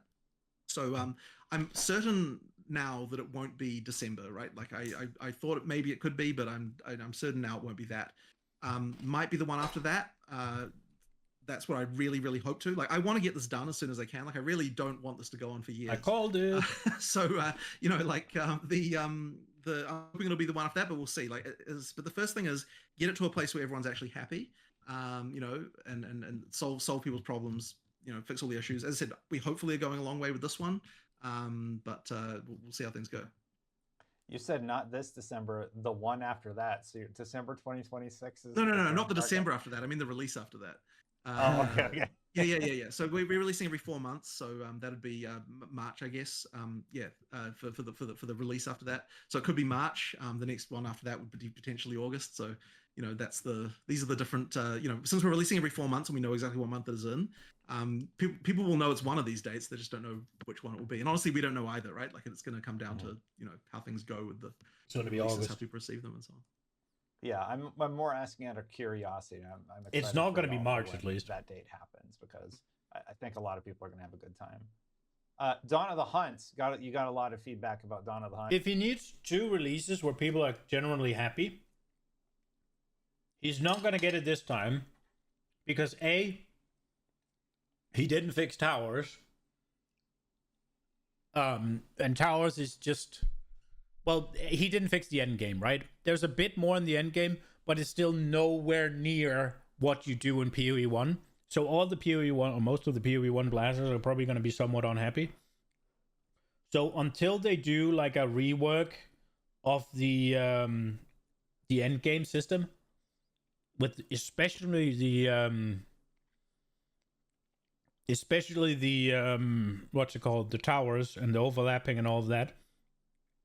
Until they do that, people won't be happy. So, and they're not doing it this time. So that's next time, hopefully. And if people are then happy next time, then he needed 2 in a row, right? So December as well as March, everybody's happy. It releases in August. I'm calling it. Anyone with eyes could see December was a little ambitious. Yeah, I thought, well, depending on what he what's it called, depending on what they need for it to release, right? Do you think Tactician Totems looks playable? Do I think Tactician Totems look playable? What did they do? Did I read I did.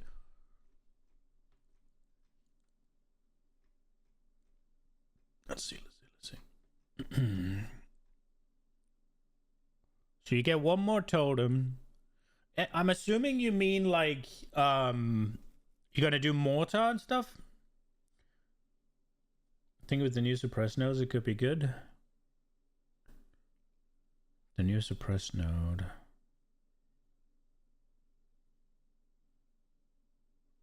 So you want to pin them.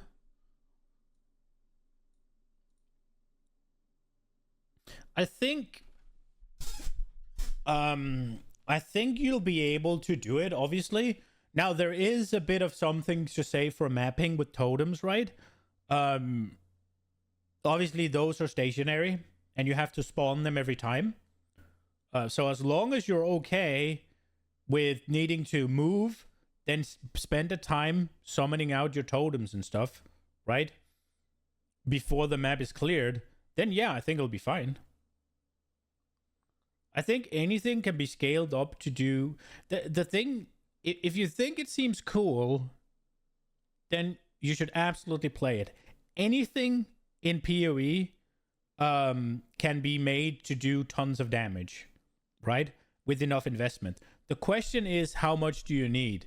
Now, I don't think Tactician Totems is going to be a very popular map clear pick.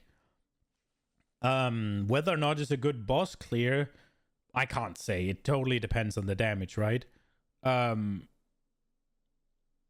You have the immobilization. You have a lot of extra build-up.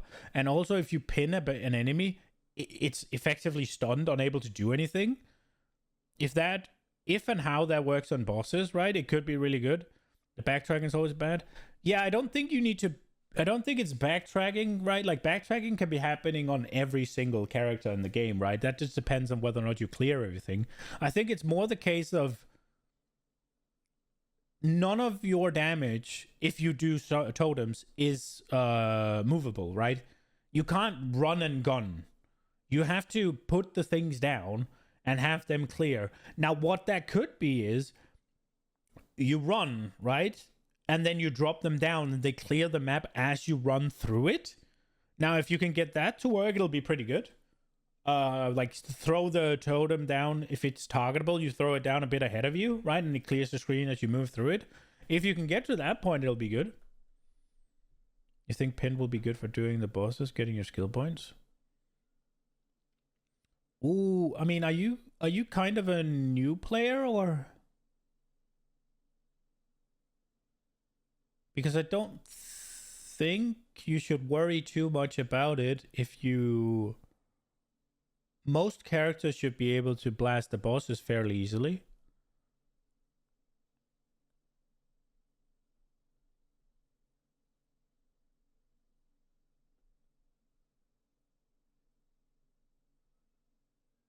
There's a note, the pin gives 50% increased damage. Right, yeah, I mean... Yeah. I mean, pinning, there's the... Oh, what's it called?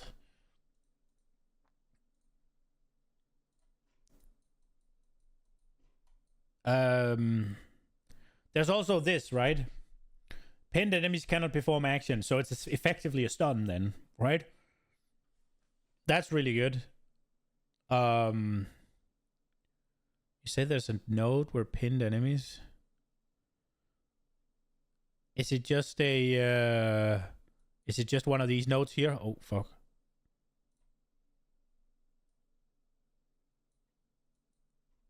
Oh, right. It's one of the... I need to read the patch notes. Right. Let me see. Where is it?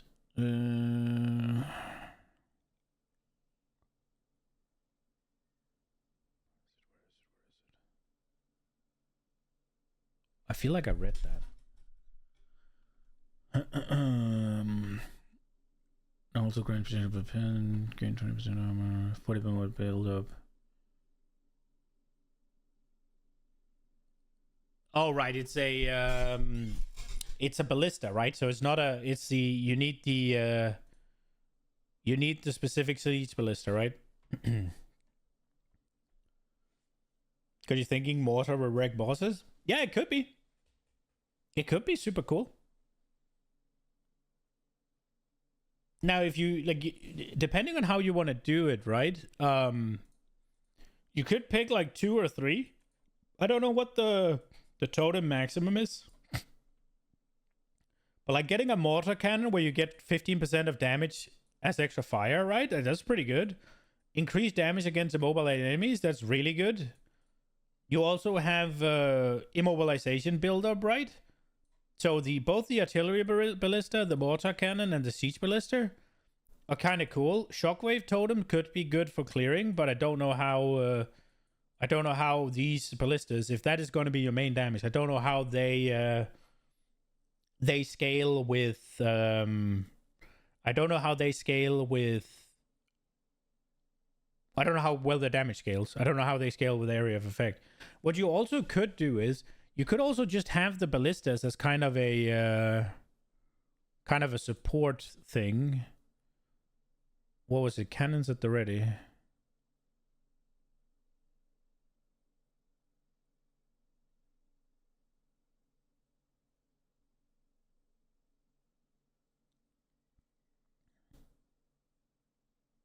Totems only use skills when you fire an attack projectile. Like you could configure the ballistas to not be your main damage, but like they do. You haven't played Tactician yet, so I don't know about the ability to trigger yourself. I think if you're looking for the next lightning spear, right? First and foremost, I have no clue, right? I'm not good enough at the game to really like know much about it. If you're looking for the next lightning arrow or lightning spear build, then you should probably go to one of the big ones, right? The Fubgun, I think is. But if you're just looking for something that'll be fun and that'll get you through the content, I think you should just play whatever you think is cool. Like, I think you can use this to scale the artillery ballista. Now, whether or not, not the one of the ballistas, right? Like either of the totem I fire things, but you could also go. You could also go that you do the damage, and these things are just kind of a. They're just kind of a. They give you a buff, right? Doesn't the artillery ballista like rain down, or how does it? I think that one shoots them up into the sky and then it comes down over them, right? If you could have an artillery ballista, assuming it grants the immobilization build up to itself, you could have that have big immobilization build up, right? Because it fires, I think it fires a lot, but then again, maybe you want it to be a hard hit that, I don't know. Whichever way, right? You could have different supporting elements added to each of your ballistas, right? Like one does shock, one does immobilization, one does other things, whatever it is, right? Whatever you can put in. And you can have 3, you can have 2, whatever, and you can pick them based on the buffs they're giving you here, right? Like Siege Ballista grants increased damage against immobilized enemies. Well, you want to use that for bossing probably, so it would make sense that that does something for bosses. If this one, the artillery ballista, is the one that just pelts an area, then maybe immobilization buildup is good. Assuming that the buffs, because this is an aura, right? Grant embarkment auras to players. Oh, so it's only to players. Okay, so these things did only for you, I guess. So you would be need to doing the damage if you're doing this one, I think. But that was what I was about to say, right? Like, you use these ballistas and you don't scale their damage. You scale their utility and then you do the damage. Let's say whatever skill you think is cool. That's the one you use, right? You saw they might change it to work with totems. You saw they might change it. So you're not going to use ballistas? You're going to use totems, or you saw that they might change this embark auras to also work on totems? Because yeah, if they work on totems, then you have a decent avenue of scaling. Then scaling the totem damage up will probably be easier. You gotta remember one thing though. You need attack speed, because one of the things, one of the notables, this one, cannons at the ready, it makes it so that your ballistas don't fire unless you fire. So you have to shoot as well. So the whole like just putting it down and running through the map isn't really gonna work, because you have to shoot for them to shoot. But yeah, I think it could work. It sounds. I don't much like minion stuff. I don't much like my damage emanating from something that isn't me. I want to be doing the damage, so it's not really something that I find too cool or interesting. But I could absolutely see the using them as a support for you to do the damage would be cool. Especially with these embankment auras. I think they are really cool. Like the you play on controller, so you like totems or spark builds. Right. Okay. Yeah, that makes sense. Have you thought about just doing minions then, or is that too much? Like, I'm sure there's like but maybe that's too much stuff.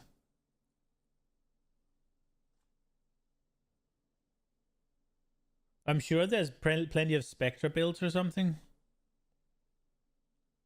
Wait to let him down softly. No, I mean, personally, it's not for me. Because I don't like the damage. I played a minion build a couple of times in ARPGs, and I just feel like all I'm doing is moving through the map, right? I don't like that. You did minions last league, they suck, they wouldn't take aggro. They should be much better this league. They're gaining. They don't need accuracy anymore. They'll always hit. So there's no like, oh, they miss and don't do any damage. They will always hit now. But I mean, personally, I don't like minions too much. I will say I think the ballistas are cool. They also go stuck in doorways. Yeah, that I guess is another one of the issues. Fucking minions is that they're stupid.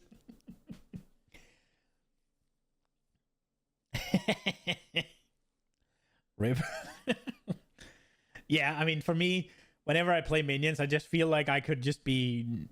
I feel like I should be playing something on the other screen and just moving through the map, right? Like it just kind of feels. Am I really playing the game, or am I kind of just watching a movie? You're building a necro instead of a druid just to piss me off. You're not gonna piss me off. I don't have to play it. I think you're gonna piss a lot of other people off because they're annoyed that minions are so strong. To me, it's like whatever. I just don't want to play it. You want a druid, but they aren't releasing it? Yeah. I mean, there was some druid footage leaked. And it looks really cool. Let's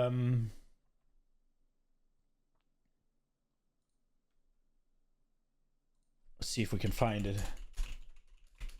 I don't know if it was leaked or just released.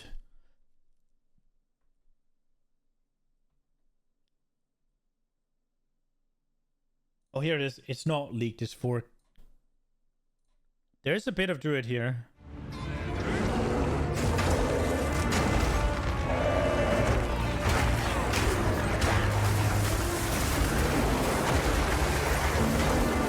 It looks a bit clunky, but you are a bear, I guess.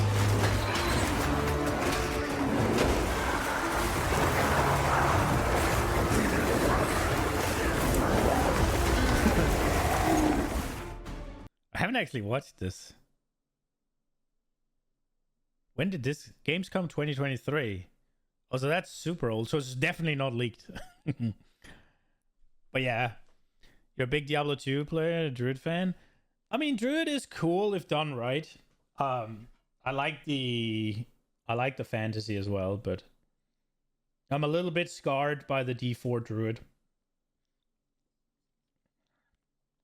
It's moderately okay. Aggressively mid, I guess.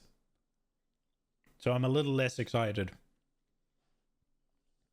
But I'm hoping PoE is going to do it right. But yeah, Druids are cool. And I mean, in the meantime, it does make sense to play something very different, like a Ballista build.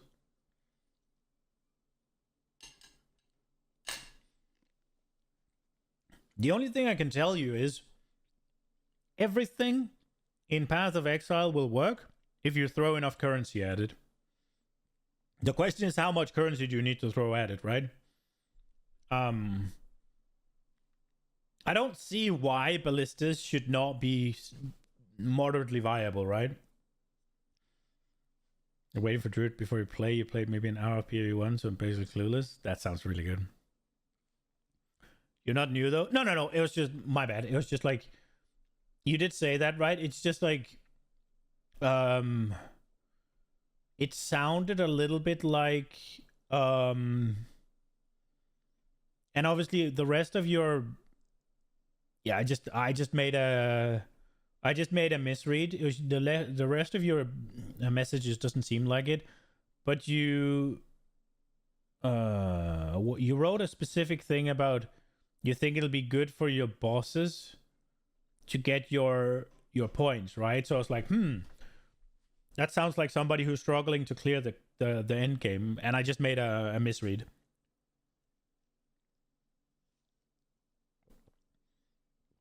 I think if you are a moderately experienced PoE player, I think you'll be able to make it work without too much issue. I don't see when with little gear should clear them well. So I actually don't know how hard PoE2 is, because what I do is I try to just not really care what other people are doing. I look at what I think is cool, and then I take suggestions and advice from chat, and I just do my own thing.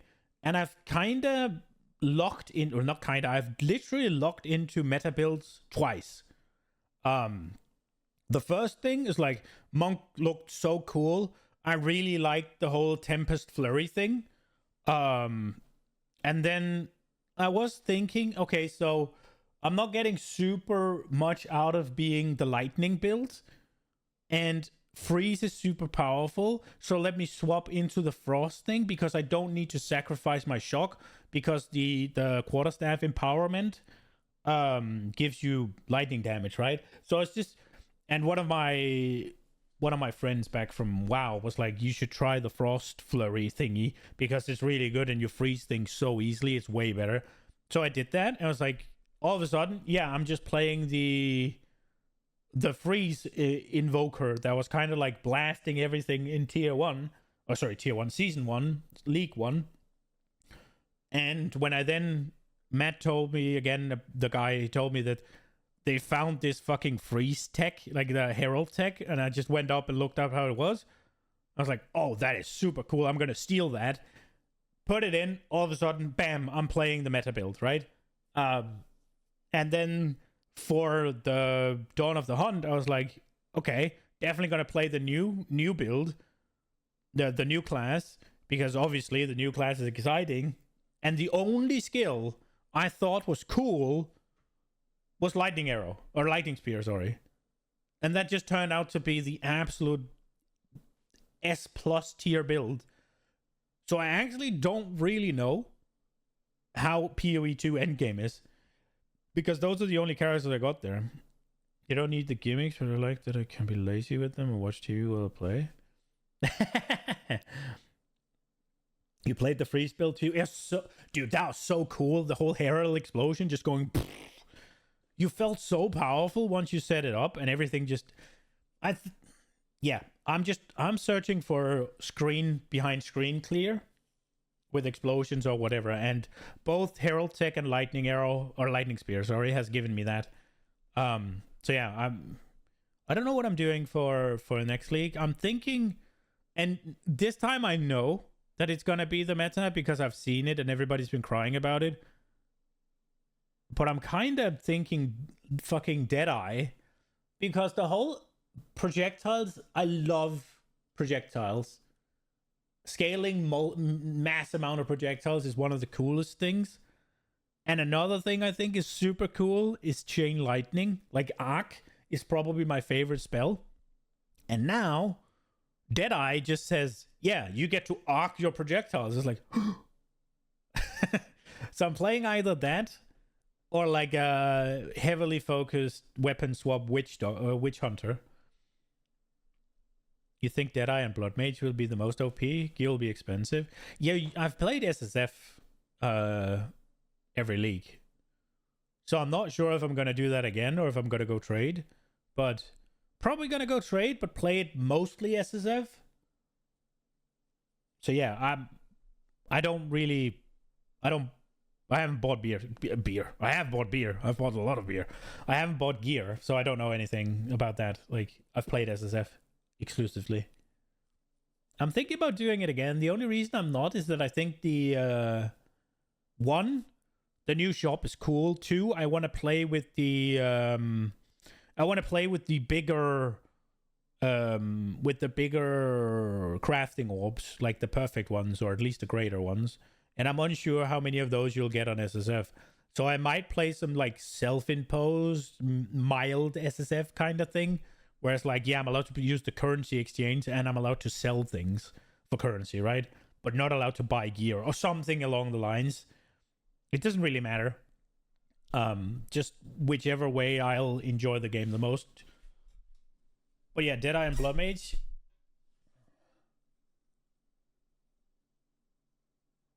One of the things though, a lot of the times, Jesus, I opened up something. What did I? Oh, right, the next one. A lot of the times when you have patch notes, right?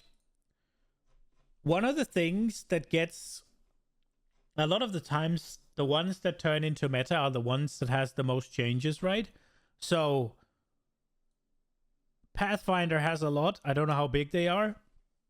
Acolyte of Chiyular has a lot of changes. Blood Mage has big change, right? Like Blood Mage, if that was already good, it's going to be really good. And you're looking at Tactician, which is getting a lot of shit, right? So those are one of those where it's like, is this gonna be massive, or is this just still gonna be meh? Or like, how are they reworking it? Is it good? Is it bad?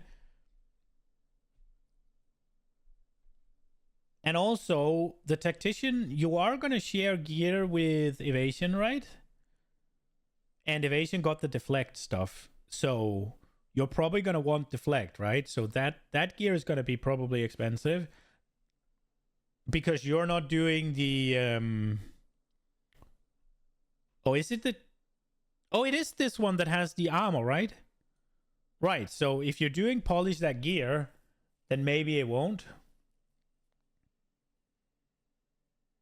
You went Lich last time, you got hit with a bunch of stray nerfs to day 2. Dude, whenever it releases, they shouldn't nerf anymore. Like, I don't care how busted something is, how broken it is. The only things they should do is things that just create exploits that create currency out their ass. Yes, summoner, the nerf non-summon Lich build. You're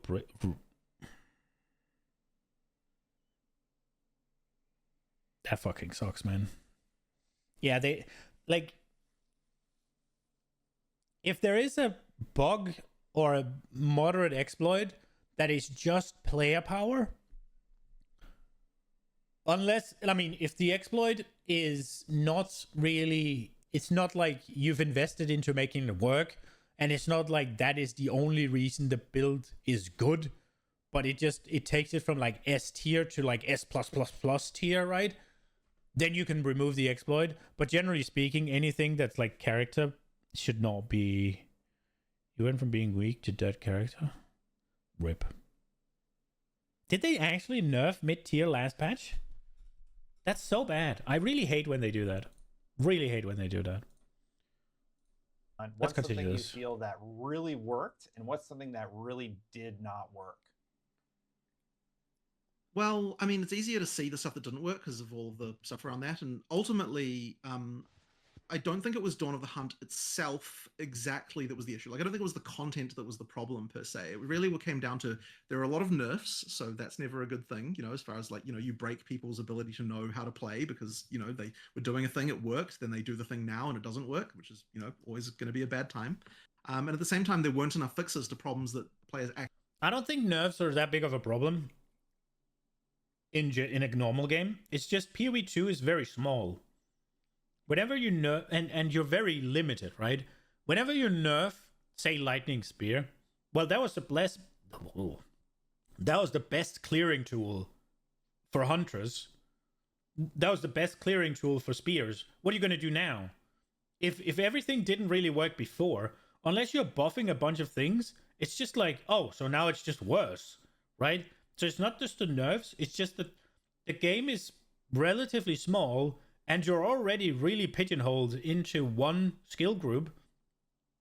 And then whenever that skill group, the best thing gets nerfed, well, then the rest is just dog shit. And it's like, what am I going to do now? So I don't think it's the nerfs. It's more so you have nowhere to go after the nerfs. They just over-nerf like war. Well, they always do that, right? They do that in PoE 1.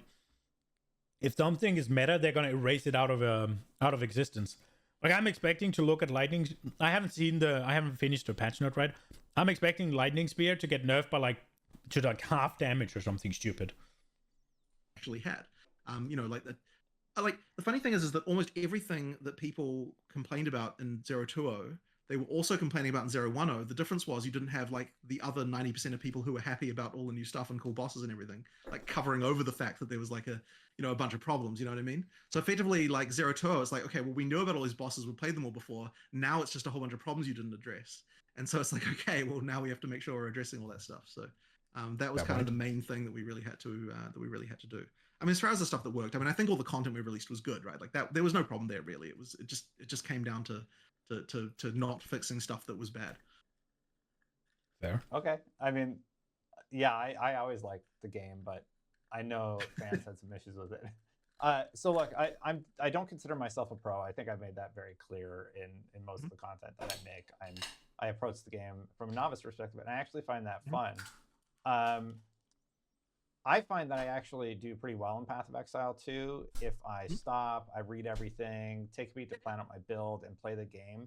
Do you think Path of Exile 2 is really as difficult as people make it out to be? It's or is not. that more of the lore of Path of Exile at this point? The thing is, Path of Exile 1 is it's a little bit harder to just stumble into something that's good because the power requirements are so freaking massive. Like, the gap between a good character and a bad character is insane. Whereas in PoE 2, you don't really have any deterministic crafting, really. So you have to lock your way into gear. And the scaling also just seems way lower, not just on your characters, but especially on the mobs, right? We talked about it earlier today, but there's the juicing. I haven't tried really juicing PoE 2, so I didn't know this. But there's no, like, the juicing in PoE 1 is just out of this world, and there's no comparison to PoE 2. You don't just... A tier 15 Waystone is kind of just a tier 15 Waystones. You can add a little bit more to it. It is going to be a little bit harder now because it's going to have all negative modifiers instead of just half. But they are also being nerfed, the modifiers, so we'll see if it's harder or easier, whatever. But you prefer finding your gear over heavy craft of PoE 1? So I really like both. I do. So if in the perfect world, right, I find something off the ground that is then worth iterating upon, right? It's like, PoE 1 is too much because you just need to find the base once and then you scour it and you can do whatever, right? So there's a bit too much there. But on the other hand, PoE 2 is way too hard in the other direction because rather than you needing to find the base once, this is you have one try per base, right? Like, and you need to do in PoE 2, what you can do is make it magic, add a magic modifier, make it rare, add 3 modifiers, right? That's what you can do effectively. And then you can Val Orb it if you want.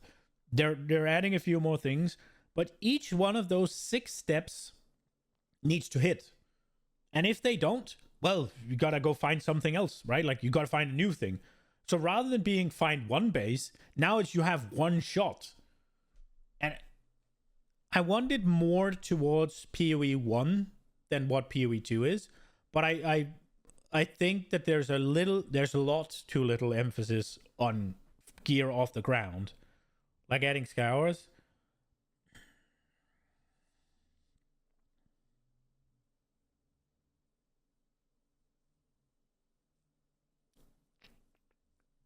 I think scours might be a step too far.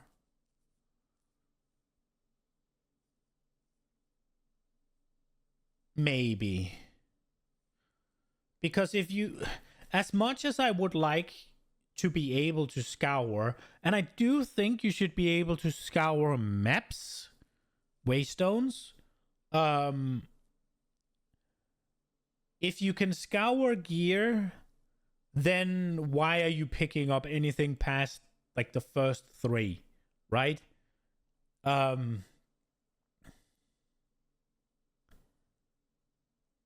I think alterations need to be in. Like you being able to roll 2 perfect magic modifiers before you upgrade to rare, I think that is big. I think if scars were rare, I'd be fine. I think. Yeah, I mean you could make scours really rare. That's an option. Well, then scouring maps is not really a thing, though, right? I don't think. The problem is, right, because what I do think there needs to be a bit of a better way to manipulate your item, but the more things you add to manipulate an item, at some point it becomes just why not just scour, right? Let's say that I say, okay, we added leration. Now I can guarantee, if I have enough, that I get the perfect magic to start with, right? Then I regal it. Okay, now I'm taking an RNG mod. I was thinking it would also be nice to have ways of re-rolling the item, like harvest, right? Where you can like, I want a speed modifier. Press button, get 3 modifiers, and 1 is speed. 4 modifiers, and 1 is a speed modifier, right? Or I want a chaos modifier. But at a certain point, if you can just do that, if you can just re-roll the magic item you have, like why can't you just scour it, right? Harvest too broken? Well, the current version of Harvest is not, right? The Harvest League might have been too broken, but the Harvest thing as it is now in PoE 1 is not that broken, right?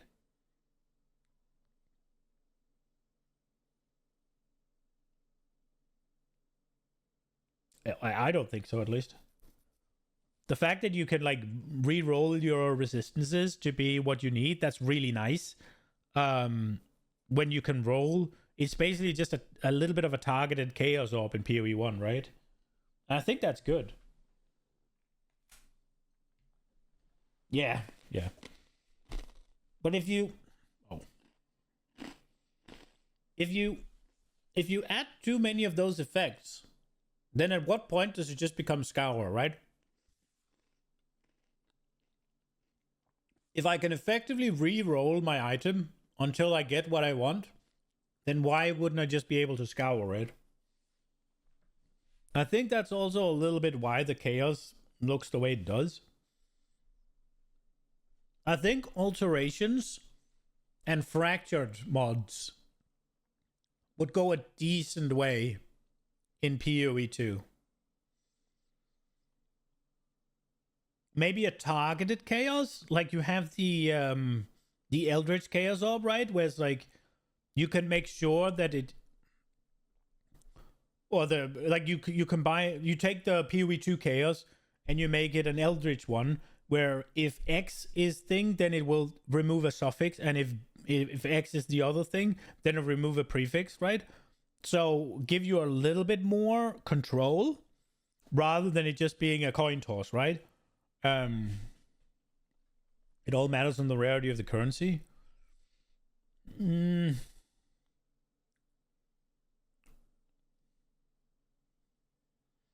Yeah. Yeah. I'm not so much of a fan of the way that goes, though, right? Because I do think SSF is the best way to play the game. I do. And PoE, generally speaking, is so much not balanced around SSF that it almost ruins SSF. PoE 1 feels better because they tweaked the currency over years. Yeah, it feels good for trade. But I think it is kinda for SSF how rare some of the things are. Like, I think I killed Katarina 10, 15 times. And I didn't get an exalted, like a veiled exalt. Like, so effectively, if I'm playing SSF, I can't use veiled exalts. Right? I did get, 3 fracturing orbs from doing harbingers. But again, if I'm gonna try and fracture my armor pieces to craft them, then I'm gonna have to do a lot of fucking harbinger, right? It kind of gets... I think PoE 1 is too heavily designed around SSF.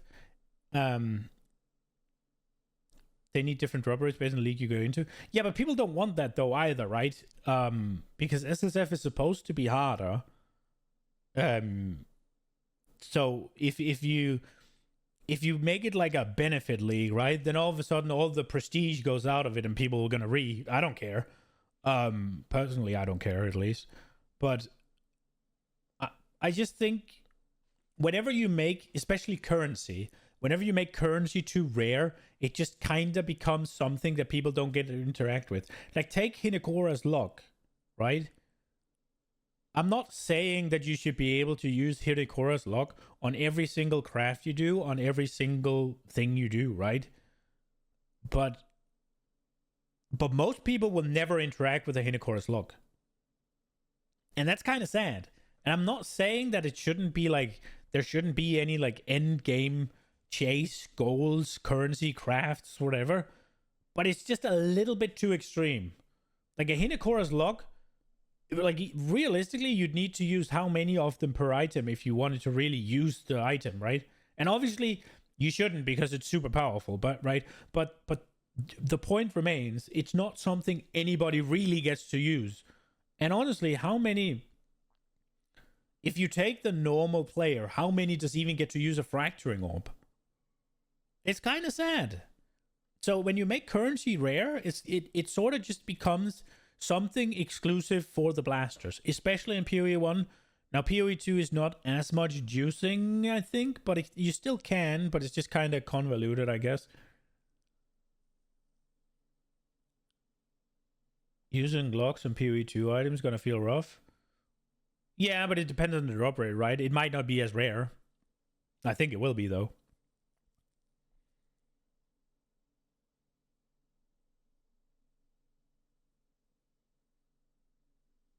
But I think, generally speaking, if they make currency too rare, that currency just becomes a thing you don't really use unless you're a 1%er. And that's kind of sad. So yeah, I think they definitely need to go away a little bit from... a lot from just everything being full RNG. And obviously the greater and perfect versions of Exalts and Chaos and all that is going to go a long way to help that. Maybe it's enough. It also kind of depends on the rarity, right? Because they did say that perfect Exalts are going to be rare. So it's like, if you just look at it, right? You have how many pieces of gear do you have in PoE 2? You have boots, chest, head, and gloves. Then you have 2 rings, an amulet, and a belt. That's 8 things.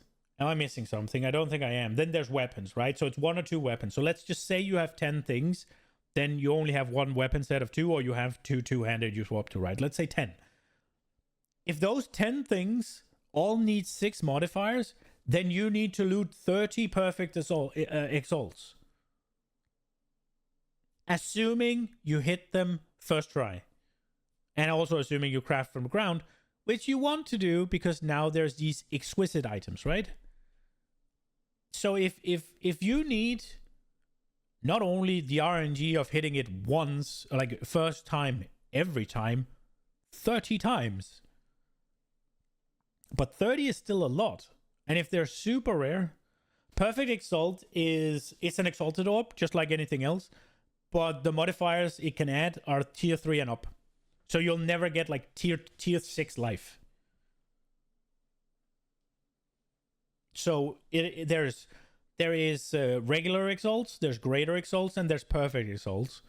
And perfect, there's also regular, greater, and perfect of transmutations, and augmentations, and regal, and chaos. And essentially what it just means is the modifiers they add are of a higher tier. So a Lucky Divine within an Exalt Orb? I don't know what a Lucky Divine is. It's just an Exalt, and the modifier it adds is tier 3 or above. That's all it does. It does what an Exalt does, but it has a lower floor for the modifiers, right? So that's what it does. It just literally cuts off the bottom shit. It makes it a high tier. Yeah, I mean you could say, but it rolls between all of the things at the top percent tier, whatever. Right?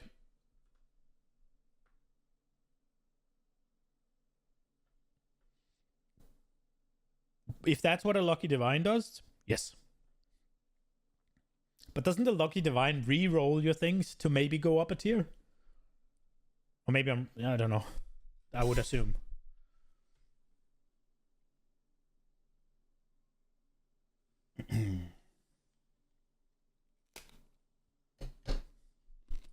I don't actually think it is that difficult, no. There is a thing, though, of expectation where if you're like a veteran ARPG player, you kind of have an expectation of like being able to blast through the game with like very little, like without having to worry too much, if you know what I mean, about that stuff. And so that's where I think a lot of people who are like veteran ARPG players sort of run into problems. Now, we're trying to kind of like improve things for them too, with like in various ways. But it's like, I don't think that it's sort of funny actually, because I remember one of our developers, shouldn't even say this, but it was one of our developers who was like watching a streamer like have like a really bad time and just like suck. And then he was said to me, he messaged me with like, I don't understand how I'm a so much better player than this guy who plays the game full time. You know, it's kind of a funny situation. So you sort of get into things like that. But the reason I think is because they have an expectation to be able to get through the game fast, to be able to, you know, like to feel successful very quickly and that kind of thing. So I sort of suspect that's like part of the concern there. But as I said, I do believe we can get things working and like to make it so that both groups are happy. But yeah, it just takes a little bit of effort, various changes to make it work. I won't tell Rax if you won't. No, just kidding. You know, early on, you said there would be a lot more focus on story. I remember talking to the team and how excited they were. Uh-oh. That was me. Put out. Let me just switch that really quick. Got to back up. Why wouldn't you cut that out? We'll go to the low Q camera. Let me adjust that really quick. Sorry. Good. Give me 2 seconds. Cut that shit out, bro. What are you doing? I don't know what happened. We'll just go with this one. All right. So you said early on that there was a lot more focus on story. I admit I actually paid attention to most of it. I didn't think I would. Okay. But I like that it wasn't forced. It was sort of interjected at important beats as rewarding as rewards for like defeating key bosses and such. Mm-hmm. How do you plan to keep that momentum? And will we see any more of the CGI moments? Why or why not will we see more of the CGI moments?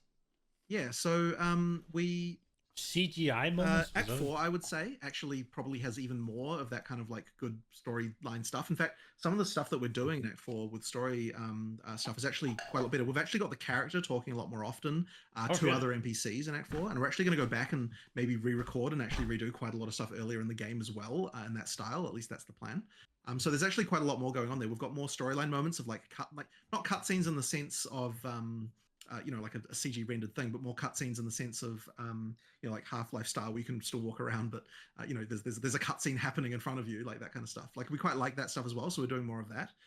But at some point, like there may or may not be other CG things as well. We've got some pretty big plans for Act 5 and 6, so I guess people will just have to wait for that. But ultimately, CG cutscenes are really expensive to make. You can't do them too often, and the in-game stuff even is surprisingly hard too. But like having more of that stuff, I just don't like to. Dude, the CG cutscenes being expensive is one of those things that people didn't used to tell Blizzard back in the day, and it made the game so fucking epic. And now recently they found out, and it's garbage what they bring out. Throughout the gameplay, but having more of that stuff kind of within the play space, while you're fighting a boss, there's a thing going on and that kind of stuff. Like I do like that stuff quite a lot. Got it. I do too. Yeah, I like the story a lot more than I thought I would. I thought I would just skip everything and not really pay attention to it. So it was like a pleasant surprise, like getting to figure out how these characters evolve. Do you ever worry about adding too much to Path of Exile 2 to the point that it's overwhelming for a new user? Like I lapsed for a few months. That is, of course he worries, but that's just the nature of how they do the game, right? Because they don't want to just do it the way D4 does it, where they make a reusable, reskinned league that is then just thrown out with the bathwater afterwards, right? Like, every single league adds something onto the game more often than not, right? Sometimes a lot, sometimes a little. Sometimes it adds a crafting system, sometimes it adds just adds a what's it called, a map, in-game map thing, and other times it adds all of it. It's like, it's gonna be too much for a new player eventually, and it's just the way it is. But it's what keeps players playing, it's what makes it cool, and gets players to then get other players in, right? Am I hyped for Abyss? Yes. I think the new take on Abyss seemed really cool. I think you don't have to chase the crack is nice. That the holes are just there. I like the idea of the monsters you kill determines what comes out of them. That is really cool. And it also means that if they keep doing that, new leagues are going to have an additional little new thing for what happens when I spec into Abyss and I kill this new league monster near the Abyss. Is something new going to come out? It should, right? That shit's really cool. I think what they did there is amazing. I will say, I think what they're trying to address is the backtracking, right, of PoE 1 Abyss, where you find the crack and then it goes the opposite way and there's now no monsters around it, and then they come out, right? Trying to address that is good. There's not going to be the backtracking, but you're still going to have to kill the monsters around the hole and then wait for the monsters to pop out of the hole again. So it's still not fixed, sort of. Like, unironically, if they could write some sort of algorithm where it's like, there is this hole and you kill things around it, and then the hole closes and moves over, and it moves in a way where it can see that you haven't been, or there's still monsters, or something like that. Now that's gonna fucking get screwed up whenever you then clear everything except the Abyss, I guess. But just to say, Totem's gonna go hard there, spawn camping. True. I mean, that it is definitely probably one of the better leagues to do a stationary build. I didn't even think about this when I looked at the new Dex gem, the toxic ground, where you have to stand still. We were talking about how that's going to be good for Abyss. Sorry, not Abyss. Ritual, and not really much else, because you have to stand in the little puddle, right? And you can't just move forward. But we didn't even think about the new league. Abyss is yeah, I mean, you have to stand at the holes for a bit. So the whole like need to go fast is gonna get crushed by the main mechanic that's gonna be in every maps, right? So it's definitely a good time to do it. That's a good point. You're putting down the totems around the freaking hole, and then you kill the monsters and you wait until they come up and your totems are still down. Brrr. Yeah, really good. Yeah, I mean, you're gonna clear the map slower anyway, so why not pick something that's somewhat stationary for this one? Makes sense. Destiny, I have like 3,000 hours in that game. I hop back in and I don't know what the heck's going on. How do you manage adding cool new things without doing too much or introducing too much too fast as the player progresses? They don't do that. Well, I think the main thing is that we've got an advantage of is the fact that there's the expectation that you play through the campaign again each time that there's a new league, and that effectively means that we get to kind of reset the expectation, because like we introduce things slowly through the campaign. It's like if there's a few extra things through the campaign, it's kind of okay and things still work. So if you come in and just like play from the middle, you probably will lose a bit of context, and there might be new stuff that you're kind of a bit unaware of, but it doesn't usually happen when you play through the start again. The other thing as well is, yeah, we generally introduce the more complicated stuff later, and I would say that we're starting from an easier to understand base than what PoE 1 had, just in terms of a lot of how the mechanics work. Like it is very when we're easy looking at crafting, for example, to get into. Yeah, you know, there's certain rules that we just won't break in PoE 2 as far as like how crafting works, which means it's always additive, and you don't have to worry about like all this weird stuff with mod families too much, and like all these kinds of things that mean that like, you know, it's just overall simpler. And so even though we add more stuff to it, it's like if we add a bunch more socketables, it's like I don't think anyone's really confused by that, right? It's just more socketables, and yeah, there's more mods, and in some sense, like, you know, there are more options for you, but it doesn't really like break your understanding of like how to craft or anything like that. So I think we're just kind of like in a bit of an easier place there with regard to the core systems and being able to add to those things without having to, you know, get everything too complex. Is there like a certain point in the story you're like, okay, I think they can handle this now? Like, and how do you make that determination? Well, ultimately, I would say that like once per act, you can add like a new game mechanic or so. So, for example, we've still got the Wisps in Act 1, but I mean, Abyss will be through the whole game because it's the new league. But ultimately, once we don't have Abyss as a league, you know, we might choose to introduce that in like, you know, Act 2 or something like that. You know, I don't know if it will be there or not, but you know, like, and then we'll introduce like another one in the act after that. It's like you kind of you spread them out a little bit, and then, you know, you can still have them then appear in later acts as well. But the nice thing is just like, you know, just by spreading it out, you get that sort of nice feeling of progression without getting too crazy. But I would say one mechanic per act is probably fine. Maybe two if you're pushing it. Okay. So you're capped at 6 mechanics? Or are you going to take them out eventually? Because he said new players, right?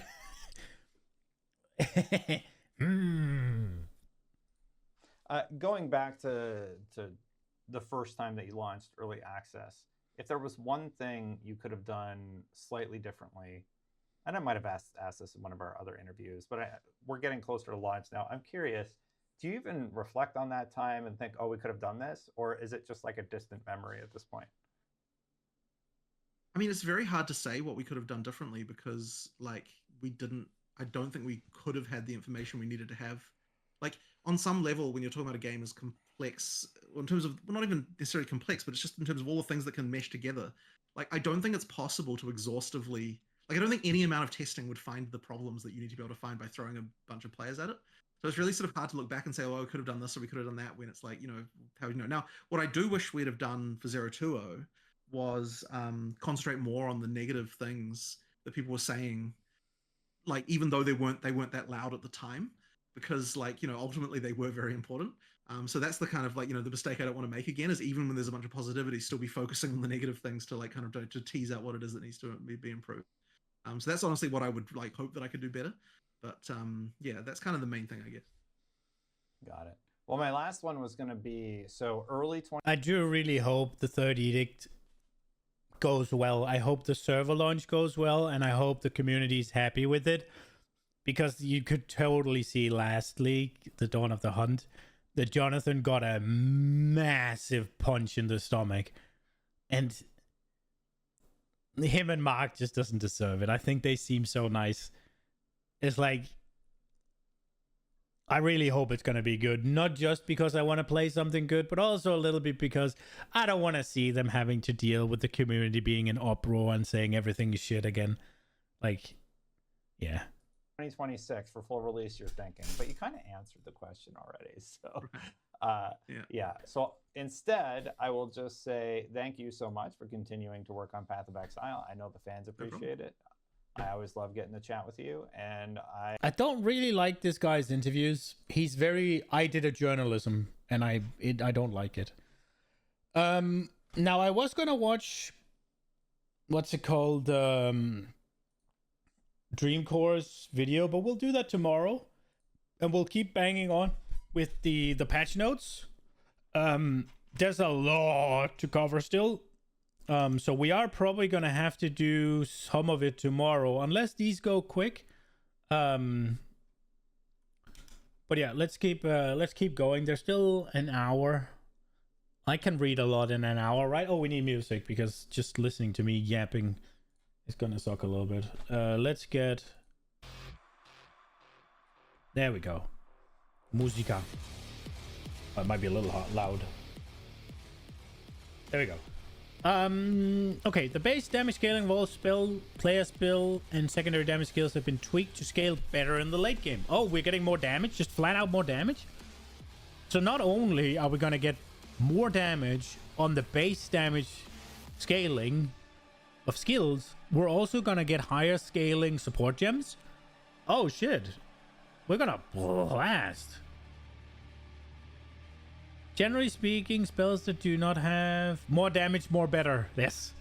Generally speaking, spells that do not have damage number changes called out below will have near identical base damage at low levels, roughly 5% more damage at gem level 20, and roughly 20% more damage at gem level 30. The mana cost growth of all skills have been rebalanced. Generally speaking, skills have similar mana cost at low gem levels, potentially slightly higher mana cost at some intermediate gem levels, and lower mana cost, sometimes dramatically lower at gem levels higher than 20. Banners no longer gain valor or have any other valor related stats, but instead generate glory when you attack enemies. They all require 200 glory to place. Unlike other glory based skills, banners can gain glory while the banner is placed. All sources of banner valor gained have been replaced with banner glory generated. Okay, banners now have a global limit of 1, but there are ways on passive tree or the tactician ascendancy to increase this. Curse skills and skills that apply elemental exposure now can't apply those debuffs to enemies that are significantly higher level than the skill's own level requirement. This requirement is fairly lenient and disappears completely by high gem levels. Okay. So they don't want us using low gems, huh? Dude. I think this is fucking bad.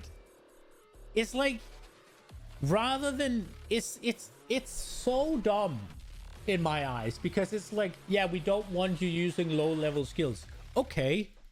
How about, and I know this is a fucking groundbreaking, really big brain thing to suggest, but how about you make it worthwhile to use the higher level gems? How about it gives you exponentially increasing benefit to level it up, so that using a level 1 gem is good when you're level 1, and then using it at level 20 is not so good if it's level 1. Or level 80, I should say, 100, right? So it goes up in effect. Rather than being like, we need them to use higher level gems, let's make it so low level gems doesn't work at all. It's like, the whole problem is you get too much upfront, too little for leveling it, and at too high a cost, right? If we're not using a skill gem, if we're using a skill gem at a low level, it is because it comes too packed in comparison to how much it scales, and the cost of scaling it isn't worth it. Like, one of the examples is Monk has a killing palm ability, right? Now, when you level killing palm, what happens is it costs more mana and it does more damage. And that might sound good, but killing palm is a fucking execute. So the damage it does doesn't fucking matter. It does culling damage. It kills the target, no matter what. So it doesn't matter if it does 10 billion damage, if you're using it the way it's supposed to be used, because it's gonna always kill a target at whatever percent culling strike is. So there is zero reason to level up culling strike or killing palm, because all you're doing by leveling it up is increasing your mana costs. Now instead, what you could do is give it a chance to generate a second power charge, because that's what killing palm does. Whenever you kill something with killing palm, it gives you a power charge. Now, what if instead of it going up in damage, which doesn't fucking matter, it gave you a % chance to generate a second power charge, and at level 20 it would always give you 2 power charges. There you go. Or you could start it at a chance to gain a power charge, and then at level 20 it becomes 1 guaranteed and 50% chance to get 2. Right? You could do something like that. But give me a reason to level it that makes sense. But no. Let's just make it so that they don't work. Bro. Okay. Unhappy. Not happy. Blink, Convalescence, Sacrifice can no longer be activated in specific weapon sets. Blink, Convalescence, and Sacrifice can no longer be activated in specific weapon sets. They are now required to be active in both weapon sets and will fail to activate if this is not possible. Blink, Convalescence, and Sacrifice. So I'm guessing you used a bunch of attributes on your weapon to then use the spell. That sounds like weapon restriction on certain builds. It sounds like you used a bunch of stats on your weapons that you weren't using simply to use Blink. It sounds like these are, say, int gems, and you are playing a strength build, and you used weapon swap for the sole purpose of getting a bunch of int on your weapons so that you could blink. That is what it sounds like to me.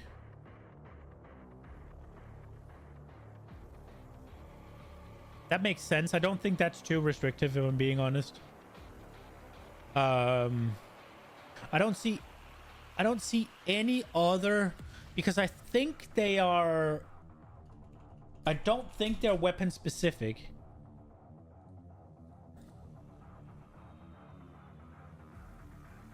Yeah, it's a spell, right?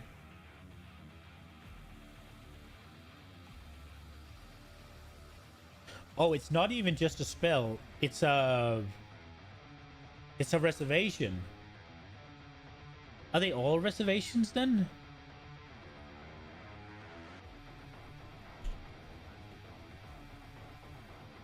They might all be reservations. But this is reservation as well. While active grants a skill that you can use instantly, begin recharge the initial, gain a buff for duration, prevent recharge being.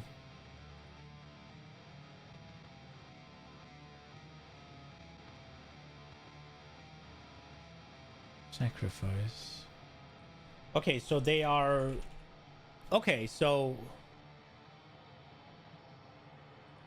what this also could be... So it also could be that you have...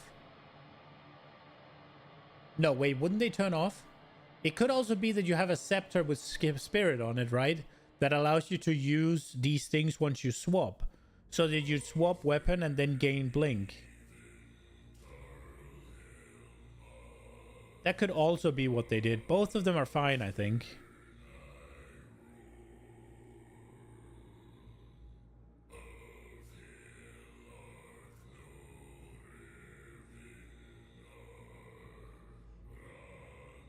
Yeah, so it's either attributes or it's just straight up spirit. And I think it's still fair, right? I don't see this as a massive L or anything. This seems like a good change, honestly. This seems a more like almost abuse or exploitive or whatever. Clever use of game mechanics. Higher rarity enemies are now less affected by curses. Curses have 50% less effect on magic. I don't like this. Like, this is... This is just a weird restriction that just makes your damage weird, right? Like, just buff their resistances. Like, just buff their resistances by this. It's weird that my spells have moderately different effects based on what they're hitting. But yeah, whatever. The movement speed penalty inflicted by skills that can be used while moving now begins to fall off slightly more quickly. That's good. The spirit cost of specters have been adjusted, such as specters with high spirit cost are generally cheaper, with some of the cheaper specters are now more costly. Specters and tame beasts now deal 25% more damage at all gem levels. Oh shit, people are going to be happy about that one. Instant skills such as Unbound Avatar are now usable while on the row amount. Okay. Mark skills are no longer spells.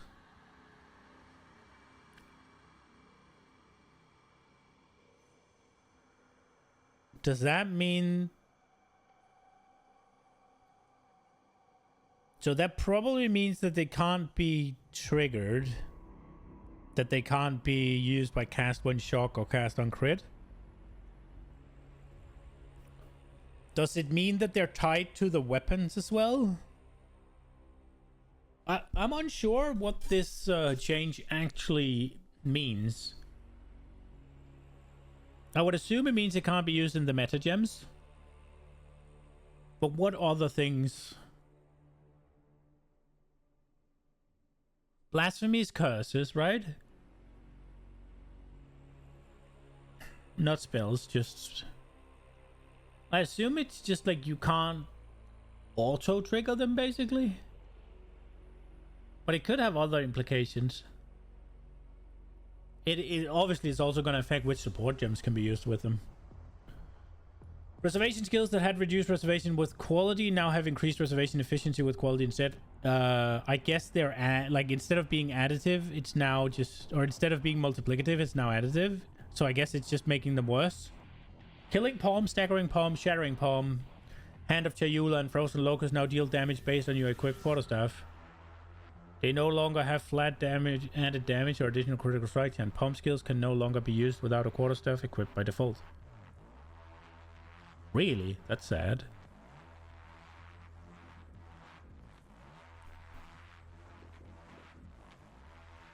But again, killing Palm's damage doesn't fucking matter. You need to do something for that gem. Staggering Palm, Shattering Palm, Hand of Chayula, they're all Frozen Locusts as well, are fine. But killing Palm, it's an execute. Shockwave Totem, Ancestral Warrior Totem, Artillery Ballista, and Siege Speeder now use your equipped weapons. Oh shit. Oh wow. Oh yeah, that's definitely gonna work then. They just got massive scaling here. Absolutely, they're gonna blast then, I think. That's why you're doing it? See, now you did say specifically that you want to do something that's not meta.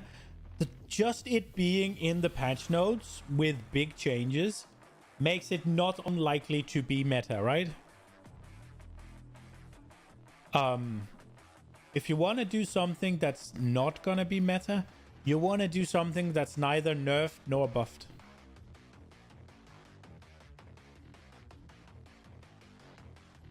Not like played a lot. Fair. Yeah, I mean, you just want the items to be affordable. Let's hope. We pray. The only way you're gonna be sure that they're affordable is if you play something that other people do not play, and the only way you're likely to do that is by playing something that's not in the patch note. Now, honestly, I think PoE 2 is kind of too small to do that, but anytime you played a Cicerone build, you hated your life because you couldn't afford shit. Yeah, I mean, if I am to play trade in PoE 1 next league, I am going to look at because now I'm 7 out of 7 Ubers, and I did it without using any guides, without watching guides. So now that I've done that, I'm allowed to watch guides. So if I'm playing trade next season or next league, I'm gonna watch all of the big content creators' guides, and I'm gonna take note of what items they want, what stats they want, so that I can sell them expensive.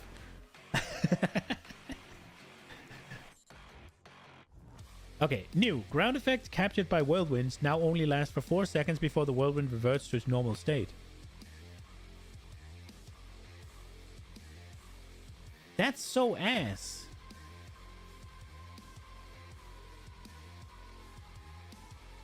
Don't care if like somewhat meta, just not top 4 comps. Yeah. Now I couldn't tell you if this is potential to be a top 4 character. I couldn't tell you. The only thing I've heard is that Deadeye is gonna be the shit. I've not heard anything else. All I've heard is that everybody's playing Deadeye.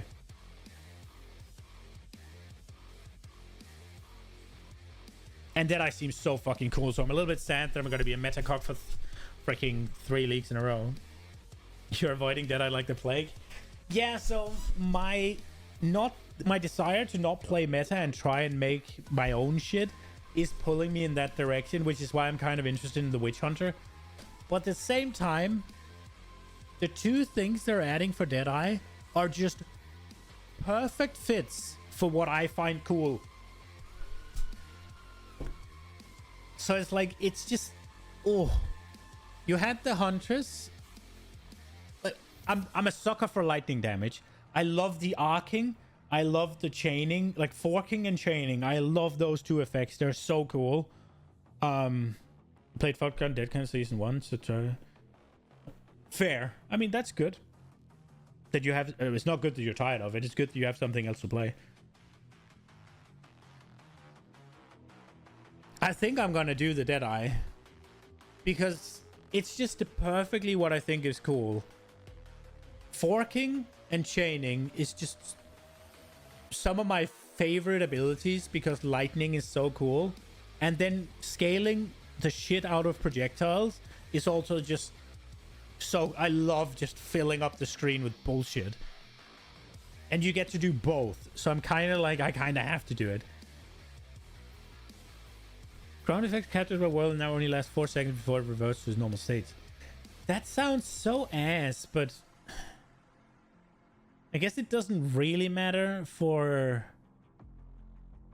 how you would want to play it. It's just that you can't just have a permanent infused whirlwind dancing around you. The weakness was getting one-shotted and you get tanky now, so it'll be lit. Yeah.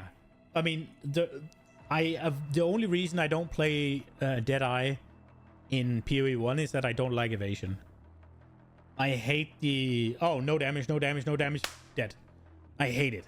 I hate it. But Deflect is going to solve that. Deflect is just overpowered spell suppression, right? Ancestrally boosted Slam now have 25% increased area of effect. Previously 20. Nice, 5%. We've also fixed a bug where the area of effect bonus from Ancestrally boosted Slam was described as multiplicative more instead of additive. Increased. RIP. The following skills found as inherent skills on wands saves now approximately Now deal approximately 12% more damage for skill levels 11 onwards. All of these, cool. Ancestral Warrior Totem now have no limit. Socket and Mace skills now have 15 less attack speed. Now requires consuming 3 endurance charges to raise. Rip. Can you socket something that isn't a Mace skill? If 8-9% of a hit die to anything that hits you. Yeah, I hate it. I hate it. It's because you just feel so impotent. Now, this is one of the other things I was thinking about doing. Because of all the changes to Infusion, Sorcerer looks really cool in whichever ascendancy. Like a Sorcerer build looks really cool. Arc is a projectile. Yes, I get to fucking chain and scale projectiles. This is cool. It no longer causes explosion against shocked enemies and is no longer a payoff skill. It now chains 6 to 9 times at gem levels 5 to 20. Now has 50% more shock magnitudes. Let's go. And can now consume a lightning infusion to chain additional times and deal more damage. I don't know if it's good damage. It's buff damage. Quality now provides additional chains. I mean, I could go Arc as well, man. Archmage. Non-channeling spell needs to gain 4% damage as extra lightning for each 100 maximum. Previously 3. Ooh, a little buff. They did crater it after season 1, right?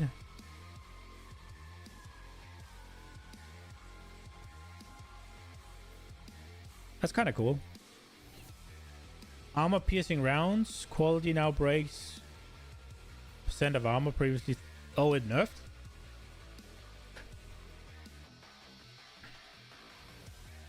Rip, I guess. Artillery Ballista has been renamed to Siege Ballista. Wait. Artillery renamed to Siege.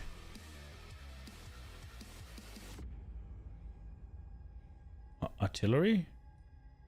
Siege. Artillery? Siege. So they're adding a siege, like a new artillery ballista? It's been renamed now. It has a duration of 8 seconds, previously 16. Oh, rip that. You have to put it down every 8 seconds. Attack speed is now 25% of base and deals attack damage. Previously... Oh, nerf? Explosion rate is now meter. Nerf? Deals attack damage. Nerf? Quality now provides more meters.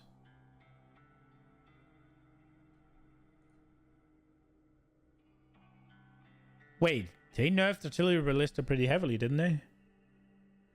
Except this bolt attack speed is now 25% of base, I guess. That could be a buff, I guess. They're also using your weapon, right? So maybe that's what the nerf is for? Ball lightning. Yeah, it must be the nerf in preparation for that, right? Ball lightning can now consume a fire infusion to leave a trail of ignited ground and explode at the end of its travel. Bro, the infusions are so cool. Oh, there's 3 things I want to play and there's no way I'm going to do that.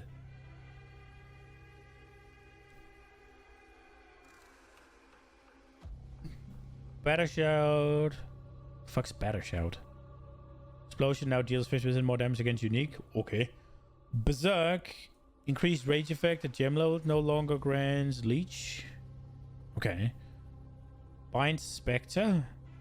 Quality now provides minions to do more damage instead of reduced preservation. Okay. Blink. Using Blink no longer counts as a dodge. As dodge rolling. Now has a minimum gem level of 8. Previously 14. It no longer is. That's a nerf, right? 3, just play 2 at the same time in a game, Witch Hunter. Let's go. I don't think I have enough skill gems to do that, though. Blood Hunt. Explosion causes life loss rather than unscalable damage. Okay. Bone Offering. Spike duration is now 8 seconds, while the explosion rate is now bigger. Explosion deals... more.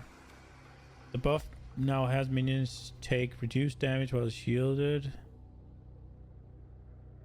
The buff now has minions take 20 to 25 reduced damage from hits while shielded, and also now absorbs first hit, dealing over 25% of minions max life. Quality now provides shielded minions take less damage for 1 second after shield is lost instead of more after the explosion. Okay. Shockwave now deals 50% more damage against unique enemies. Okay. Cast on Freeze, Cast on Shock, Cast on Ignite have been combined into a single gem. Cast on Elemental Ailment. This gem requires 100 Spirit, has a minimum of level 14, and combines the energy gain condition for all 3 various gems. Existing copies of these gems will be updated to cast when you load your character's dash champ holding. Okay. Chaos Bolt granted by Withered 1. Now inflicts 1 to 3 Withered for 4 seconds on hit. Okay. Cluster Grenade. So that it might be what you want to do with the mortar, right? Because you have to shock at a grenade into the mortar. Primary grenade attack damage is buffed. Mini grenade attack damage is buffed. Now fires exactly 18 in a Nova. Big buff. Ooh. That's why Gemling was cool. You got more skill slots in 0.1. Yeah.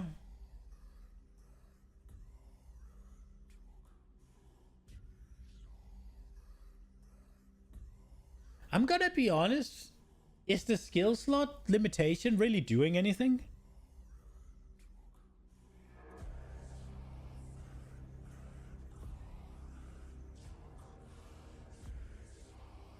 Like, is there a point to it?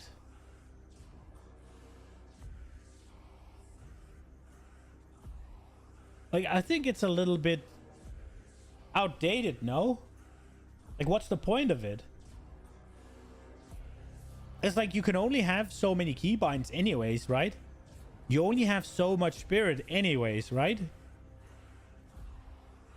Like you have a natural skill limit anyways.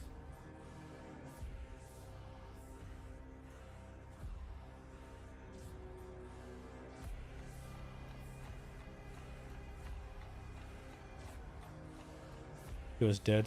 Yeah, Gemling is dead. He was dead since so. He's already dead. I mean, Gemling was. It was the lightning arrow of season 1, wasn't it?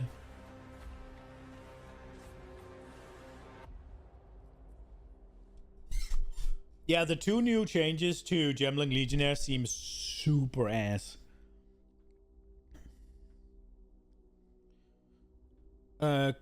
This cluster grenade seems really good though. So mortar turret or whatever with cluster grenades seems like really good clear.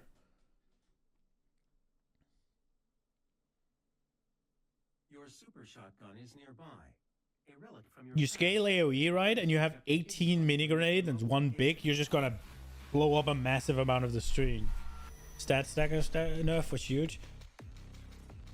I'm gonna be honest, whenever they fucking obliterate things in PoE 2, I'm like, well, what's left? It's like, there's not that much you can do in this game. It's kind of simple. Or like, I feel like the PoE approach to balance, the PoE 1 approach to balance, just doesn't quite fit PoE 2 because there's so much fewer options. And I think they need to rethink it a little bit. Cold Snap has been reworked and renamed to Snap. Yeah, because it's no longer cold. Why Snap, though? It can now be used on any frozen, shocked, or ignited enemy on a frost or on a frostball, causing an explosion of the corresponding damage type and creating a remnant of the corresponding type from the enemies. This explosion can chain to reach to a limited extent from enemies hit that are affected by the same element. Now deals damage.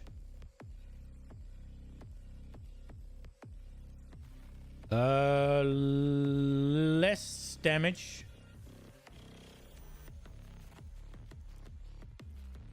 But of all types, I guess. Doesn't it do the damage based on... I would assume it does damage based on the ailment it consumes. But maybe it does all of them, and then it's more damage.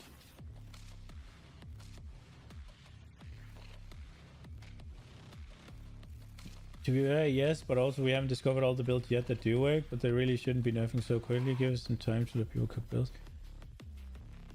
I just think that they need, before they take the PoE approach or PoE 1 approach of just, oh, something's too powerful, let's hit it with the freaking mirror tier mace, right? The mirror tier nerf mace, right? Just tweak it a little bit down until you add enough, like until you add all of the or as many different things as you have in PoE 2 or PoE 1.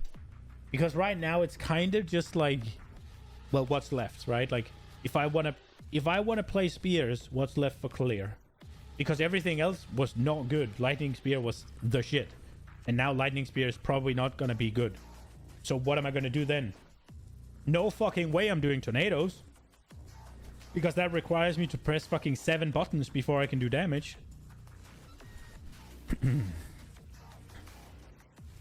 I like the idea of these infusions. I'm warming up to it. Combat Frenzy.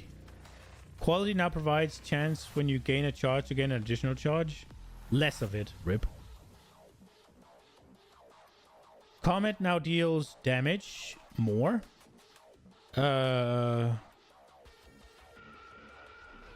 Scaling up to damage. Way more. Can now be fire infused to deal extra fire damage and gain base radius. Big.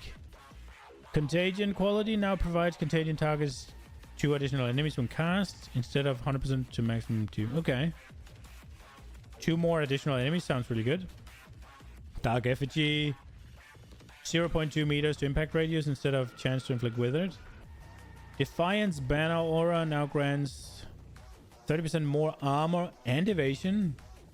From 30 to 6 to 9? What the fuck? That's massive. And 30 increased movement speed, previously 5. Duration of 10 seconds, previously 7. No longer remove when you leave the aura. Quality now provides increased reservation efficiency. Holy shit, Defiance banner got buffed. Despair. Much bigger. But the same against bosses because it's half the effectiveness. I guess that's why they're doing it. Like that. Detonating arrow. Quality now provides maximum stages. Okay. Disengage. Provides chance for additional shockwave instead of increased cooldown recovery rate. That cooldown recovery rate is good though. What's the additional shockwave gonna do? If it's just damage, this is ass. Dread banner. Flash charges per second. Wow, that's a big buff. From 0.17 to 0.5. 6% more elemental ailment threshold. They're really buffing the banners, huh? It grants 4 max elemental resistance. Wow. Okay. Has a duration of 10 seconds. Banners no longer remove and leave the aura. Big. Earthquake. Jagged ground is now smaller. Aftershock has more damage. It has a radius of less. Rib. Was that the Mjolnir build? Where you like lightning slammed around or whatever, lightning leaped around? Earth Shatter quality now provides 0.6 or 0 to 6% more damage with hits for each spike. Instead of more maximum spikes. Detonation. That sounds worse as well. Extra spikes is extra good, I think. Electrocuting arrow, no longer a movement skill. It now shoots an arrow forward that explodes, applying its electrocuting rod to all enemies hit. Deals half damage. Attack speed is now 80%. A mana cost will be reduced to broken 40 at all gem level. Quality now causes hits against targets with attached rods to gain extra lightning damage. Okay. Dude, 10% of... That's just 10% more damage if you don't have any damage as extra, right? That seems kind of good. How long was the buff? I guess it doesn't say. Electrocuting arrow... might be good. Let's put that in the note.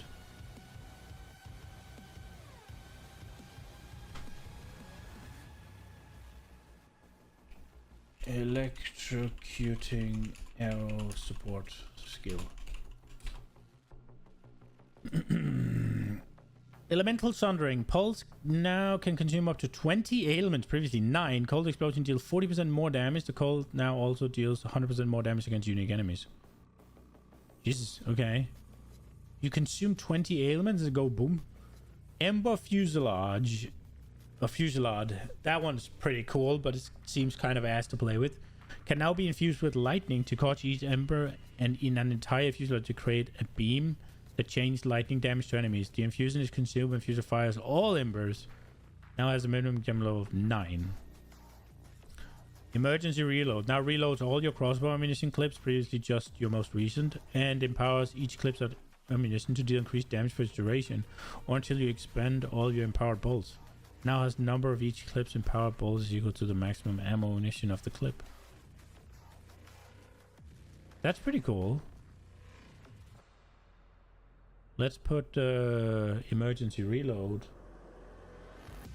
on the list.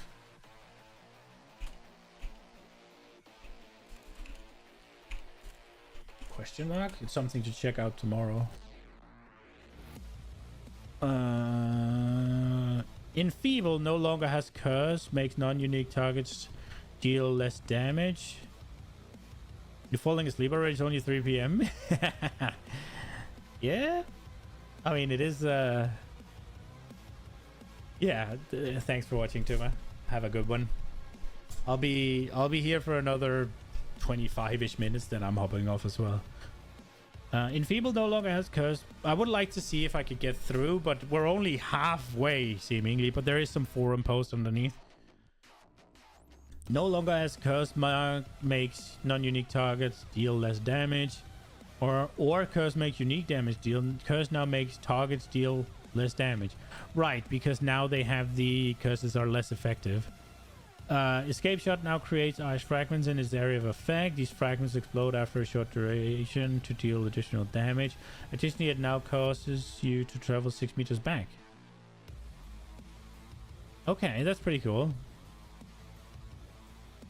Explosive Spear. The ignited ground created by frenzy charge explosion now lasts 8 seconds, previously 4. That's big. I have winter. When passing through an allied flame wall, the eye itself and now all the shots its subsequent release will receive the flame wall's added fire damage. Oh, wow. That sounds pretty good. Leveling. What was it called? Eye of Winter Flame Wall.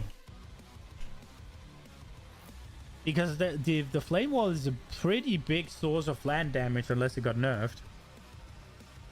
New Falling Thunder. Quality now provides more damage per power charge consumed. Previously 10 chance to not remove charges on use. So the 10% chance to not remove charges on use was actually kind of nice.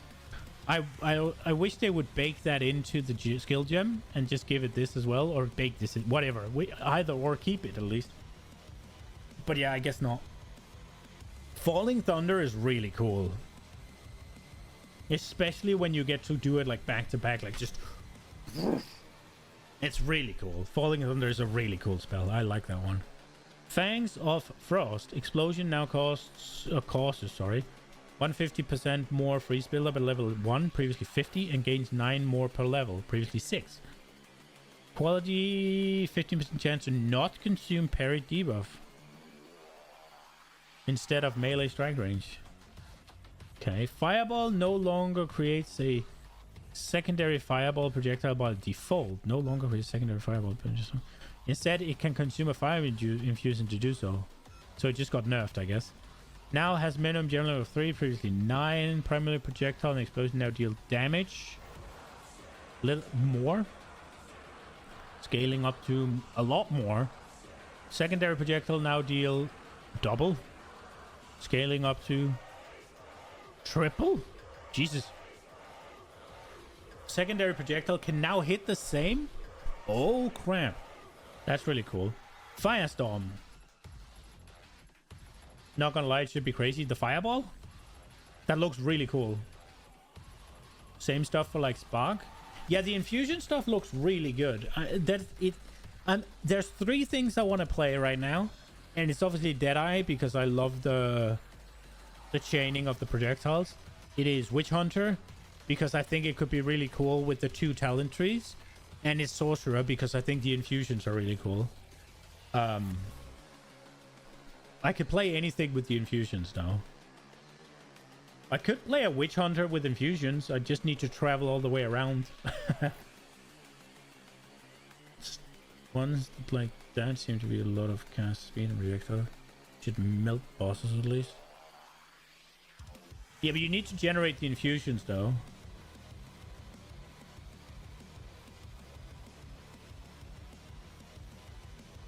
Firestorm, base radius of less, half. Yeah, when you get the infusion, it's gonna go boom. Sorg does look good if Arc is good.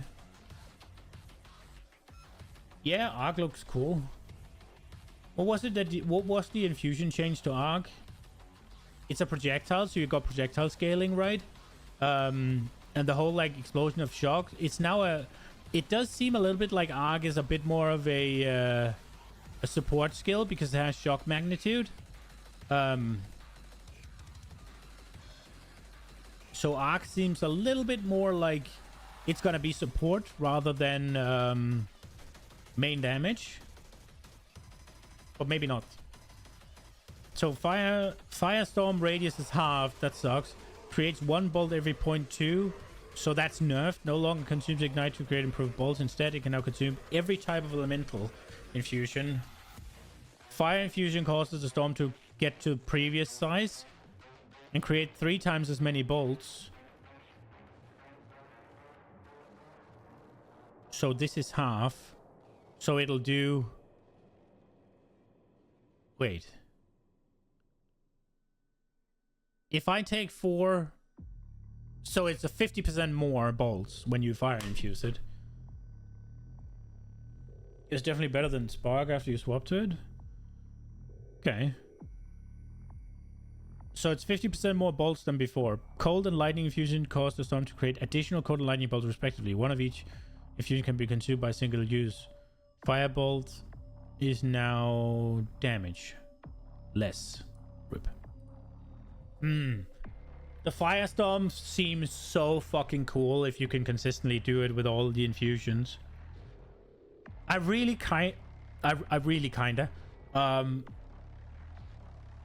I have this idea about building just an elemental master that just has a bunch of fucking generic elemental scaling, and I can just use whichever spell I deem necessary for the content, like pseudo playing WoW in PoE.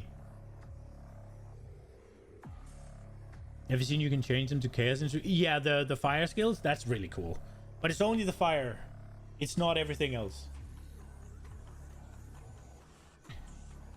Flame Wall can now consume a lightning infusion to grant additional lightning damage to projectiles that pass through it, as well as the fire damage. No longer causes the pass through it to ignite enemies. Now deals fire damage per second to enemies at all gem level. No, wait. In the wall at gem levels 1 to 20. Now ignites as though dealing 1, scaling up to... Jesus. Previously... Oh, less. Rip. Now has base critical hit chance of 5. So it can crit now. Flammability, conductivity, and hypothermia have been combined into a single gem. Elemental weakness. Existing copies of these can have been updated, but will not receive updated item art. Okay. Flicker, strike. Quality now provides more damage per power charge consumed instead of 20% chance to not remove charges. I think the not remove charges is cool, and I don't like that they're taking it away. Fragmentation rounds. Chayula Firestorm Monk incoming. yeah, that does sound pretty cool. The only thing is if you're scaling chaos damage, then you're not getting any benefits from really not getting any benefit from lightning or cold infusions, right? So you only want fire infusions. There is the leech from Chayula is no longer everything. It's only chaos damage, right? So the ascendancy basically only works with chaos damage now. But yeah, I mean, also you have to travel all the way to top left to get the keystone. But I have it. Chayula Chayula Black Flame is one of the things I have on my list. I was thinking about doing. I don't know about with the Chayula changes. They seem meh. Okay, fragmentation rounds. Infernalist. Yeah, Infernalist with that makes a lot of sense. Black Flame, Infernalist, Demon, right? Demon form, Black Flame. Peak fantasy. I'm just hoping that the demon form is gonna change to have the fire be purple as well on that one. Fragmentation rounds. Explosions from frozen enemies now converts all physical damage to cold and will cause further explosions when any frozen enemies hit. Though this cannot propagate any further. Explosion rate is now 2 meters, previously 1.8. Hits against frozen enemies now have 50% more damage against unique enemies. Freezing Salvo. Quality more freeze spitter. Previously, okay. Frost Bomb now deals cold damage. Less. Scaling up to less. Has a cooldown of 6. More. So nerf. Now it's 4-second detonation time instead of 3-second duration before exploding. I don't know what that means. Now chills the enemies as though dealing 300% more damage, and now applies elemental exposure instead of cold exposure. It initially applies 20% of elemental, 2% per pulse, up to a maximum of 50. Quality provides more maximum elemental exposure. Yeah, so you're gonna basically use Frost Bomb, I guess. That looks like the best exposure type.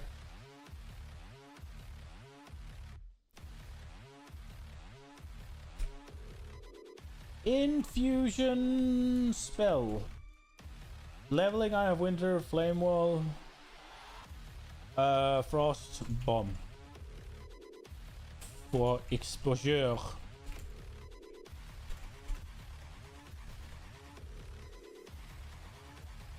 Frost Wall now deals 80 less damage in the first. Okay. Leveling Eye of Winter. What does Eye of Winter require? When do you need to do it? But look, when passing through an allied flame wall, the Eye of Winter itself now and all the shards will receive the flame wall's added fire damage. That sounds insane. But I don't know what Eye of Winter requires. I just want to try it. You get the flat damage of flame wall onto every single Eye of Winter blast. Is it a cooldown? It isn't, right? Is it? Maybe I'm being stupid. It's things for me to check. I haven't really played that much with spells. Frostbolt base projectile has been lower. Speed has been lowered by 20. No longer leaves chill ground as it travels. Rip the Frostbolt whirlwind thing. Instead it chills as though dealing more damage. Projectile now deals damage. Less. Okay. Frozen Locusts now deal 80% less damage in the first 0.5. Okay. Galvanic Shards ammunition no longer has 50% less reload speed and now has 1 bolt loaded per clip, previously 5. Okay. Projectile attack is now more, while beam attack damage is more, almost double. 8 fragments per shot, previously 6, a lot more. Mana cost of less. Quality now provides fires extra. Ooh, Galvanic Shard got a big buff, huh?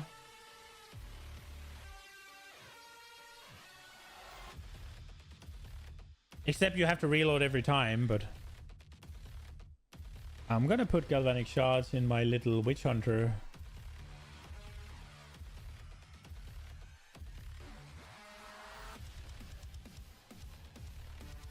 Galvanic shards? Question mark.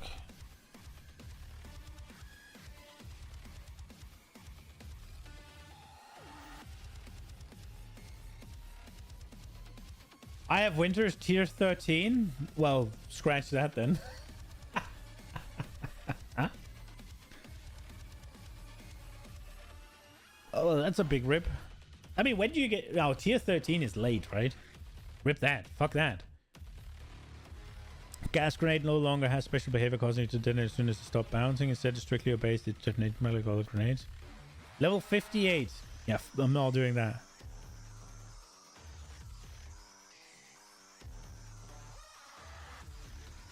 I'm taking the leveling out of it.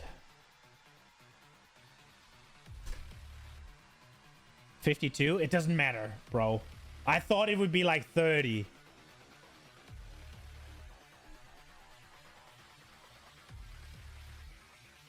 Glacial Bolt. 50% more area effective shattered. Okay.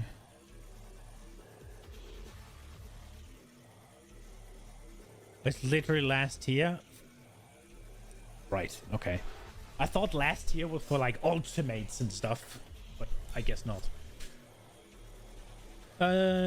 More area effective shattered. Ice crystal now deal less damage in the first. Okay. Glacial Cascade no longer has consumed freeze on enemies to deal more damage. It now considers freeze on non-unique enemies to deal more damage and considers freeze to deal 500% more damage.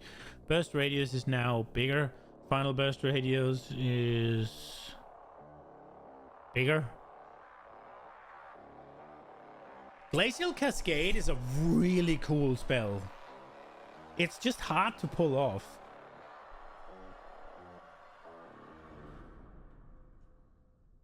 It's sort of awkward to play with because you want to hit them at this like sweet spot with the big like, but it's super cool.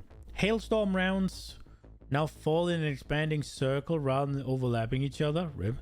Now has an impact radius of 1 meter, previously 1.2, and rain radius of 4, previously... Oh, okay. One bolt now falls every 0.1, previously 0.3, and there is no longer a minimum distance the bolts can land from the firing location. Now deals more and has more freeze build-up. Ammunition has 100% more reload speed, previously 50% less. Let's go. Hand of Chayula. Increased duration of socketed gems instead of supported cursors. Increased magnitude also provides increased effective socketed marks. Oh, is that the one wherever you hit with like an unarmed attack, you apply something? Hair of Thunder, Bolt Impact Reaction now 1 nerf again. Hex Blast quality provides more damage per 1 second range duration of removed curse instead of... Wait, so nerf?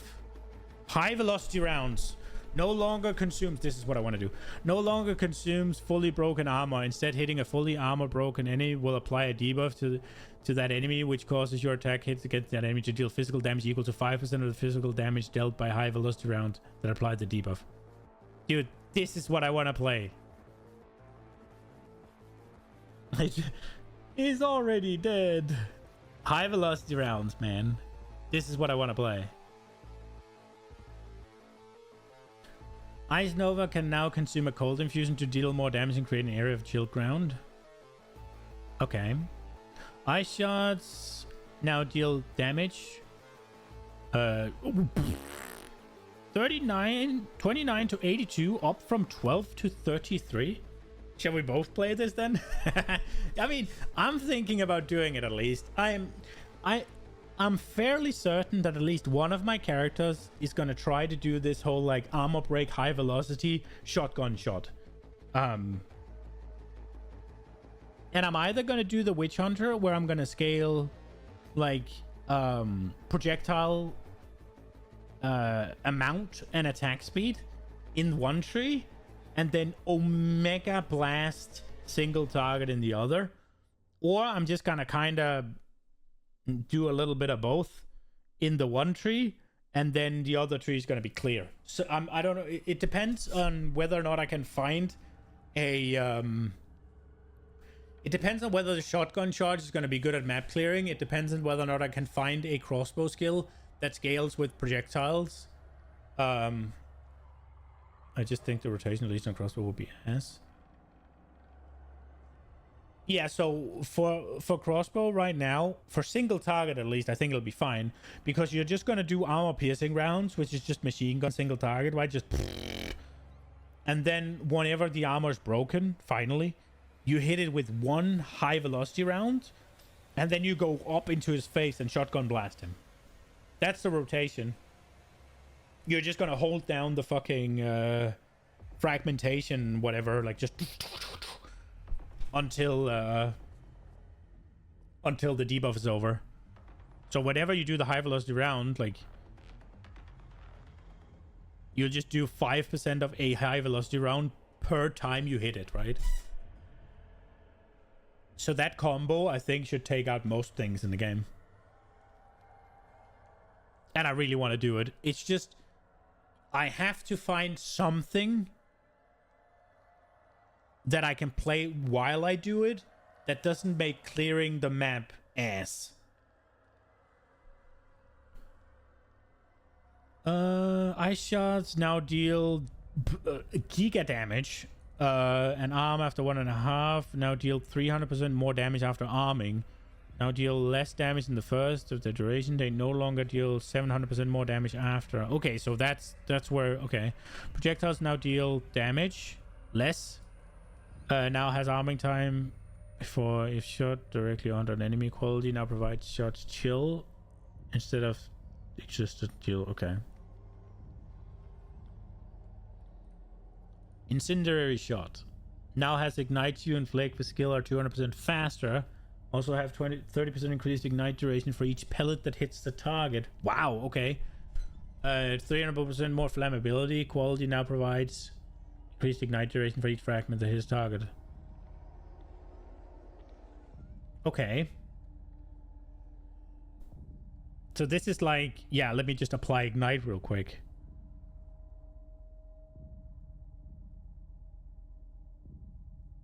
Okay. Incinerate has been reworked. It now requires fuel gained by spending mana to use. No longer has a mana cost itself. No longer applies fire exposure. Its cast speed is now fixed and it gains a stage every 0.25.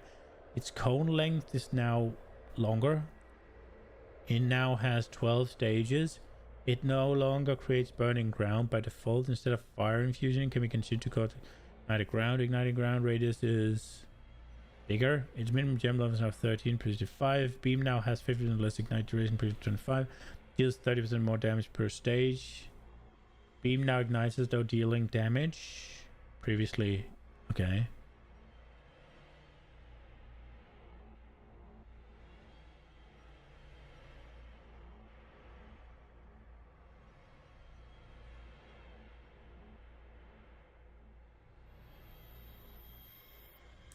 So that seems ass-ish.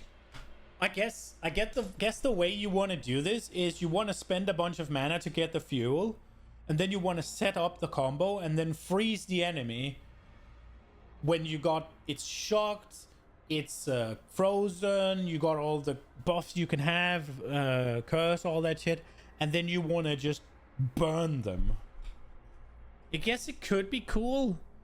For just like you just do everything the same way, and then you just have this for single target.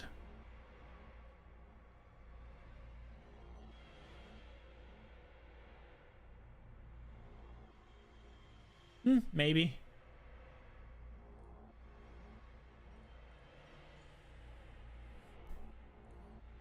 Infernal Cry now empowers one attack per 10 enemy power range, counting up to 50. It no longer has Warcry speed while empowered. Attacks now gain fire damage. Previously 5 per power, and now they gain just this. Okay. Infernal Cry's Combust now deals damage more. No, less. No, it now significantly deals significantly more damage at gem levels past 20. Now allows you to expand an endurance shot to bypass the cooldown rather than consume endurance to empower additional attacks. Quality now provides empowered attacks gain damage as fire. Okay. Killing Palm now grants 1 power charge when calling a normal magic monster, 2 when calling a rare, and 3 when calling a unique monster. When do you need to call a unique monster? Like, why would you need 3 power? I guess Rogue Exiles is the only really unique monster that, because when you call a unique monster, you're done most of the time, right? Like, it's the boss. Lightning Bolt, granted by Choir of the Storm. Now correctly typed as a triggered skill, this means it will scale off increase and reduction to triggered skill damage as well as other similar stats. Also means it will no longer be capable of generating any to trigger other skills. Lightning Conduit no longer consumes shock from target's hit, but has a 6-second cooldown. Now deals damage. Double. Almost. Scaling up to double. Now has 2 additional bolts if shocked enemy is in target area. Okay. Quality now provides more damage per 5 shock on enemy instead of... Okay. Lightning Rod. Quality now provides 20 chance to cause an additional burst on impact instead of burst radius. Lightning Spear. Uh-oh. Now fires 5 secondary bolts at all levels, previously 3 to 8 at gem levels 1 to 20. No longer deals more damage when consuming a frenzy charge.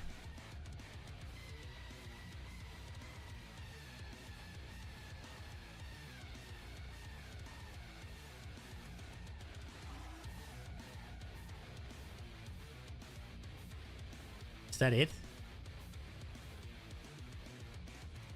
So you're losing 3 bolts and increased damage with a frenzy charge. That doesn't seem too bad.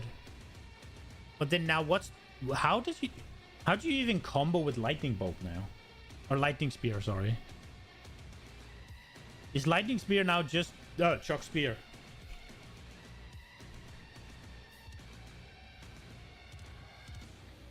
Throw a single copy of your spear.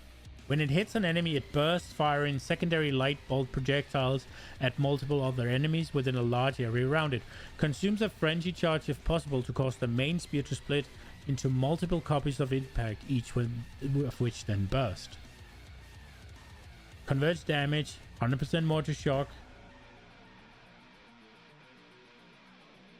Deal 50% more damage when consuming a frenzy charge.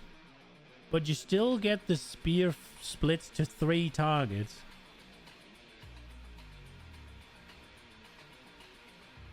Bro, I might still go Lightning Spear then.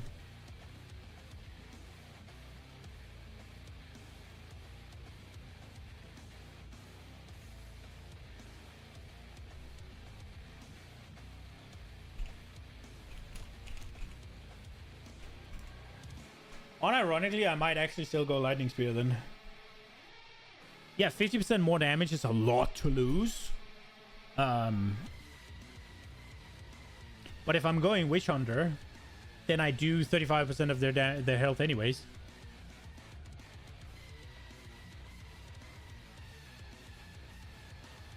So you lose 50% more damage, and you lose 3 bolts. And whenever you consume a frenzy charge, I guess you lose 15 bolts. If it works the way I think it does. No, not 15. Sorry, 9.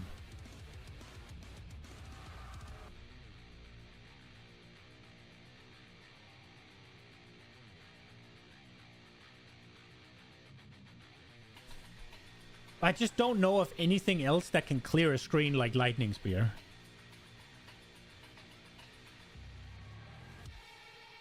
We'll see. Living Bomb and Solar Orb has swapped places. Living Bomb is now tier 5 elemental, while Solar Orb is an inherent skill to Pyrophyte Staves. Oh, you get Living Bomb now? Okay. No longer explodes at the end of its range. It explodes upon dealing sufficient damage to the enemy or just killing it. It now drops a fire infusing remnant on exploding. It has a base duration of 5 seconds. Now a base critical chance of 7. Explosion now deals damage. So basically, the explosion now deals 30 to 46 fire damage at gem level 5. Previously 31 to 46. Was that one minimum really necessary? Like, The difference is literally one.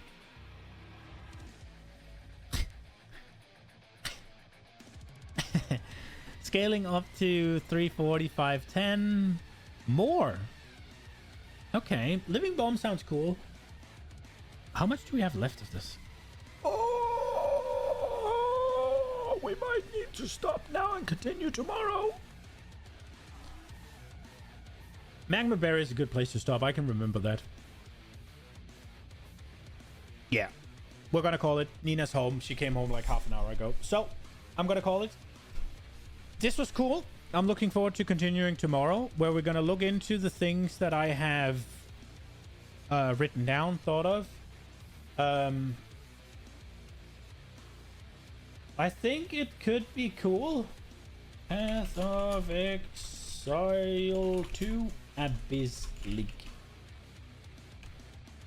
There's a couple of things that I really vibe with. The Ranger, obviously, the Deadeye, like, it's just perfect for what I like.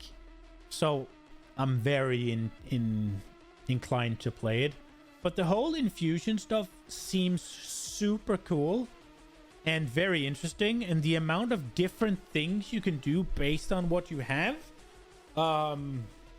It seems like it would be extremely easy if you just scale generic elemental damage and like scale the shock stuff and like just generic damage scaling. It would be really easy to have like, oh, this is really good for single target. This is really good for AoE. This is really good for like a small group of enemies. This is really good for a more stationary target. This is really good for fast enemies. This is really good when I'm surrounded. This is really good when they're far away, right? Like, so you can kind of mix and match in, like you have 5-6 abilities that you could just kind of joggle the way you want, and based on infusions, and they get different things. And it just seems like it could be a really fun and active playstyle without really sacrificing damage output. Now obviously you do have to gain the infusions as well, so maybe I'm overhyping it a little bit in my head. It kind of depends on how much you need to generate infusions, how much you need for exposure, because now that I think about it, 3 of the buttons are already eaten, right? You have Frostbomb for exposure, you have Curse of Weakness for curse, and you got what was the last one? Something like Snap or something to make the infusions. So it kind of depends if we can take away the active button to make infusions and make that passive somehow. I do wonder if it's going to be ass to pick up the infusions though. That could be ass. You have to run around on the map where you kill things, so there's nothing there now. I guess you have to get the loot anyways. It also depends on the duration of the infusions. If they have infinite duration, we're fine.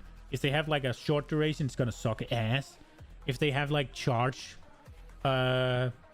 duration, it's gonna be okay. Yeah, we'll continue tomorrow with Magma Barrier. Hope to see you there. Have a good one, guys. Bye-bye.